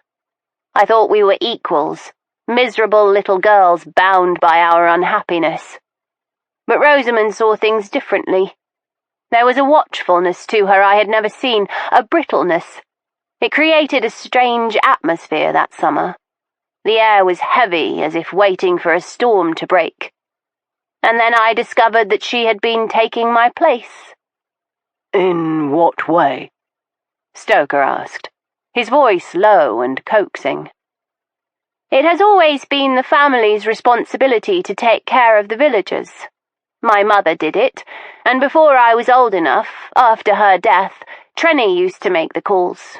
She taught me how to pack the baskets, what to choose to give them the most comfort. A broth with wine and egg yolks for a nursing mother, a calf's foot jelly for a broken leg, just as I did today. There is not a hearthside on this island beside which I have not sat, warming soup and knitting socks. One day I brewed up a bit of cat's claw tonic for old Mrs. Polglace. She has rheumatism quite badly, and cat's claw is the best remedy. I used to take her a bottle quite regularly, but that summer there was so much to do I had left it. I felt bad when I realized how long it had been. I took the tonic and went to the Polglaze cottage, but when I got there, Rosamund was already there, reading to Mrs. Polglaze. She had taken the last bottle of tonic I brewed and brought it with her. They were having a great laugh when I arrived, and it was only the first of many such times.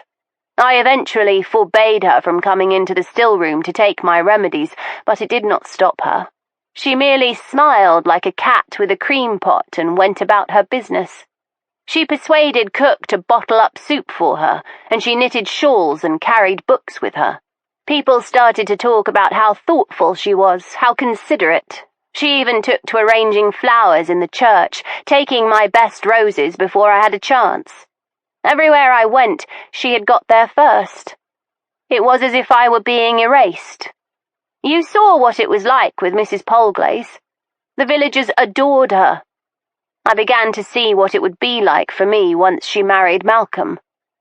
There would simply be no place for me here. Stoker's gaze flicked to mine.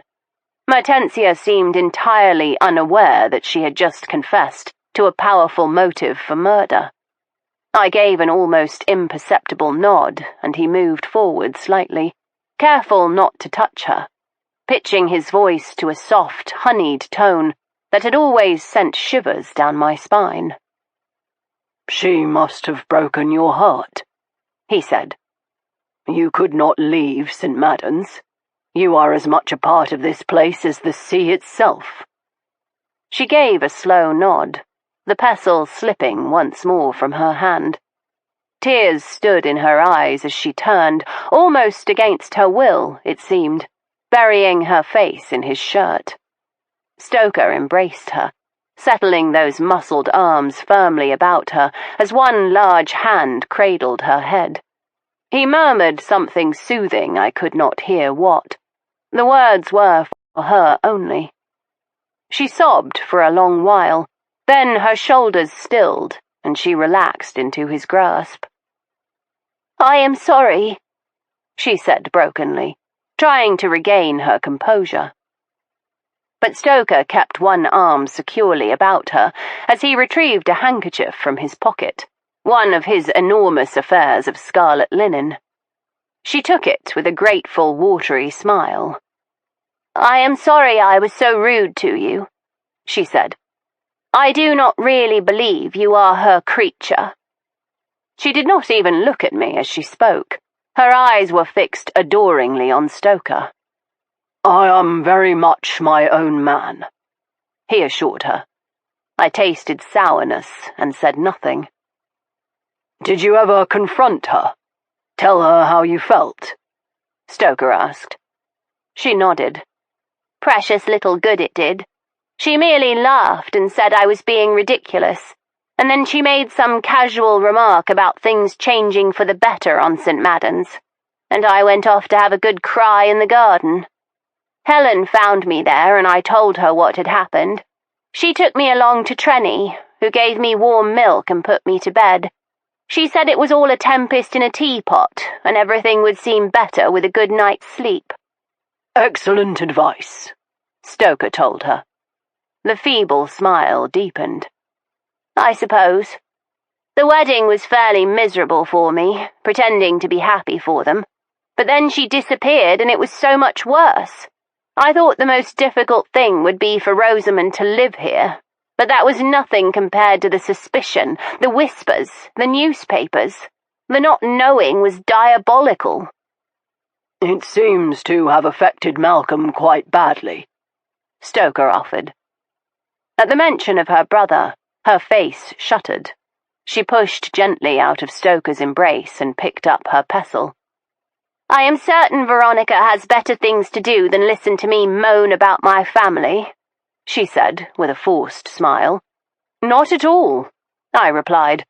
"I am persuaded that Malcolm's disappearance is connected to Rosamund's. If we discover the truth about her whereabouts, no doubt we can do the same for him." "I hope you are right," she said. She said nothing more, and that seemed our cue to leave. As we made our way from the still room, I saw the corner of the scarlet handkerchief peeping from her pocket. Her finger reached out to stroke it as we closed the door behind us. "Well, that might have gone better," I said in some irritation. Stoker shrugged. "We learnt a little of Rosamund's ability to manipulate, thanks to that scrap of letter, and we confirmed there was a quarrel. Whether Mertensia is telling the truth about the fact that it ended remains to be seen, but I am inclined to believe her. She is a simple, forthright woman. I think she has no talent for deceit." And with only herself and the missing Rosamund to witness it, we shall never know.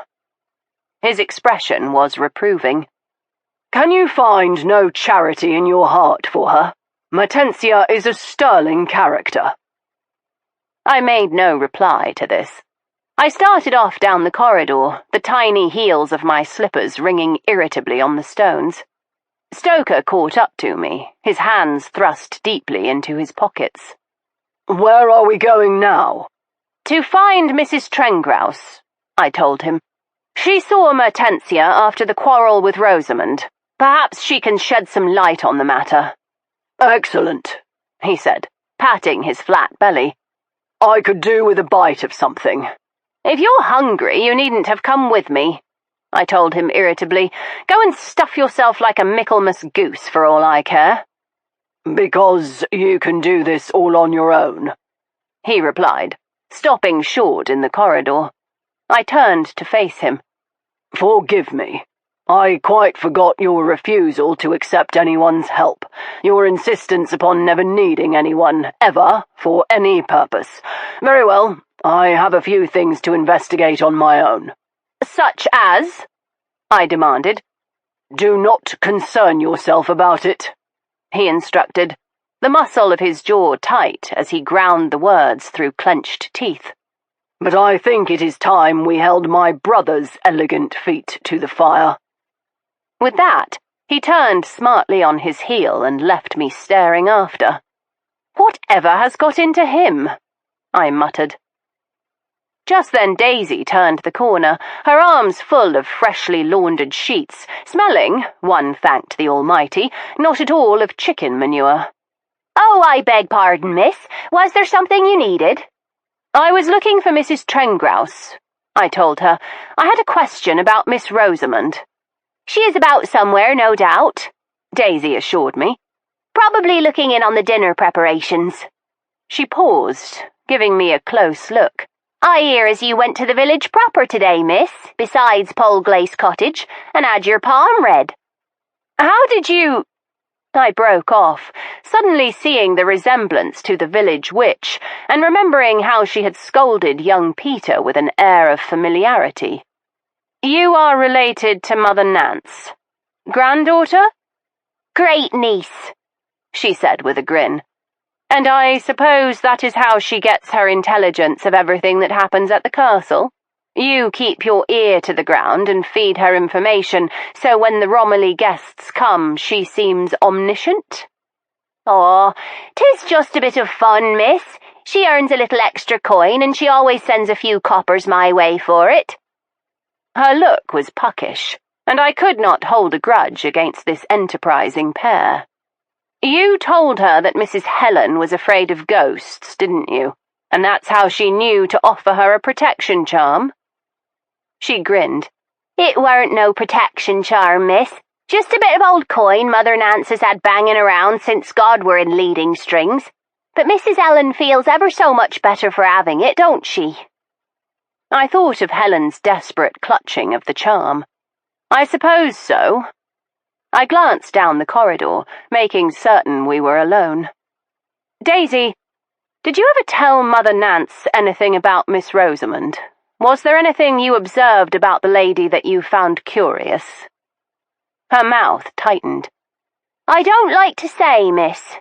'Tisn't fit for proper ladies to speak of." "I am no proper lady," I assured her. "Now tell me, your master's life may depend upon it." Her eyes rounded. "The master? I can't see how that may be, but all right, miss. Yes, I did note something." She glanced down at the pristine sheets in her arms. "I changed her sheets every day, I did. I washed all her linen myself, bath and personal. And in the 3 months that she were here, she only had her monthlies once." I blinked. "I beg your pardon?" "Her monthlies, miss. She bled the first month she came, but never after that." "Rosamund was going to have a child," I concluded. "Yes, miss. She were sick a time or two in the morning. Nothing half so bad as I've seen with my sisters," Daisy advised. "But sick nonetheless. I cleaned it all up, and she gave me a shilling to keep quiet about it. And quiet I was," she added firmly. "I never told Mother Nance, although she might have made a few shillings herself out of childbirth charms. But it made it all the more tragic when she disappeared, miss. It weren't just her that vanished. It was the master's child," Daisy said, shaking her head sorrowfully. But I had a different thought entirely. After my talk with Daisy, I repaired to my room to wash off any dusty traces of the search, extracting cobwebs from my hair and rubbing a smudge from my cheek. Suitably freshened, I found Tiberius in the billiards room with Stoker. They were not playing, but sitting, sunk deep in the leather armchairs, smoking and saying nothing. I went and sat on the hassock at Tiberius's feet, ignoring Stoker entirely. I leant forward, placing my hands in Tiberius's. "Did you know?" His brows quirked up inquisitively. "Did I know?" I tightened my grip, my gaze never leaving his. "Did you know?" He did not speak for a long moment, and when he did, he paid me the compliment of the truth. "I did." "How? Was it in the telegram she sent you before she married him?" He gave a slow nod. Stoker stirred, but did not interrupt. "By the time I received the telegram, she was already missing, and my child with her," Tiberius said. Stoker's eyes were bright with inquiry, but I continued to ignore him. "Tiberius, you have not been forthright with us. Tell us now why you have come here." His expression hardened. "Malcolm married the woman I loved, and for whatever reason, he failed her. Failed her so badly that she fled, or took her own life, or was murdered. If someone has hounded Malcolm to death for it, then I would like to know who, so that I may take them by the hand and convey my thanks." I had never heard him speak so bitterly, and it was a moment before I could form a reply. "You surprise me, my lord," I said gently. "I hadn't realized you shared Stoker's capacity for rage." "Share it?" he mocked. "My dear lady, I taught it him. Now, I should like very much to discover the truth of what has happened to Malcolm. And Rosamund," Stoker put in steadily. The brothers squared off in a posture that was no doubt familiar to them from their boyhood days of brawling.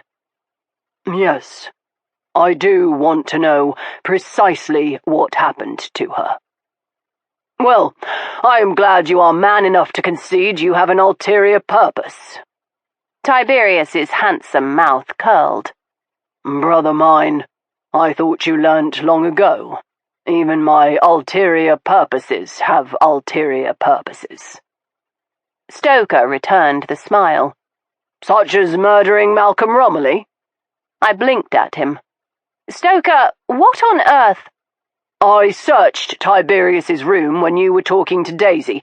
He has a revolver hidden in his bag. He does not habitually travel with one, and a sleepy isle off the coast of Cornwall is not exactly a thriving hive of dangerous criminal activity. Therefore, why would he choose to arm himself this time, I ask myself? Why come here at all and suffer the tortures of Rosamund's disappearance resurrected, unless he decided to take matters into his own hands?" "Stoker, you cannot—" "Accuse my own brother of plotting a murder? Of course I can. In fact, I accuse him of carrying it out." "You bloody fool," Tiberius began with a thin smile. "Am I?" Stoker crossed his arms over his chest. "I'll stake my life on you being up to your lordly neck in this business and take my chances." They stood toe to toe for a long, breathless minute. There was no sound except the ticking of a particularly ugly mantel clock, until at last Tiberius expelled a deep breath and let his shoulders soften. "Very well. I came here to kill Malcolm. Is that enough of a confession for you? Or shall I write it in my heart's blood?" Stoker's expression barely shifted, but I caught the triumphant flicker in his eyes. I hurried to speak before he goaded his brother to further violence. Tiberius, perhaps you would care to start at the beginning. He shrugged. There is not much to tell. When Rosamund disappeared, no one knew precisely what had happened. Theories abounded, each wilder than the last. It was suggested that she had thrown herself into the sea, or that she had gone off in a passing boat. Some said she was murdered, others that she had turned into a dove and flown away on the west wind. That last contribution was from the more superstitious villagers, he added with a cold smile. No body was ever recovered, no note or witness ever produced to say one way or another what became of her. Malcolm was advised that he could apply to have her pronounced legally dead if she had not been heard from in 7 years. For 3 years, there has been nothing. Then, quite out of the blue, Malcolm wrote me a fortnight ago. He said he had discovered proof that Rosamund did not leave the island of her own free will, and he wanted me to come here because he wanted to discover the truth. Did he tell you anything more? I prodded. No. Only that he trusted me because I had not been here during her disappearance, and because he knew that Rosamund and I were barely acquainted, and therefore I could have had no motive for harming her. It was that bland little reassurance that taunted me. I read it over and over again, and it suddenly occurred to me, what if he had known? He might have discovered our feelings quite by chance. Rosamund sometimes kept a diary, and she was not always careful with it.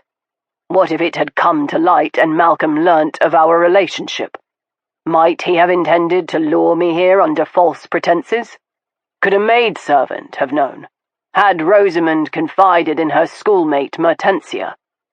The more I considered the matter, the more possible loose ends I imagined, and any one of them might have exposed us. And so you determined to come and discover the truth for yourself, I added. More than that. I always resented the fact that whatever had become of her, he had not been able to prevent it. Had she run away? Then he must have been the source of her unhappiness. In choosing Malcolm for her husband, she must have believed he would bring her comfort and companionship. Somehow he had failed her. And then his letter came, claiming he had proof she had been harmed. And that is when I became angry. Blindly, redly angry. All I could think was that he had been able to do the one thing denied me, marry the woman he loved. And he had lost her. He had not kept her safe. He had not protected her. And I wanted justice, for Rosamund's sake. Visited both upon her murderer and upon the man who had let it happen. So, I decided to come here, prepared to deal justice if necessary. How did we fit into your plan? I inquired. Tiberius smiled. I have never done murder before. I thought an accomplice might be necessary. And you expected we would provide that help? Really, Tiberius, you go too far, I chided. Do I? You are not overly concerned with the law, either of you, Tiberius replied, as he looked from me to Stoker. You care for justice, but not for how it is achieved. If I executed a murderer, would you really give evidence against me? Or would you help me hide the body? Why the pretense? I demanded. Why not just explain what you were after? It's hardly the sort of thing one asks casually. One simply cannot invite people to engage in a spot of justifiable homicide, he said. But I thought that if I could bring you here, if you could see it all for yourself, you would both sympathize. You did not invite Stoker, I reminded him. In fact, when he asked to come, you specifically told him he could not. Tiberius's smile was patient.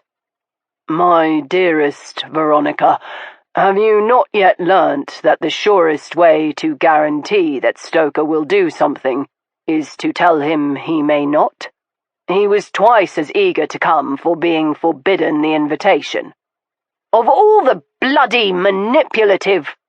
Stoker began. Tiberius held up a finger. Effective. I've known how to maneuver you since our days in the nursery. You have not changed. Neither have you, Stoker replied bitterly. We are brothers, Tiberius. You could have told me the truth. As you did when Caroline de Morgan was trying to put a noose about your neck? Tiberius asked. You have never once turned to me for help. Why should I return the favour? The question sat uneasily between them, the silence heavy with reproach. Did you kill Malcolm? Stoker asked bluntly. Tiberius canted his head and gave his brother a curious look. I cannot decide which answer you would like most. To hear that your brother is as capable of intemperate violence as you are, or to hear that he is better than you, after all, and can resist the most primal of urges, that of the killer. Tib, Stoker said in a gentle voice, the nickname one I had never heard before. A relic of childhood. I wondered how long it had been since Stoker, since anyone, had called him that, this elegant and fractured man. Tiberius drew in a deep, shuddering breath and put his shoulders back. I did not. I came here with the intention of killing him, and I may do it yet. But I have thus far not harmed so much as a hair upon his head. I give you my word. Not as father's son, but as mother's.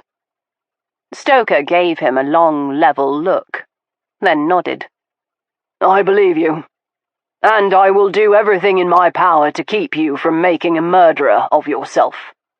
You may try to stop me, his lordship said coolly, but you will not succeed. You should give it another thought, I broke in. Having a murder on one's conscience is no easy thing. I speak from experience. His lordship's mouth went slack, but before he could ask anything further, I held up a hand. Now, on to business. We must be logical and scientific in our method. If you did not murder Malcolm, where is he? Do you want my word upon it? Tiberius thundered. I had nothing to do with Malcolm Romilly's disappearance, but I swear to you, I vow by all I hold dear in this world and the next, if we find him, and it is proven that he had anything to do with Rosamund's death, I will wrench out his still beating heart with my bare hands. He was breathing heavily, the only sound in the taut silence of the room. Just then, Mrs. Trengrouse appeared, her expression anxious. My lord, there you are. I don't know what to do, she said, coming forwards in haste. Here I am. What is it, Mrs. Trengrouse?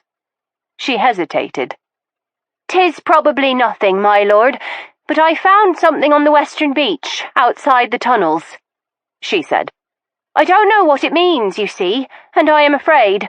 So very afraid that it means the master is not returning. Stoker's manner was gentle.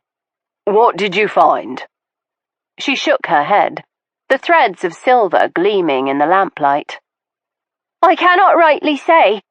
'Tis like nothing I have ever seen before, but I... Her voice broke on a sob, and Stoker patted her shoulder. We will come, he assured her. We followed Mrs. Trengrouse through the house and down to the kitchens. Where is the staff? I asked, as we made our way through the usually bustling offices. 'Tis their supper time, she said. Cocoa and bread and butter before they finish the dinner preparations. Stoker gave an appreciative sniff of the aroma of cocoa as she led the way to the tunnels, lighting lamps for us and unlocking the gate. She collected a lantern and went first through the narrow passage. I fell into line behind Mrs. Trengrouse, who kept up a continuous patter of talk as we made our way down to the beach, the brothers walking behind. We emerged onto the beach just as the sun sank behind the sisters, the dark rose gold of the light turning to silvery grey. A tiny boat had been beached at the edge of the water, and Mrs. Trengrouse led the way to it, hurrying over the shingle. The waves were rising in the evening wind, lacy whitecaps forming at the crest of each breaker. "Inside the boat," Mrs. Trengrouse said, lifting her lantern high so we could see. "Just there." The Templeton-Vanes clambered into the little craft, Tiberius more slowly than Stoker. They stood, looking about for a moment before turning to Mrs. Trengrouse in perplexity. "Now you, Miss Speedwell," she ordered. "Into the boat." In one hand, she still held the lantern aloft, lighting the way, and in the other, she levelled a revolver at my heart.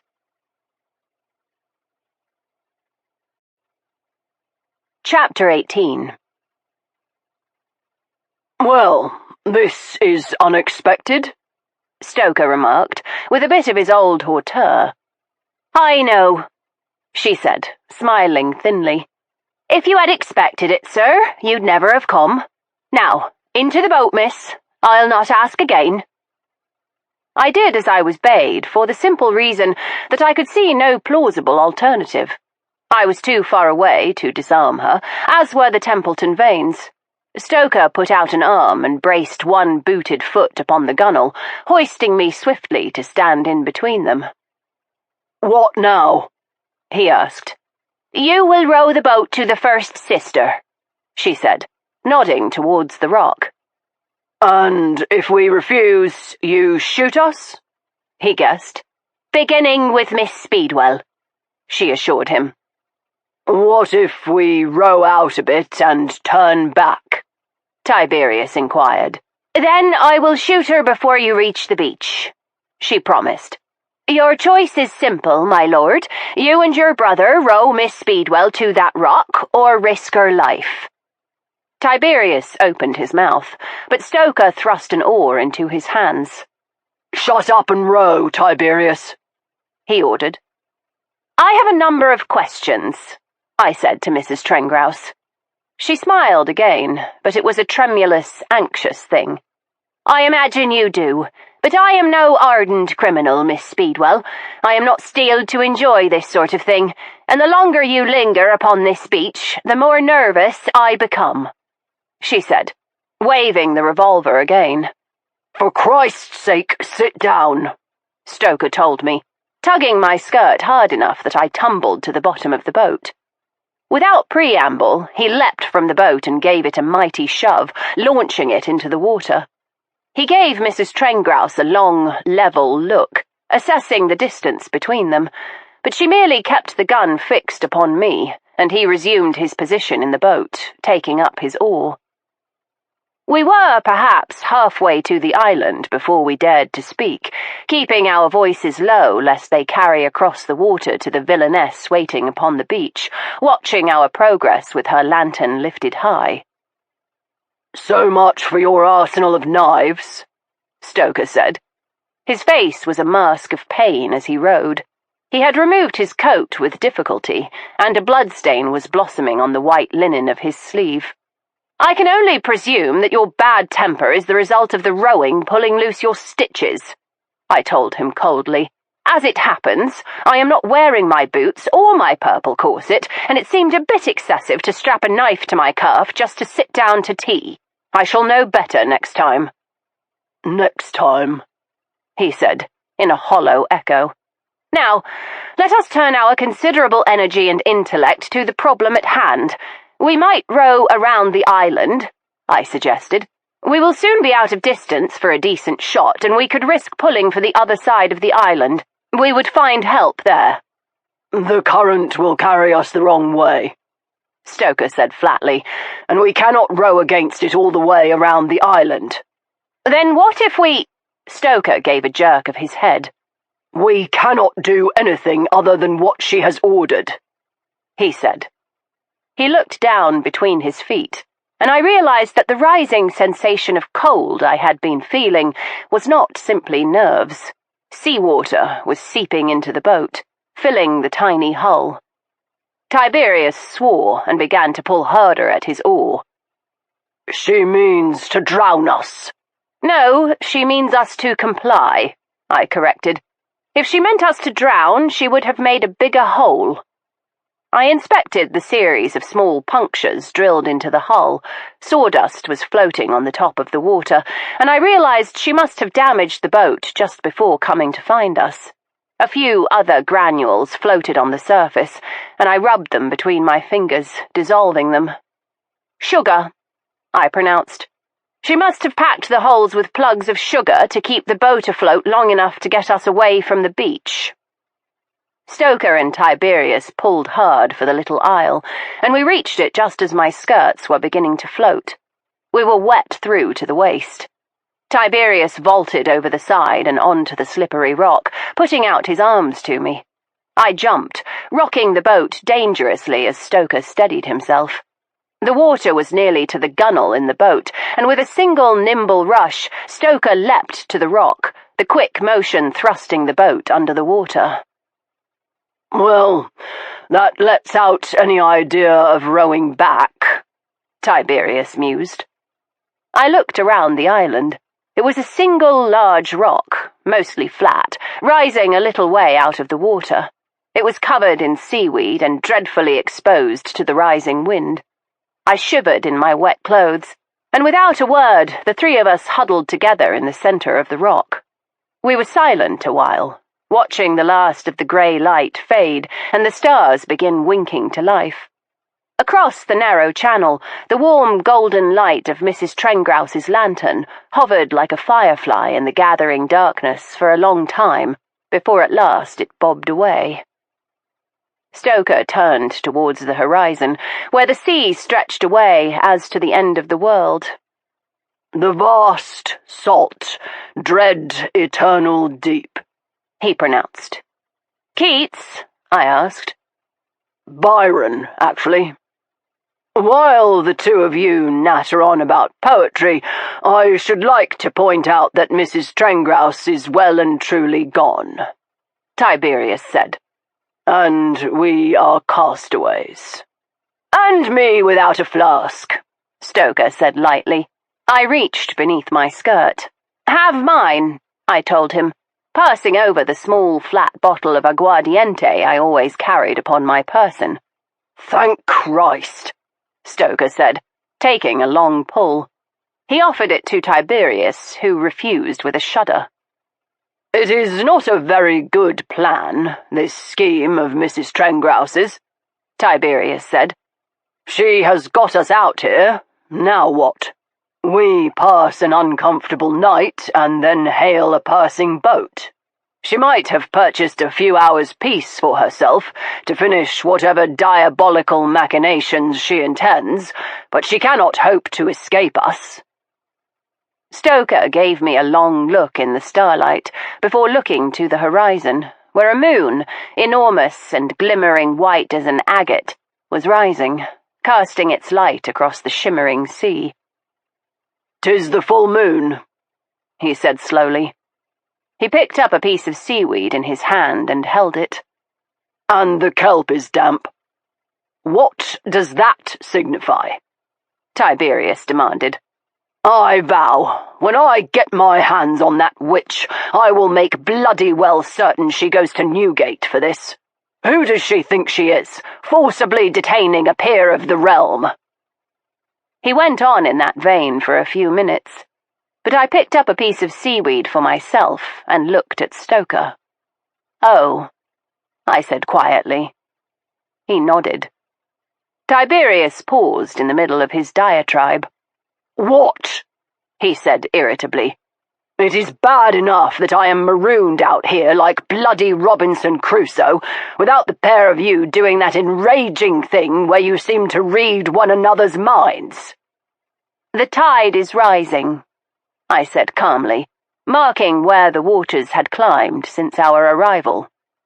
So? They do that? Tiberius returned. Every 12 hours, I am told. Stoker kept his face towards the horizon, the moonlight illuminating his profile like an emperor incised upon the face of a coin. It is the full moon, he repeated. And the kelp is wet. Tiberius rolled his eyes heavenwards. Why does he keep bloody saying that? I can see the damned moon, and I do not give a queen's quim for wet kelp. Stoker turned at last, his expression fathomless. Today is the first full moon after the autumn equinox. The sea will rise, higher than at any other time during the year, and at the last high tide it rose enough to cover the island completely.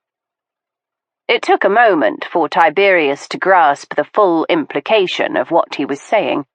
Even in the fitful light, I could see him pale, his eyes suddenly bleak. You mean we shall drown here? Stoker shrugged. I see no boats, brother. It is only a matter of time before the sea closes over us. But the other sisters? Tiberius began. I shook my head. Too far to swim and pointless. There is no shelter, and they are even further out to sea. No trees to provide fuel for a fire, and even if there were, I suspect Stoker's matches are worse than useless. He reached into his pocket for his match case and opened it. The handful of lucifers inside floated on a little puddle of seawater. Pulp, he said succinctly. What if we made a great noise and shouted for rescue? Tiberius asked, somewhat desperately, I thought. The wind is blowing the other direction, Stoker told him, with greater kindness than I would have expected. It will carry the sound away from the island. We were silent, each of us locked in our thoughts. Finally, Tiberius burst out, I do not accept this, he said, rising to his feet. He stood, magnificent in his rage. Damn you! This is your fault, you bloody bastard! Tiberius thundered. Stoker rose to face his brother. Say it again. This is your fault, Tiberius said, with brutal clarity. Stoker's fist connected with his jaw before the last word was finished. I jumped between them. Is this truly how you mean to spend our last hours? I challenged. Brawling like boys? Tiberius, you are unfair. This is no more Stoker's fault than mine. It is, he insisted, rubbing at his jaw. He let her do this. He had a chance to overpower her on the beach. I would not risk Veronica's life, Stoker said simply. Why? Because you love her? Tiberius jeered. Much good your love will do her now, brother. She dies with the rest of us. But for now, she lives, Stoker returned. If I had acted hastily, God knows what that woman might have done. You might have bested her, Tiberius said. Yes, there was risk, but risks must be taken in life. Have you never learnt that? I have learnt that better than most, Stoker told him with icy calm. I stared at him in perplexity. I had seen him so often enraged or in a towering temper, but never this cold composure, this complete and utter placidity in the face of certain death. And still it profits you nothing, Tiberius returned. You risk nothing, and so you are nothing. You love her, he repeated, jerking his head towards me. And yet you have never told her, have you? Well, I am glad of it. She deserves better than you bloody fool.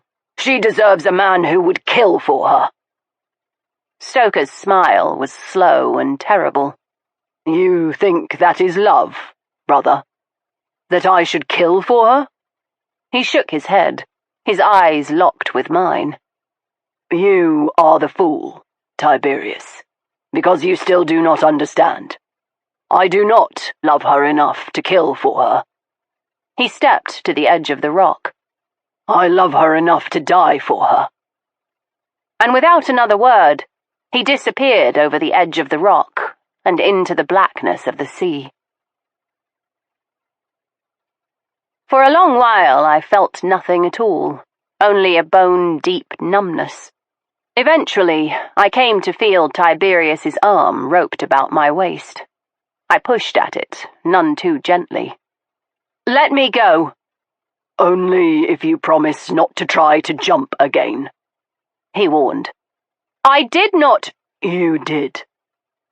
After a moment, I gave him a sharp nod and he released me, moving his hand to my shoulder. There is nothing to do but wait, he told me. I looked at him then and saw that he was older now. The moon had risen higher, hollowing his cheeks and deepening the shadows around his eyes. 4 long scratches scored his face from cheekbone to jaw, the blood crusted. Did I gestured towards the scratches. Yes, when I would not let you go after him. I sat down heavily on the rock, thrusting my hands into my pockets in a futile search for warmth. I felt the familiar form of Chester, the tiny velvet mouse. I tried not to think of the fact that this would be our last adventure together. I suppose I ought to thank you. Don't, he ordered, sitting beside me. I did it as much for myself as you. I could not have 2 lives on my conscience tonight. Then you think... I did not finish. I could not. He shrugged. The sea is rising, the mist is falling, and the water is as cold as a woman's heart. He is a good swimmer, I said stubbornly. I have seen him. He is, Tiberius agreed. He did not believe, any more than I did, that Stoker could survive the swim to St. Madden's, not with the sea rising and a newly stitched wound in his arm hampering his stroke. Tiberius was simply trying to keep me consoled until we should both fall asleep on the rock, bone-chilled and aching with cold, until the sea crept over us and carried us off. Well, Tiberius said finally, his eyes bright with unshed tears. I didn't realize the boy had it in him. You ought to have, I told him. You have known him longer than anyone. You ought to have seen his worth. I spent most of my life hating him, he replied. For no other crime than being Mother's favorite. I knew the boy, but not the man. He is a stranger to me. Is he? You are peas in a very particular pod, Tiberius. He gave a short laugh. How did you come to that conclusion? You are both sentimentalists. I do not have a sentimental bone in my body, he protested. Don't you? A hardened cynic would hardly have to hold back his tears at a time like this. He pressed his fists to his eyes. How could he? I cannot bear this, Veronica. I thought losing Rosamund, losing our child, was the worst I would suffer. But this... He dropped his hands, and the tears he had shed mingled with the blood on his face. How will we bear it? We shall not have to, I told him, nodding towards the creeping sea. It had covered the top of the rock, leaving us a small patch upon which to sit. With every minute, the silvery water came closer, whispering. It sounds as if it were speaking, I told him. I wonder if that is how the legends of mermaids and sirens came to be. He shrugged.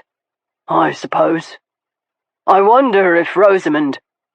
Do you think she walked into the sea? Is that how it happened? It would have been a peaceful end, I hope. I thought of the stories Stoker had told me of the sailors he had watched drown, and I knew better, but somehow I found it in my heart to lie a little. I hope so too, I told him. taking his hand in mine. It was large and warm, as Stoker's were. I noticed again that where Stoker's were calloused and scarred, Tiberius's were smooth-fleshed and delicate, the hands of a gentleman. I would have sold my soul for Stoker's roughened touch at that moment. "So, Mrs. Trengrouse is our villainess," Tiberius said, tightening his grip on my hand. "Why, do you think?" He did not care, I thought. He merely wanted conversation to turn his thoughts from the encroaching sea. He did not want to face death alone and in silence. So I held his hand and I talked as the water rose over our feet. Perhaps she was acting in concert with Malcolm, I suggested. She has always been devoted to the Romillys. If he did, in fact, learn of Rosamund's child, he would have a motive to kill her. And if we were involved in Rosamund's death, Mrs. Trengrouse might have played the accomplice. "Then where is the devil?" I shook my head. Impossible to say.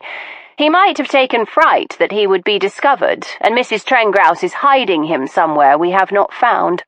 He might have killed himself, and she is covering for him.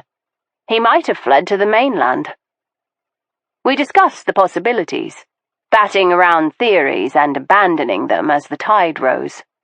My skirts swirled in the black water, and I got to my feet, pulling Tiberius up beside me. "We will stand together," I told him. "It will only take longer," he replied. "We will stand," I insisted. "We will meet our end head-on." "Spoken like a true English gentleman," he said, with a wry twist of the lips. "I am no gentleman," I replied. I put my hand back into my pocket to clutch Chester. He put his arms about me as the water reached our waists. "We cannot stand much longer," he said. "My footing is about to go." "Mine as well," I said. I glanced out to the western horizon, where the other two sisters were shapeless shadows in the silver mist. "Beware the sister," Mother Nance had said. I felt a rush of hysterical laughter fill my throat, and swallowed it down hard. "Climb on my shoulders," he ordered. "You might purchase a few more minutes." Just then his foot slipped, and he righted himself, clutching me as we both realized the futility of his plan. His expression was agonized.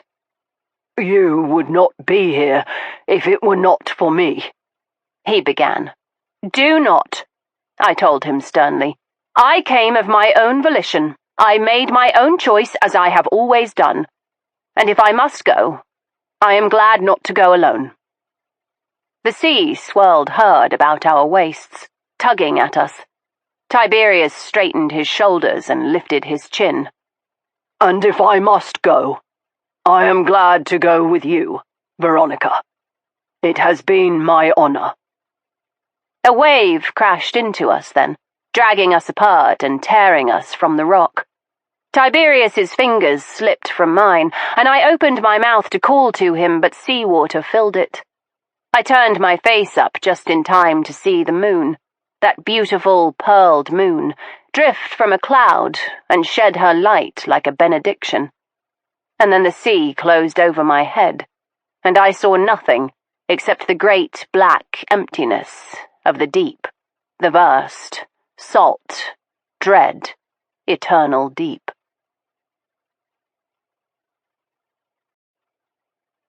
Chapter 19.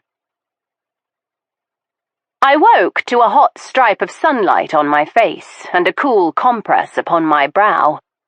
"Finally," Mertensia said with obvious relief. "I thought you would never come round. We were afraid you might have hit your head upon one of the rocks, but we could find no injury." "I drowned," I said, levering myself to a sitting position. The room swam about me, spinning like a child's top. Mertensia pushed me back, none too gently. "You almost drowned," she corrected. "You went under twice before they pulled you out." "They?" I asked, the losses of that terrible night crashing over me with the weight of a mountain. The men from the village, she told me. They took a boat out to bring you and Tiberius back from the rock. Whatever made you decide to venture out there is quite beyond me, but they launched a rescue boat. How did they know? I asked her in confusion. Why, Stoker told them, she said evenly. Blood rushed to my head, pounding in my ears. Stoker? Yes, she said, with a benign slowness, as if she was speaking to a backwards child. He swam back to St. Madden's. God only knows how he managed it. He landed on the beach half dead and then roused the men with the summoning bell. They had a devil of a time putting to sea. It was the highest tide of the year, you know, and they don't like to be out on the sea on such a night, but he swore and bullied and threatened them until they launched. He is alive, I said stupidly. I turned my head to see Chester sitting on the bedside table. One ear was a little lower than it had been, set now at a jaunty angle, and his eyes were different. The beads had been black before, but now they shone, winking dark blue in the morning sunlight. I turned back to Mertensia. She rolled her eyes. Isn't that what I have been saying? And Tiberius? Downstairs, eating his second breakfast since he had no dinner. The pair of you had drifted apart by the time the rescue boat arrived. They were able to recover him more quickly because he was directly in their path. You were carried a little distance away and quite unconscious by the time they pulled you from the sea. Old Trefusis himself administered the necessary remedies, and I am told he quite enjoyed it, she added with a sly smile. And then you vomited up half the sea on him, and he was rather less enchanted. But you were still unconscious when they carried you in, and Stoker ordered you put to bed with hot bricks and ladled whiskey down your throat until you slept easily. He said rest was the best cure for you. What time is it? I asked, scarcely able to take in everything she had told me. Nearly gone noon, and the weather has cleared at last. Nothing but glorious sun and clear skies, she said, flinging the curtains back fully. The single patch of golden light burst into an unbearable brightness that illuminated the entire room. I have to dress, I told her. She tried to prevent me, but I forced my way past her, and she eventually lent a hand, muttering all the while. I could make you a restorative, she suggested. I buttoned my cuffs and tucked Chester into my pocket.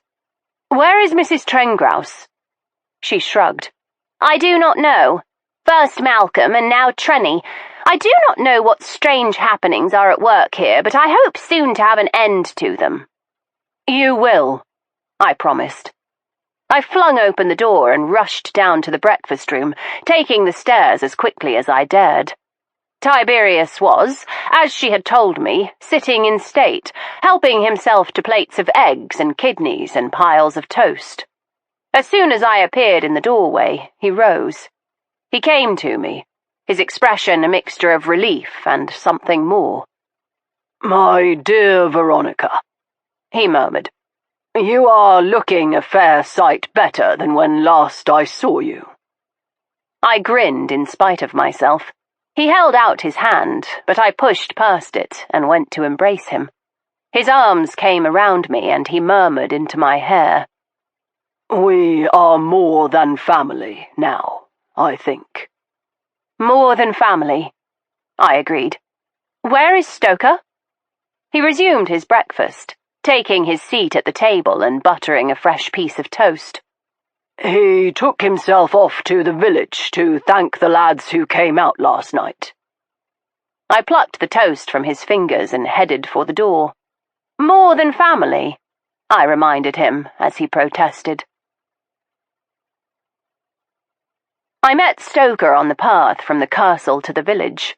I was fairly flying down the hill, my skirts gathered in my hands, when I rounded a bend and there he was, suddenly before me.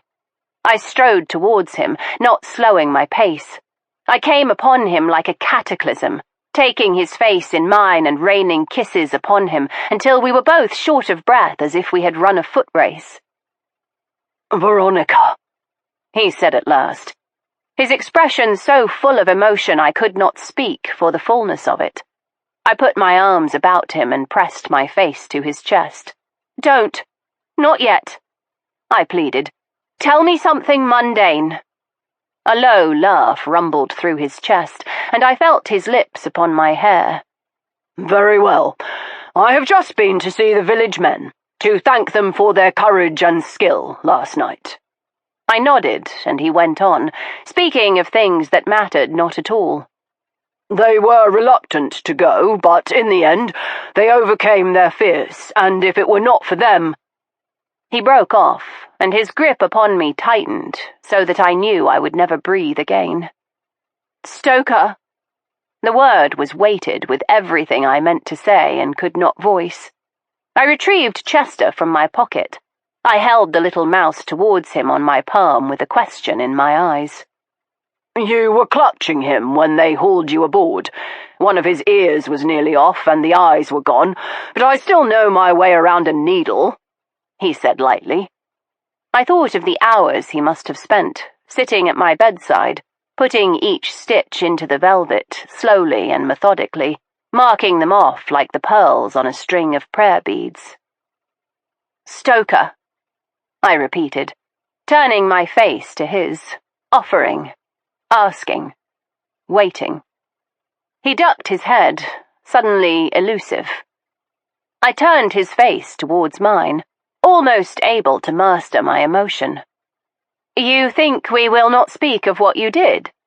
I asked. "Not now," he said, and there was a harsh note of pleading I had never heard in his voice before. "I cannot bear to remember, much less to speak of it." "You risked your life to save us," I reminded him. "Do you regret what you said?" I asked. "No. I regret that you heard it," he countered. "Did you not mean it?" He drew in a deep breath and levelled his gaze at me. "Veronica Speedwell, I meant it then, and I mean it now, and I shall mean it with every breath until my last. I love you." I opened my mouth, but he laid a finger upon it. "Not now," he repeated. "Not here with my brother at hand and murderers lurking in the hedgerows. We have played 1,000 games with one another, but the time for that is past. Whatever we mean to be to one another, we will speak of it when these other distractions are no more. We will speak of it when we are free to act upon it," he finished, rubbing his thumb across my lower lip. His eyes promised much, and I shivered with anticipation as I nodded slowly. "You are right, of course. This is hardly the place for that sort of thing. Does this mean you will stop torturing me by displaying yourself in various states of undress?" "Not a chance." He grinned. I kissed him again. I did not think of Caroline. She was in his past, buried the moment he dove into the sea to save me. She would not haunt us again. We gathered Caspian and his mother and Mertensia in the drawing-room for a council of war. Tiberius explained what Mrs. Trengrouse had done, breaking the news as gently as possible. But Mertensia took it poorly, dissolving into an unaccustomed bout of weeping. Helen, her fears eased, took it upon herself to console her sister-in-law, putting an arm around her shoulders and murmuring soothing platitudes. Caspian, to my surprise, rose to the occasion. "We ought to search again," he said. "We can press the entire island into service." "Where do you suggest we look?" I asked Caspian. He shrugged. "Damn me if I know, if you will pardon my language. We played sardines all over this house, but apart from the priests' holes, there are few proper hiding places, and none large enough to hold a man for any length of time." I jumped to my feet. "Damn us all for blind fools," I muttered, taking to my heels. Tiberius and Stoker were hard behind, following as I made my way to Malcolm's bedchamber. "We have already looked here," Tiberius reminded me. I ignored him as I searched for the mechanism to expose the priest's hole. Here. Stoker, reaching past me to press the bit of carving.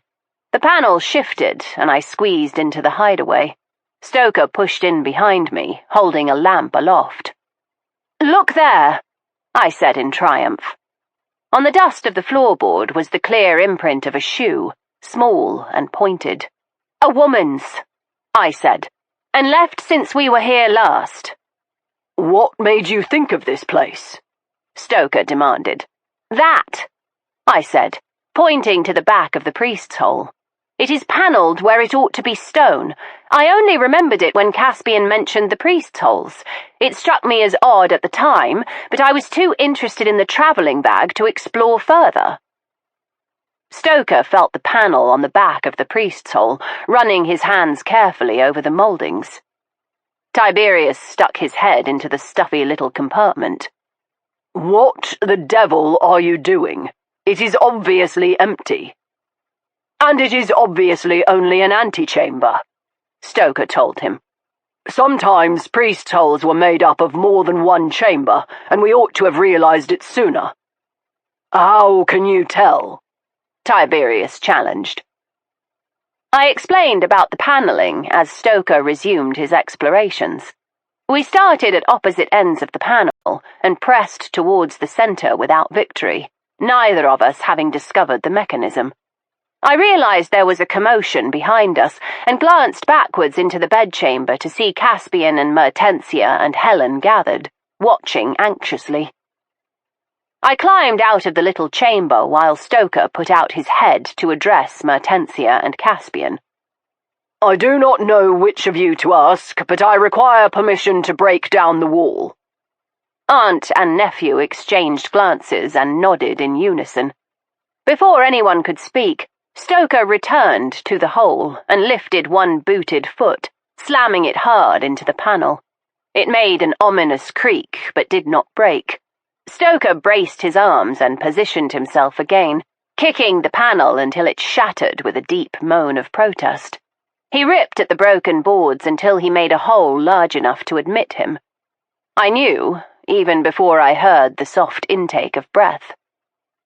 "He is there," I murmured, eager for the others not to overhear just yet. It would be too upsetting for them to discover his corpse in situ. "He is," Stoker said, putting one leg over the broken panel to reach into the chamber beyond. "Shall I tell them to leave?" I asked softly. "No. Tell them to get out of the bloody way," he ordered. "He is still alive, and he is not alone." I had to take Stoker's word for Malcolm's condition, for when Stoker emerged from the back passage carrying the man, I thought him certainly a corpse. He was bone-white and unconscious, his breathing scarcely detectable. Helen burst into loud weeping, but Mertensia had recovered her composure. Stoker deposited Malcolm onto his bed and issued a series of commands with regard to treatments to be applied. "Do you think him likely to die?" I asked, as he assessed his condition. "Possibly," he said with a grim expression. "I saw neither food nor water in there. He is badly dehydrated and suffering from shock and the temperature. It is cold as the grave in there." I hardly dared to ask. "Is it Rosamund?" I began. "No," he said, clipping the word sharply. "Mrs. Trengrouse." He made another trip into the second priest's hole to retrieve her. She was unconscious, and Stoker handed her off with obvious distaste to Caspian. "Take her to her room. She is responsible for the attempted murder of myself, Tiberius, and Veronica, as well as your uncle. You will guard her and make certain she does not attempt to leave this house if she wakens," he ordered, looking for all the world as imperious as his brother.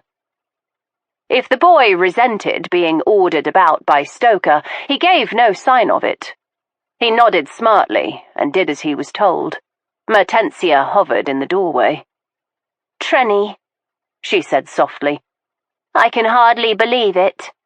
"Believe it," Stoker said in a stern voice as he returned to Malcolm's care. She's damned near killed your brother as well, I would wager. Mertensia drew in a deep breath. I will order whatever you need from the still room, and Daisy will bring it. I will attend to Trenny myself until you can examine her. Stoker agreed by way of a grunt, and Mertensia left. Helen, rising magnificently to the occasion, organised the maids into producing hot bricks and water in record time. A fire was kindled in the hearth, the applewood logs soon crackling and giving off welcome heat. Counterpanes thick with down were heaped atop the unconscious man and tucked tightly about him. Stoker kept a close watch, marking the slow rise in Malcolm's temperature by the return of colour to his cheeks. Through it all, Tiberius sat, still as a graven god, on a chair in the corner, saying nothing. After a few hours, Mertensia returned, looking tired and deeply sad. She has come to, she told us. She said very little before she went to sleep again, but she seemed glad to know that my brother has been found before it was too late. How is he? The same, Stoker told her. She went and shuttered away the sun, lest the bright light hurt Malcolm's eyes when he woke. She brought a small chair next to his bed and seated herself, watching over him as he slept. "Is someone with Mrs. Trengrouse?" I asked her. She nodded. Helen has offered to sit with her, and Caspian is pacing outside with Malcolm's shooting pieces.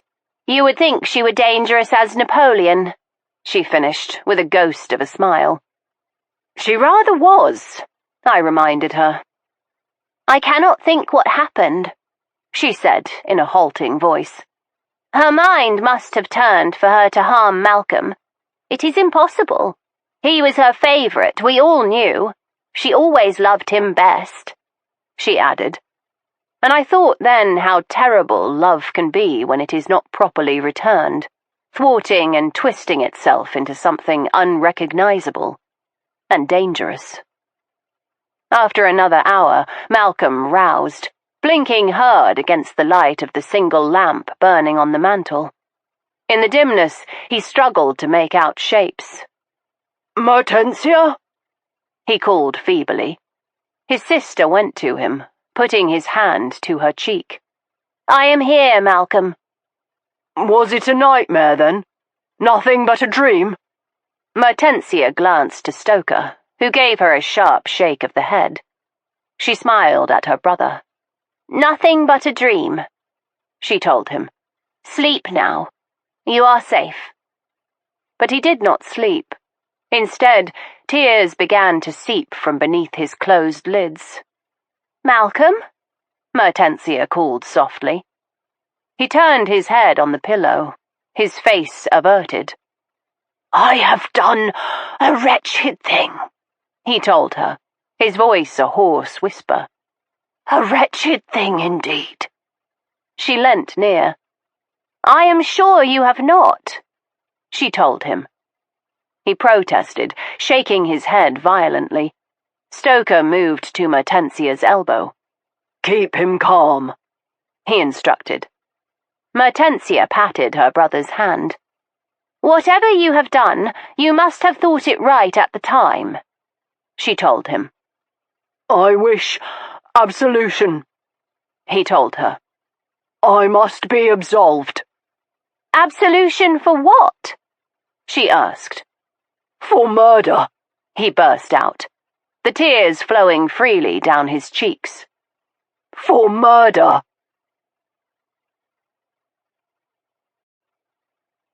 Chapter 20. After his storm of weeping had passed, Malcolm composed himself and began his confession. Not to a priest, for there was none present on the island, but to those of us who had gathered at his invitation.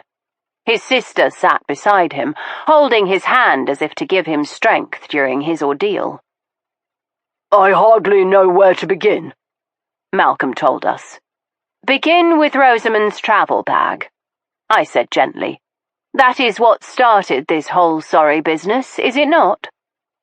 He nodded. Yes. I haven't been able to settle to anything for so long. Eventually, I decided upon writing a sort of history of St. Madden's. I pored over the old books in the library, deciding what to include. Trenny was a great help to me as I put together the legends, all those moth-eaten old stories of mermaids and giants. And then I thought I ought to include the building of the castle itself. I dug through the archives and found the plans. There was nothing from the first construction, but there were extensive renovations done in the reign of Elizabeth. "The priest's holes," I murmured. Exactly. A few were constructed where old private staircases had been. 1 or 2 were dug out of the living rock. I thought it would be great fun to explore them properly. They hadn't been mapped in years, and half of them had been forgot. He went on. When I opened this one, I discovered a second built behind it, a sort of double blind to trick the priest catchers into believing they had found all there was to see when they discovered the first hole. I pressed on and found the second, and that is when I came upon the travelling bag. Malcolm paused, and Mertensia handed him a glass of water, holding his head so that he could drink. When he had finished, he resumed his story. I realised then that Rosamund had not left the island. You see, I always believed she had got cold feet after the wedding and run away from me, to the man she really loved. He looked steadily at Tiberius. You knew? No, I only suspected.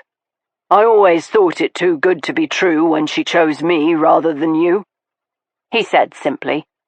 I had seen her looking at you when she thought she was unobserved. Do you remember that summer? How we pushed one another, spurring our horses to impress her, swimming further, jumping higher? We were ridiculous. And when she said she wanted me, I was exalted. It was only later that the doubts set in. Doubts? I asked. How could she choose me when she might have had him? He asked. I said nothing, and waited for Tiberius to answer. It was the opportunity he had anticipated through the long, cold nights of the past 3 years. It was the chance to tell Malcolm the truth, once and for all, to exult in his victory at last. Tiberius held Malcolm's gaze. There is no mystery, my friend. She loved you. It was a lie told for the noblest of reasons, and in that moment of duplicity I had never counted Tiberius higher in my esteem. She did not come to me, Tiberius went on. My God, man, I would have had the decency to tell you if she had.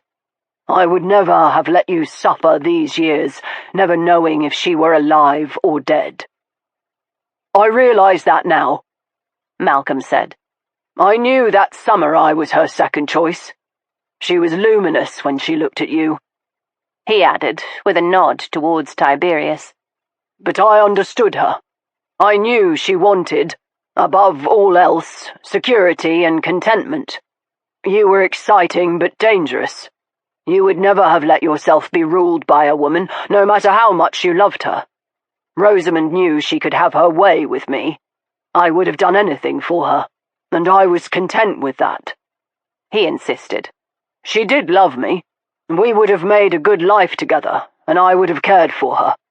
I knew something had happened to make her decide so suddenly about marrying me, but I did not question my good fortune. Not at first. He paused, and Mertensia, with Stoker's blessing, offered him something else to drink, a sip of hot whiskey this time. He swallowed it down and resumed his tale. As the wedding drew nearer, I saw how changed she was. There was a hectic sort of gaiety to her, a forced happiness, feverish. And when the harpsichord arrived... He paused again. It did not take a genius to piece together what had happened. I ought not to have sent it, Tiberius said. It was an ungentlemanly thing to give that to another man's bride. She loved it, Malcolm said dully. As she loved you. I thought I could make her forget you. I thought we would have children and be happy together. So I married her. And that day she simply vanished, and all I could think was that she had run away to be with you. There was no note, and her things were gone. No one could make a case for harm to have come to her, so there was this limbo, this terrible, awful limbo where I had a bride, but no wife. There were no boats missing, so how could she have left St. Madden's? But the island was searched, and she was not here either. I even hired a private inquiry agent to follow you when you returned to London, he told Tiberius. But there was never any proof that you had seen her again, and no matter how hard they searched, there was no trace of her to be found. It was as if she simply vanished. His lips twisted wryly. We Cornish believe in piskies and fairies and mermaids. I half wondered sometimes if there might have been truth to some of those ludicrous old legends. It did not seem possible that she might have disappeared, but she had. And so I got on with things as best I could. I did everything I was supposed to do as Master of the Isle, but it was a half-life at most. I was sleepwalking, you understand, until I found the bag.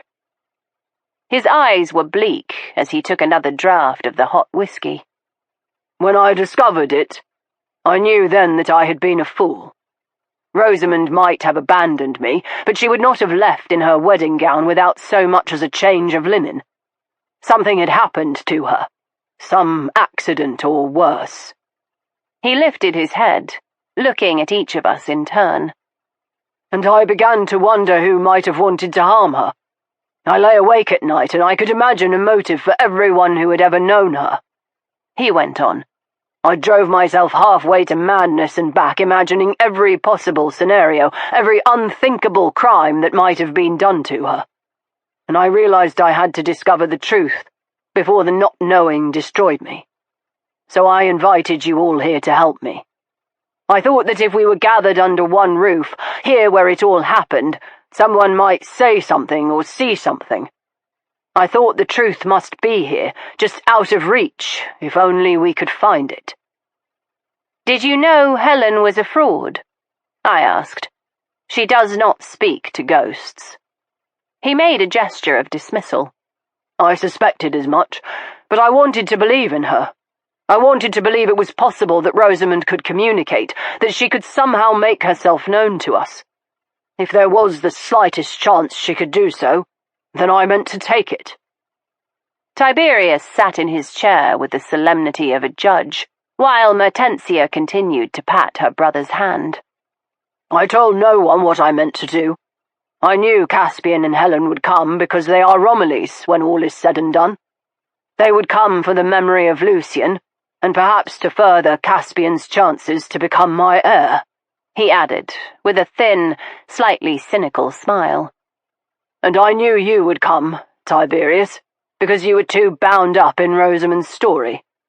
When you asked if you could bring your fiancée, I thought perhaps I had been wrong after all about your feelings for Rosamund.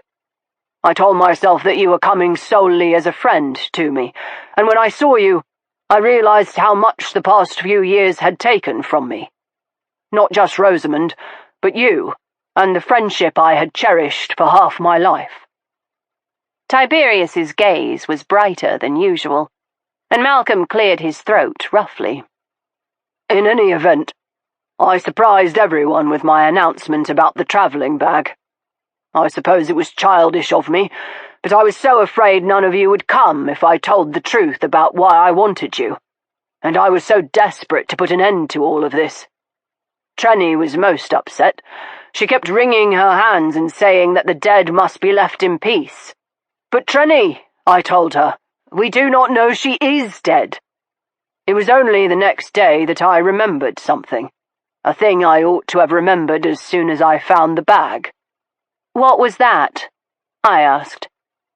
Trenny was the one who volunteered to search all the nooks and crannies in the castle when Rosamund disappeared. She is the only one who could have put the bag there, he said simply. Everyone had a part of the island to search, and that was hers. There's something else you forgot, Mertensia put in. Lucian taught her a few songs on the harpsichord. She must be the one who played the ghost during the séance. Malcolm's pale face whitened further. My God, he murmured. There is a passage behind the panelling of the music room, I told him. Did you not know of it? It never occurred to me, he said simply. I don't think anyone has used it since I was a boy. If I thought of it at all, it would have been to assume it was blocked. I shook my head. She had only to slip into it as we approached. It would seem as if the room were empty because no one passed us as we came in. If she were quick and quiet, no one would guess a thing. And that was what terrified Helen into believing Rosamund was really a ghost, Hortensia finished. But why? Why go to all that palaver just to upset Helen's séance? To discourage any further investigation into Rosamund's disappearance. Malcolm was willing to give credence to Helen's abilities, I went on. But Trenny knew how superstitious Helen is. She realized that if she could frighten Helen, then she and Caspian would leave and perhaps the entire investigation would founder. It was a desperate gambit, but she had little time to plan since Malcolm sprang the thing on us all and took her by surprise. Hortensia's response was bitter. I should not have thought Trenny would have it in her. She would do anything for the family, I said, working it out slowly, including protect him from the bride who was not worthy of marrying a Romilly. She murdered Rosamund. I saw Tiberius's grip tighten on the arms of his chair. Hortensia made a sound of harsh protest, but Malcolm buried his face in his hands. I cannot believe it, Hortensia said finally. And yet... I turned to Malcolm. When did you discover that she was the one who had murdered Rosamund? His expression was one of perfect wretchedness. When she locked me in that bloody priest's hole. She came to me with a glass of wine, as she always did when she had a favour to ask. She protested about the séance, about everyone searching and asking questions. She said it was only going to stir everything up again, churning up the misery we had only just begun to put behind us. I told her that I could never get on with my life properly until I knew what had happened to Rosamund, that the uncertainty tortured me. I told her that we had to carry on until I had discovered the truth about Rosamund's murder, that I would not rest until I had unmasked the villain. And I saw it again, that sudden terror flicker over her face, and I knew. I knew. He paused to take another sip of whiskey, shuddering hard as it went down. We were here in this room. I confronted her, and she admitted it. She said that Rosamund was pregnant with someone else's child. It was not difficult for me to guess whose, he added, with a glance at Tiberius. She said that she had tried to accept the idea that Rosamund would be the mistress here, that she would have to take orders from my wife. But as she sat in the chapel, listening to us make our vows, she realized she could not. She said that letting Rosamund come into this castle as the lady of the house, bringing her bastard child into the nursery, that it was more than she could bear. Trenny's nursery, Hortensia put in. She came here as a nursery maid. She would have viewed it as the greatest betrayal. Malcolm went on. So she lured her away quietly after the ceremony and killed her. She did not tell me the how or the where, just the fact of the deed. And that was when I went for her. Went for her? Stoker asked. I did not know what I was doing, Malcolm said simply. But I put out my hands and they were around her throat. She was going to let me do it. That is the most terrible part. It was as if she were content to die at my hands.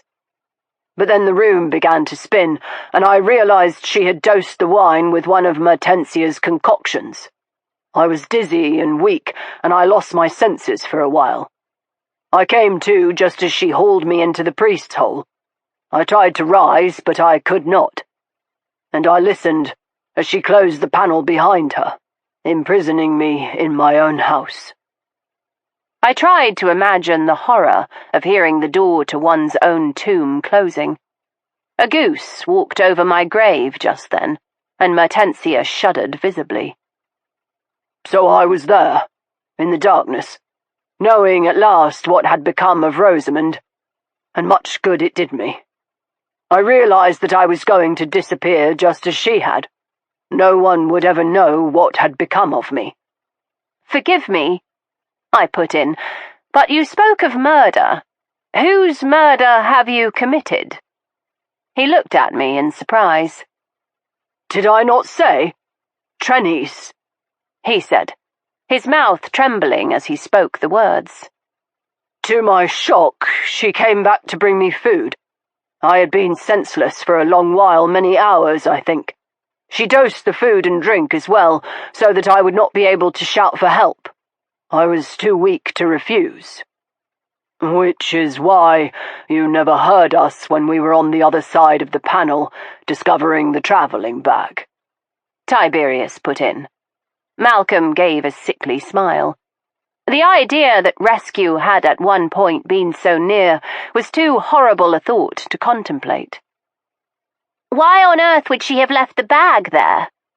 Mertensia asked suddenly. Malcolm shrugged. Where else? It had been safely hid there for 3 years before I found it. If she had made an effort to destroy it, she might have been discovered. Far better to put it back where it had been all along. Malcolm took a deep breath, steeling himself, it seemed, and went on. She said she only meant to keep me there until everyone had gone, and she had decided what to do with me. She wanted forgiveness, she told me. And she came too close, he said, something feral lighting in his eyes. I grabbed her by the skirts to drag her close to me, and when she fell, I caught her by the throat.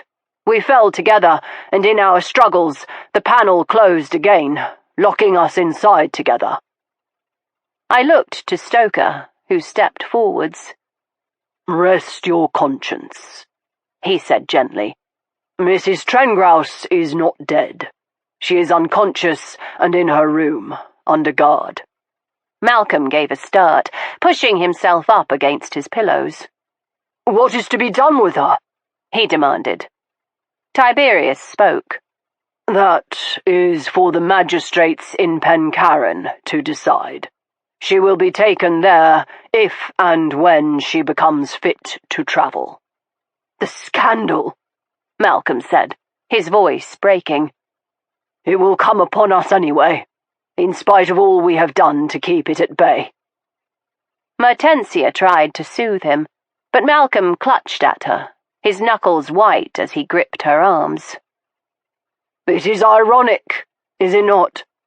Malcolm demanded, the gleam in his eyes brightening feverishly. She thought to murder me, and I turned the tables on her. And then we were locked in there together for many hours. So many hours, he added, beginning to laugh. And now they will hang her. They're going to hang her, he repeated, still laughing. His voice rose higher and higher as he was seized by hysteria, and it was a very long time before I forgot the sound of that laughter. Stoker ruthlessly injected Malcolm with a decoction he mixed from Mertensia's supplies. He ordered one of the kitchen maids to sit with her master, and we trooped disconsolately down the stairs to the drawing-room.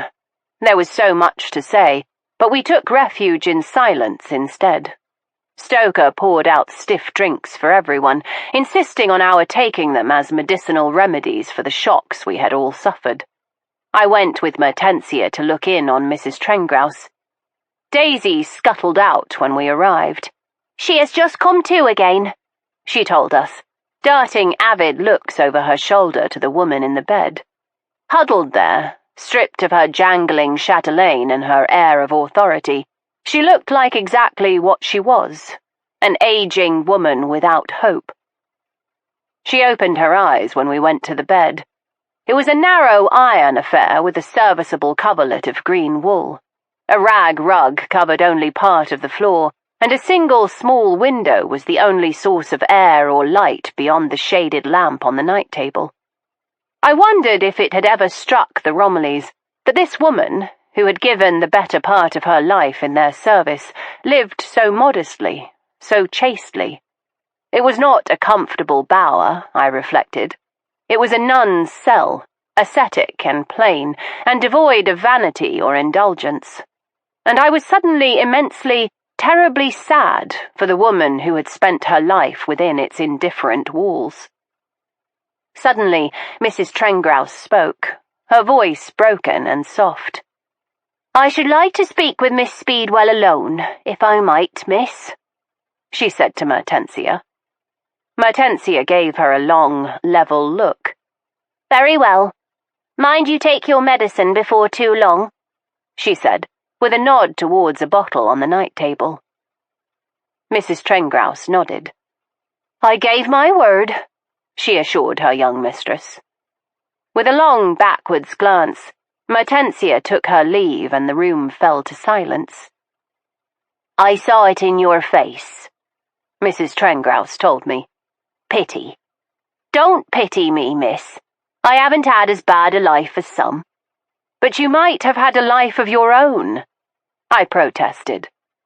She made a rusty sound that might have been a laugh. "A life of my own. That is an impossible dream for a woman in service. Your life belongs to them. And I never minded, you know. Not once. I came from the cottages over Pencarron way. 8 of us in the house and never enough food. I was skinny as a rake when I came to be the nursery maid to the Romillys. Mr. Malcolm was still a babe, it were that long ago. I cared for him as if he were my own, and when he was 8, they sent him away to school. So many years passed before he came home proper, and when he came home, he weren't a boy any more." Her diction lapsed a little into the more rustic tones of her childhood. "I loved him, loved them all, but Mr. Malcolm was always my favourite. The burden of caring for Mr. Lucian and Miss Mertensia would have taxed another man, but not Mr. Malcolm. He sent them to school because he feared he wouldn't be able to raise them proper. But as soon as Miss Mertensia ran away to come home, he said he would keep her here always, just as she wished. The kindliest brother you ever did see. I worked my fingers clean to the bone for him. Whatever he needed, I did it.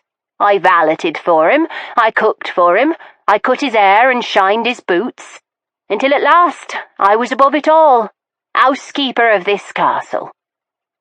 Her eyes shone with pride as they lighted on her chatelaine, lying cold and pointless upon the night table.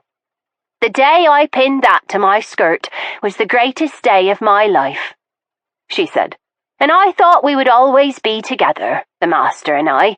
Miss Mertensia would marry one day, I expected, and leave us, and then it would be just the 2 of us, Mr. Malcolm and me, like a pair of bachelors, growing old in our comfortable seclusion.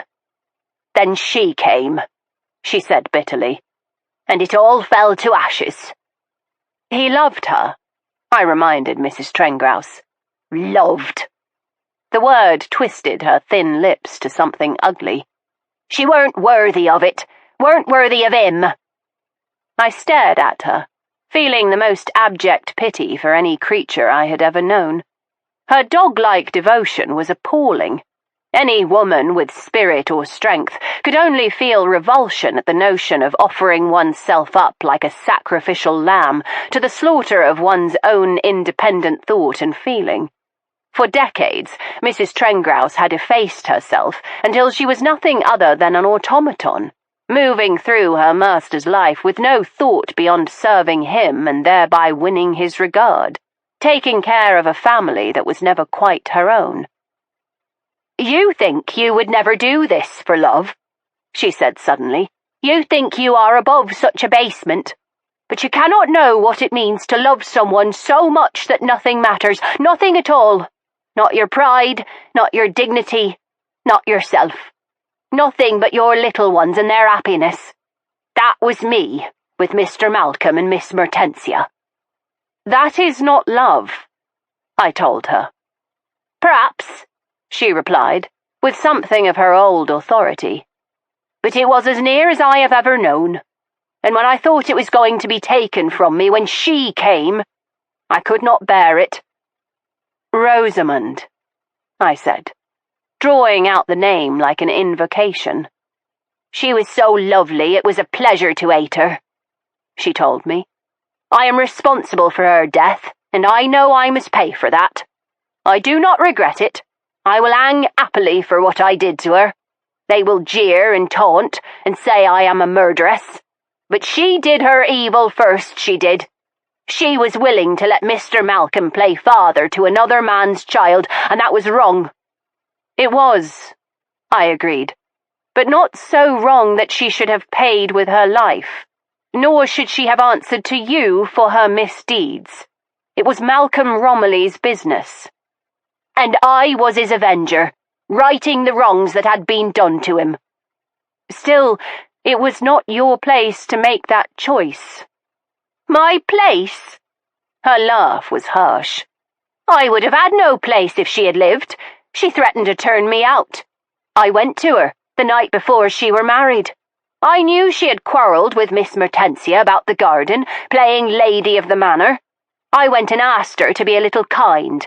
She could afford to be generous, I told her. She had everything. The master, the castle, the name and position. She laughed at me and told me to mind my business. And I saw red then. I told her Miss Mertensia's happiness were my business and always would be, and that's when she said it wouldn't be for much longer if I kept my uppity ways. She said I had got above myself and needed to learn my place and behave better. And that's when I lost my temper. I said I knew she was going to have a child and that the church might put it right, but that she had no call to speak to me of proper behaviour.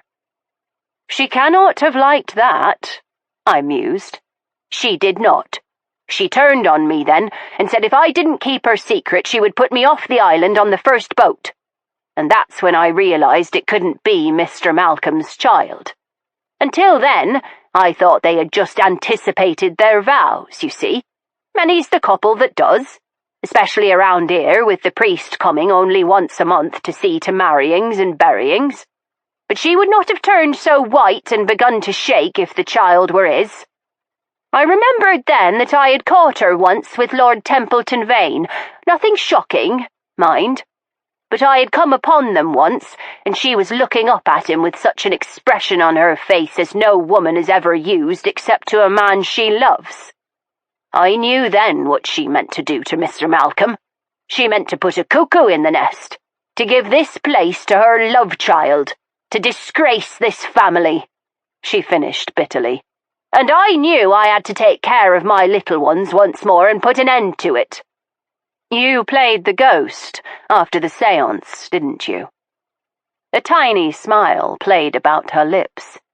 Mr. Lucian taught me a little of music when he was a lad, first learning his chords. I knew it wouldn't take much to bring everyone rushing in. I needed only a moment to nip into the passage and through the library. I thought to take Mr. Malcolm by surprise, to make him wonder if her ghost had really been summoned. He might give it all up then, I hoped. She faltered then, her eyes opaque with fear. Did you see her? I asked. She shook her head, one single sharp shake. No, miss. But I know she were there. Later that night, I went into the music room, and I felt a presence. I knew she had come. I might have told her then. It would have been a kindness to tell her the truth, that I had been the presence in the music room. But kindness is not the foremost of my virtues, and so I kept my silence and let her believe that the spirit of Rosamund Romilly had been conjured that night. I leant forwards, my voice coaxing. Mrs. Trengrouse, what did you do with Rosamund after she was dead? If you tell us, and she is given a proper burial, perhaps his lordship will speak on your behalf, I suggested. I had little confidence that Tiberius would do anything of the sort. In fact, I rather suspected he would cheerfully knot the rope himself if it meant revenging himself on the woman who murdered the love of his life. But that bridge was yet to be crossed. I gave her an expectant look, but she waved me off.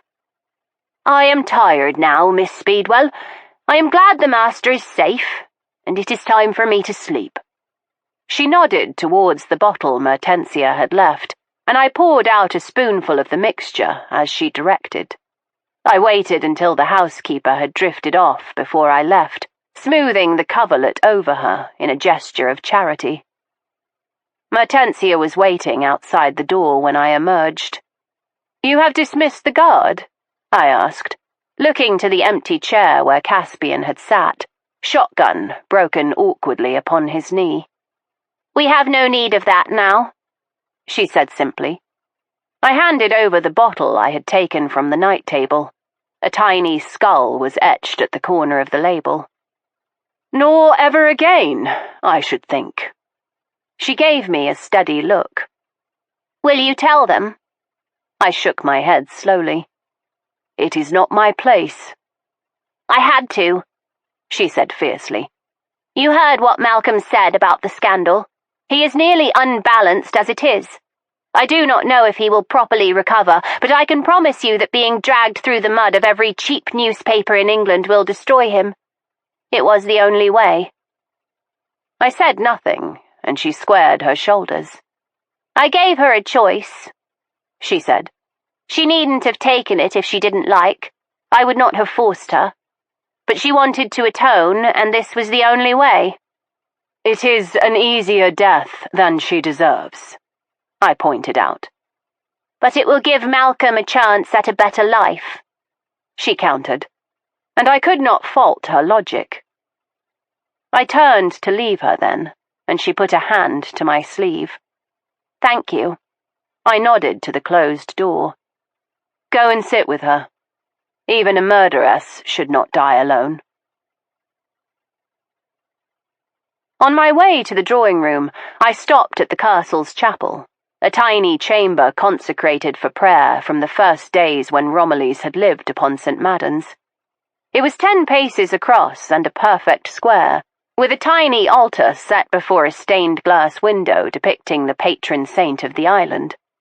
I knew he had other names, Madden, Madron, and that he was a hermit devoted to his gifts of healing. I did not believe in religion, old or new, but on the slimmest chance that the old saint watched over his island, I offered up a fervent wish that he would employ his talents for healing once more and visit his kindness upon the Romillys. Heaven knew they were sorely in need of them. It was restful, with a single pew cushioned in scarlet velvet and tiles of black and white marble underfoot, while the ancient fragrance of incense hung in the stillness of the air.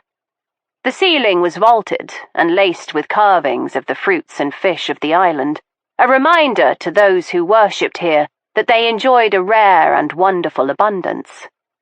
And as I turned to leave, I saw another figure, tucked behind a bit of carving upon the lintel of the door, so discreet that it would have been easy to miss her.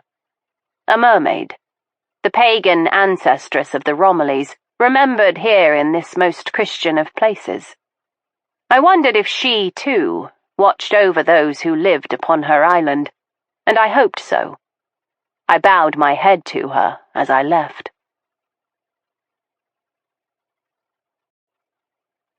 Chapter 21. I found the others in the drawing room. Stoker had retrieved the tantalus from the dining room and picked the lock, liberally distributing brandy to remedy the day's shocks. I had not paused long in the little chapel, but it was time enough for the end to come to Mrs. Trengrouse. Mertensia joined me as I entered the drawing room, saying little to the others except that Trenny had passed away quietly and suddenly. Stoker gave me an oblique look, and I nodded once, careful that only he should see. I knew what silent question he had posed, and I knew, too, that he would interpret my reply correctly. To the others, I did not explain about the little bottle with the skull upon the label, or the choice that Mertensia had given Trenny.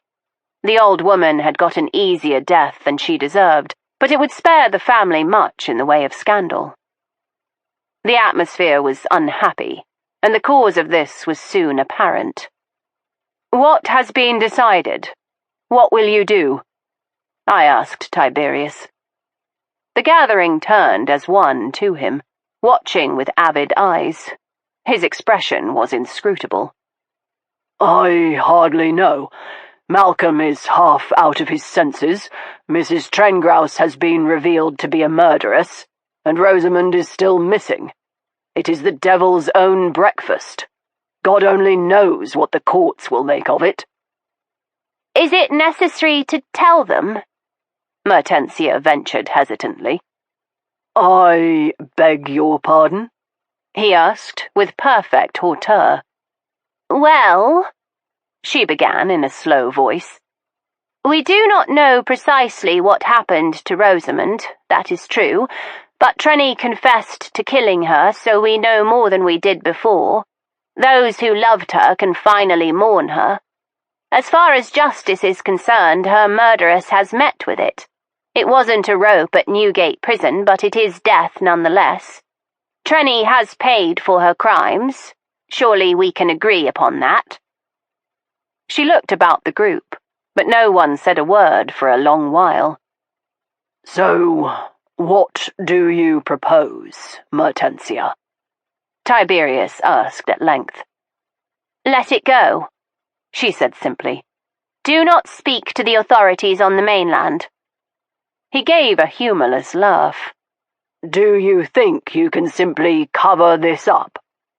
We have covered up worse on this island, she retorted. Romillys have smuggled and pirated in these waters for centuries, and the mainlanders know nothing of it. Caspian came to his aunt's side in support. At least in this we are on the side of what is right. Even you must admit that, he challenged, lifting his chin as he regarded Tiberius. I must admit nothing, he countered coldly. You forget yourself, Caspian, and you forget the most important thing in this business. Rosamund. She was the beginning of it all, and she has no proper burial. I will report this to the authorities, he promised. Helen came forward, joining her son and her sister-in-law. I understand that you have suffered, she began gently. But must we all go on suffering? Think of the scandal it will cause, for you as well as for us. There will be no escaping it. Tiberius drained off the last of his drink. I will report Rosamund's murder, and I will insist on a search being made for her body. I will take this island apart, stone by stone, until she is found, and if there is nothing left of St. Madden's Isle, or the Romillys, or the Atlantic Ocean itself by the time I am finished, I don't bloody well care. Caspian stepped forwards, standing toe-to-toe with Tiberius, sloshing a bit of brandy out of his glass as he gestured theatrically. I will not let you harm my family, he said, his voice cracking only a little. Tiberius slanted him a thin smile. My dear boy, you cannot possibly stop me. He set his glass down with great care and stood, shooting his cuffs as he surveyed the aghast faces. I will be leaving on the morning tide, he said. Consider this my farewell to you all. He turned on his heel and left the room, closing the door gently behind him. Helen gave a low sound of protest, while Mertensia uttered a swear word she might have learnt from Stoker, so eloquently profane was it. Caspian went to set his glass upon the mantel, but it slipped through his nerveless fingers, dripping amber liquid onto the hearthstones. Past caring, he threw himself into a chair and covered his face with his hands. We are ruined, he said. You tried, his mother said, by way of consolation. And it was a valiant effort, Poppet. I have never been prouder of you. You stood up to a peer of the realm. What difference does it make? He demanded, dropping his hands.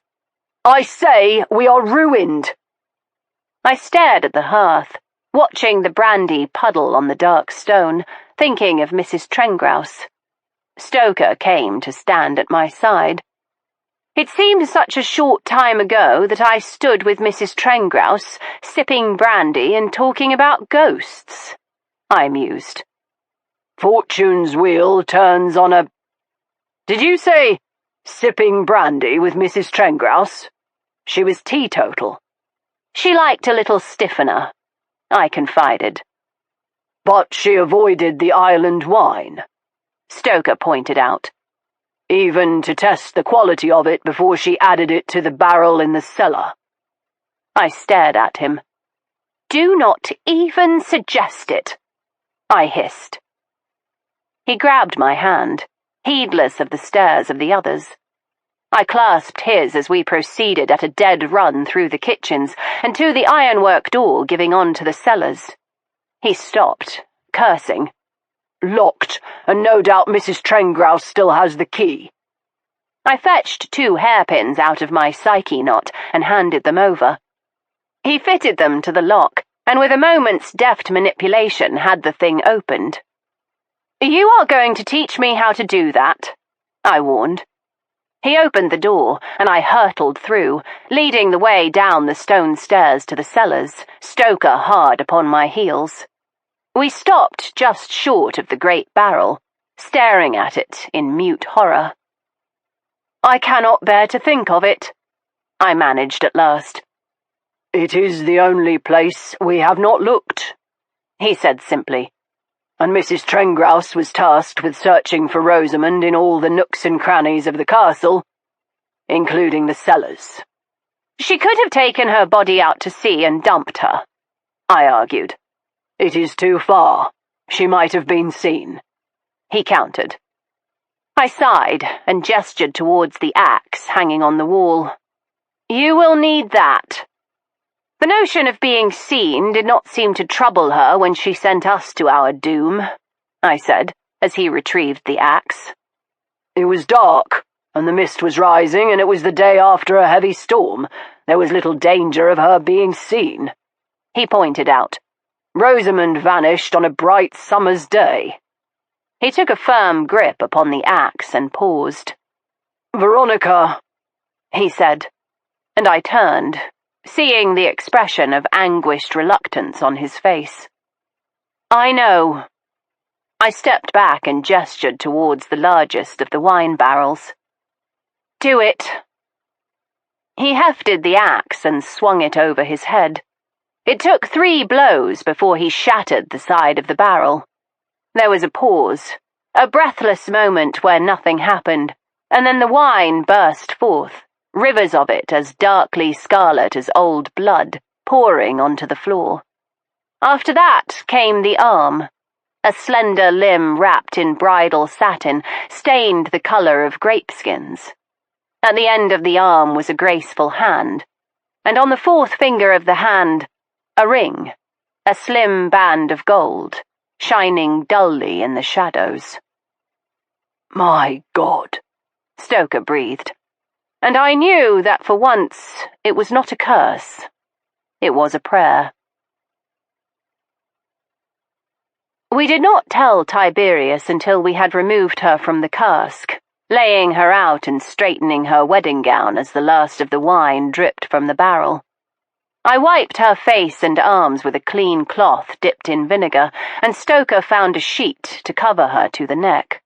Her hair was sodden with wine and badly stained, but what was left of her expression was calm. I do not like to think of the next hours. Tiberius was shattered by the sight of her. He retreated to his chamber without a word, and it was left to Mertensia to make the necessary arrangements. It was midnight before Caspian and Stoker had finished the digging, but when all was prepared, Mertensia summoned us to the poison garden, giving each of us a taper as we gathered beneath the solemn watch of the figurehead. What is this? Tiberius demanded. Mertensia stepped forward. You told Caspian you would not leave us in peace until and unless she was buried. That is what I mean to do. Here? Tiberius looked around. This is not hallowed ground. This is a garden, she told him. The first place of God's own creation for mankind. It is as hallowed a place as anyone could wish. If you want hymns, we shall sing them. If you want prayers, we shall make them. Tiberius hesitated. Malcolm ought to be here. Malcolm is not well, she said, new authority steadying her voice as she stood toe-to-toe with him. I will explain everything when he is capable of comprehending it. For now, he will rest. Tiberius turned in a slow circle, taking it in. Just behind was the stone wall covered in Lady of the Night, the scent perfuming the night air. The serene face of the figurehead called Mercy watched over it all with opaque eyes. Very well, he said hoarsely. Do it. There had been no time for a coffin. Mertensia had unearthed draperies from the attics, heavy gold brocade, and Rosamund had been wrapped carefully in these. With infinite gentleness, Caspian and Stoker moved to place her in the grave. When she had been laid neatly, we each took up a handful of the piled earth and dropped it onto the shimmering cloth, offering a peaceful passing to the young woman who would rest forever in the garden at the edge of the sea. Finally, it was Tiberius's turn. We stepped backwards to give him a moment of privacy as he slipped to his knees at the edge of the grave. I heard his voice, a low murmur that went on for a long time as he spoke one last time to the love of his life. I heard, too, the dull noise when the soil in his hand dropped to the golden cloth. He rose and took the shovel from Caspian's grasp. Together, he and Stoker finished the long, laborious task of filling in the grave. When they had finished, Stoker put a hand to his brother's shoulder, and Tiberius covered it with his own for a brief moment. Then he shrugged it away and went to the cestrum, the Lady of the Night, cutting a long sprig of it to place upon the mound of earth. It was white and fragrant, and looked very much like a bridal bouquet. We stood for a long time in that garden as the moon rose above us, shedding its pearly light, and over it all spread the scent of the starry jasmine blossoms, blowing away and over the sea. By the next morning, all was decided. When Malcolm had recovered himself enough to travel, Caspian and Helen were taking him on a long tour of Italy. A foreign country with no acquaintance to ask questions was just the thing. They expected to be gone at least a year while Malcolm made peace with all that had happened.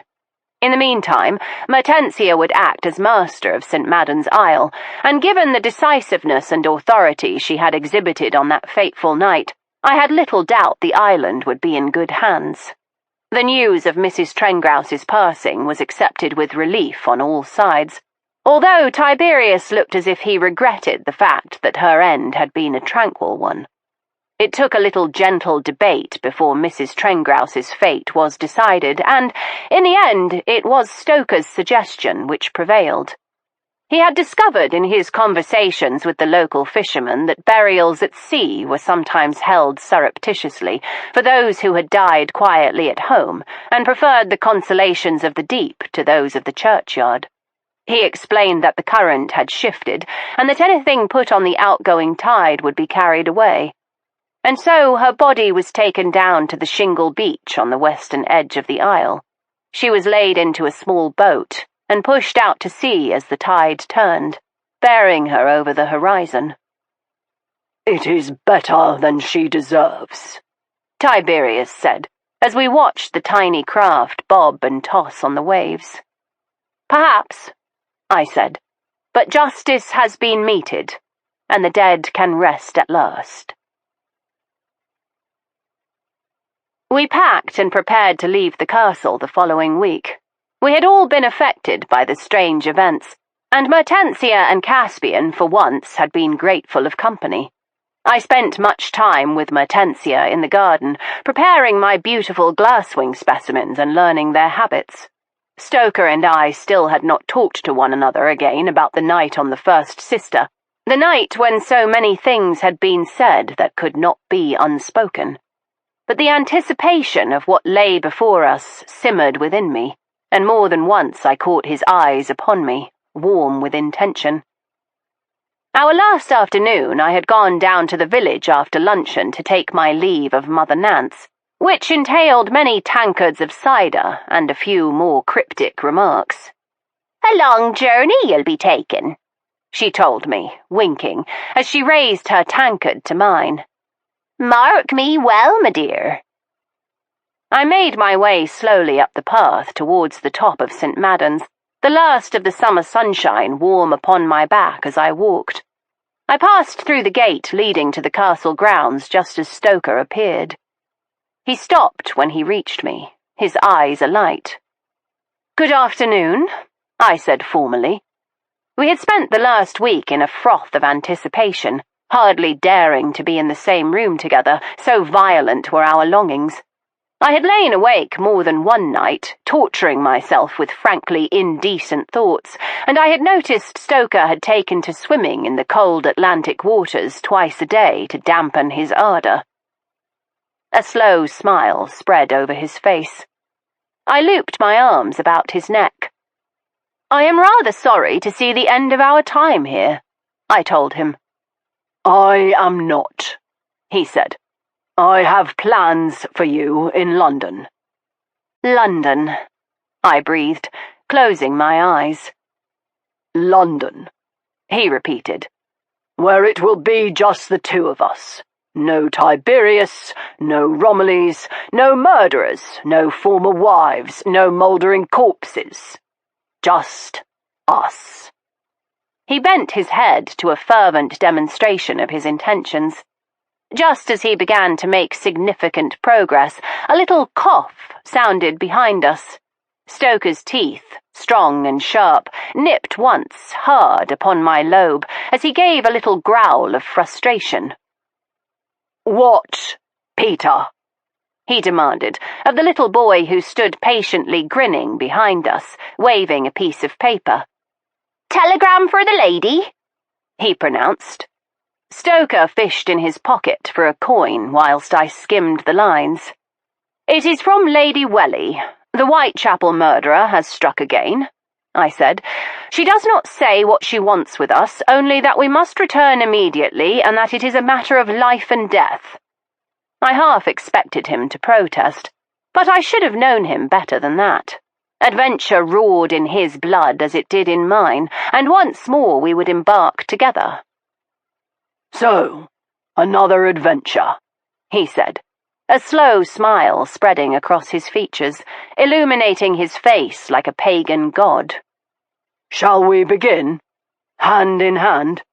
"And back to back," I added with a grin. "The better to see our enemies." Back to back was also how butterflies copulated, but I thought it best to save such an observation for a more intimate moment. "Come on, then," he directed. I grabbed his hand and raced with him into the westering sun. Excelsior! The end. This is Angèle Masters. We hope you have enjoyed this production of A Dangerous Collaboration by Deanna Raybourn. Recorded books are available wherever audiobooks are sold, including audible.com, audiobooks.com, Google Play, Apple iTunes, and in public libraries through RB Digital. Thank you.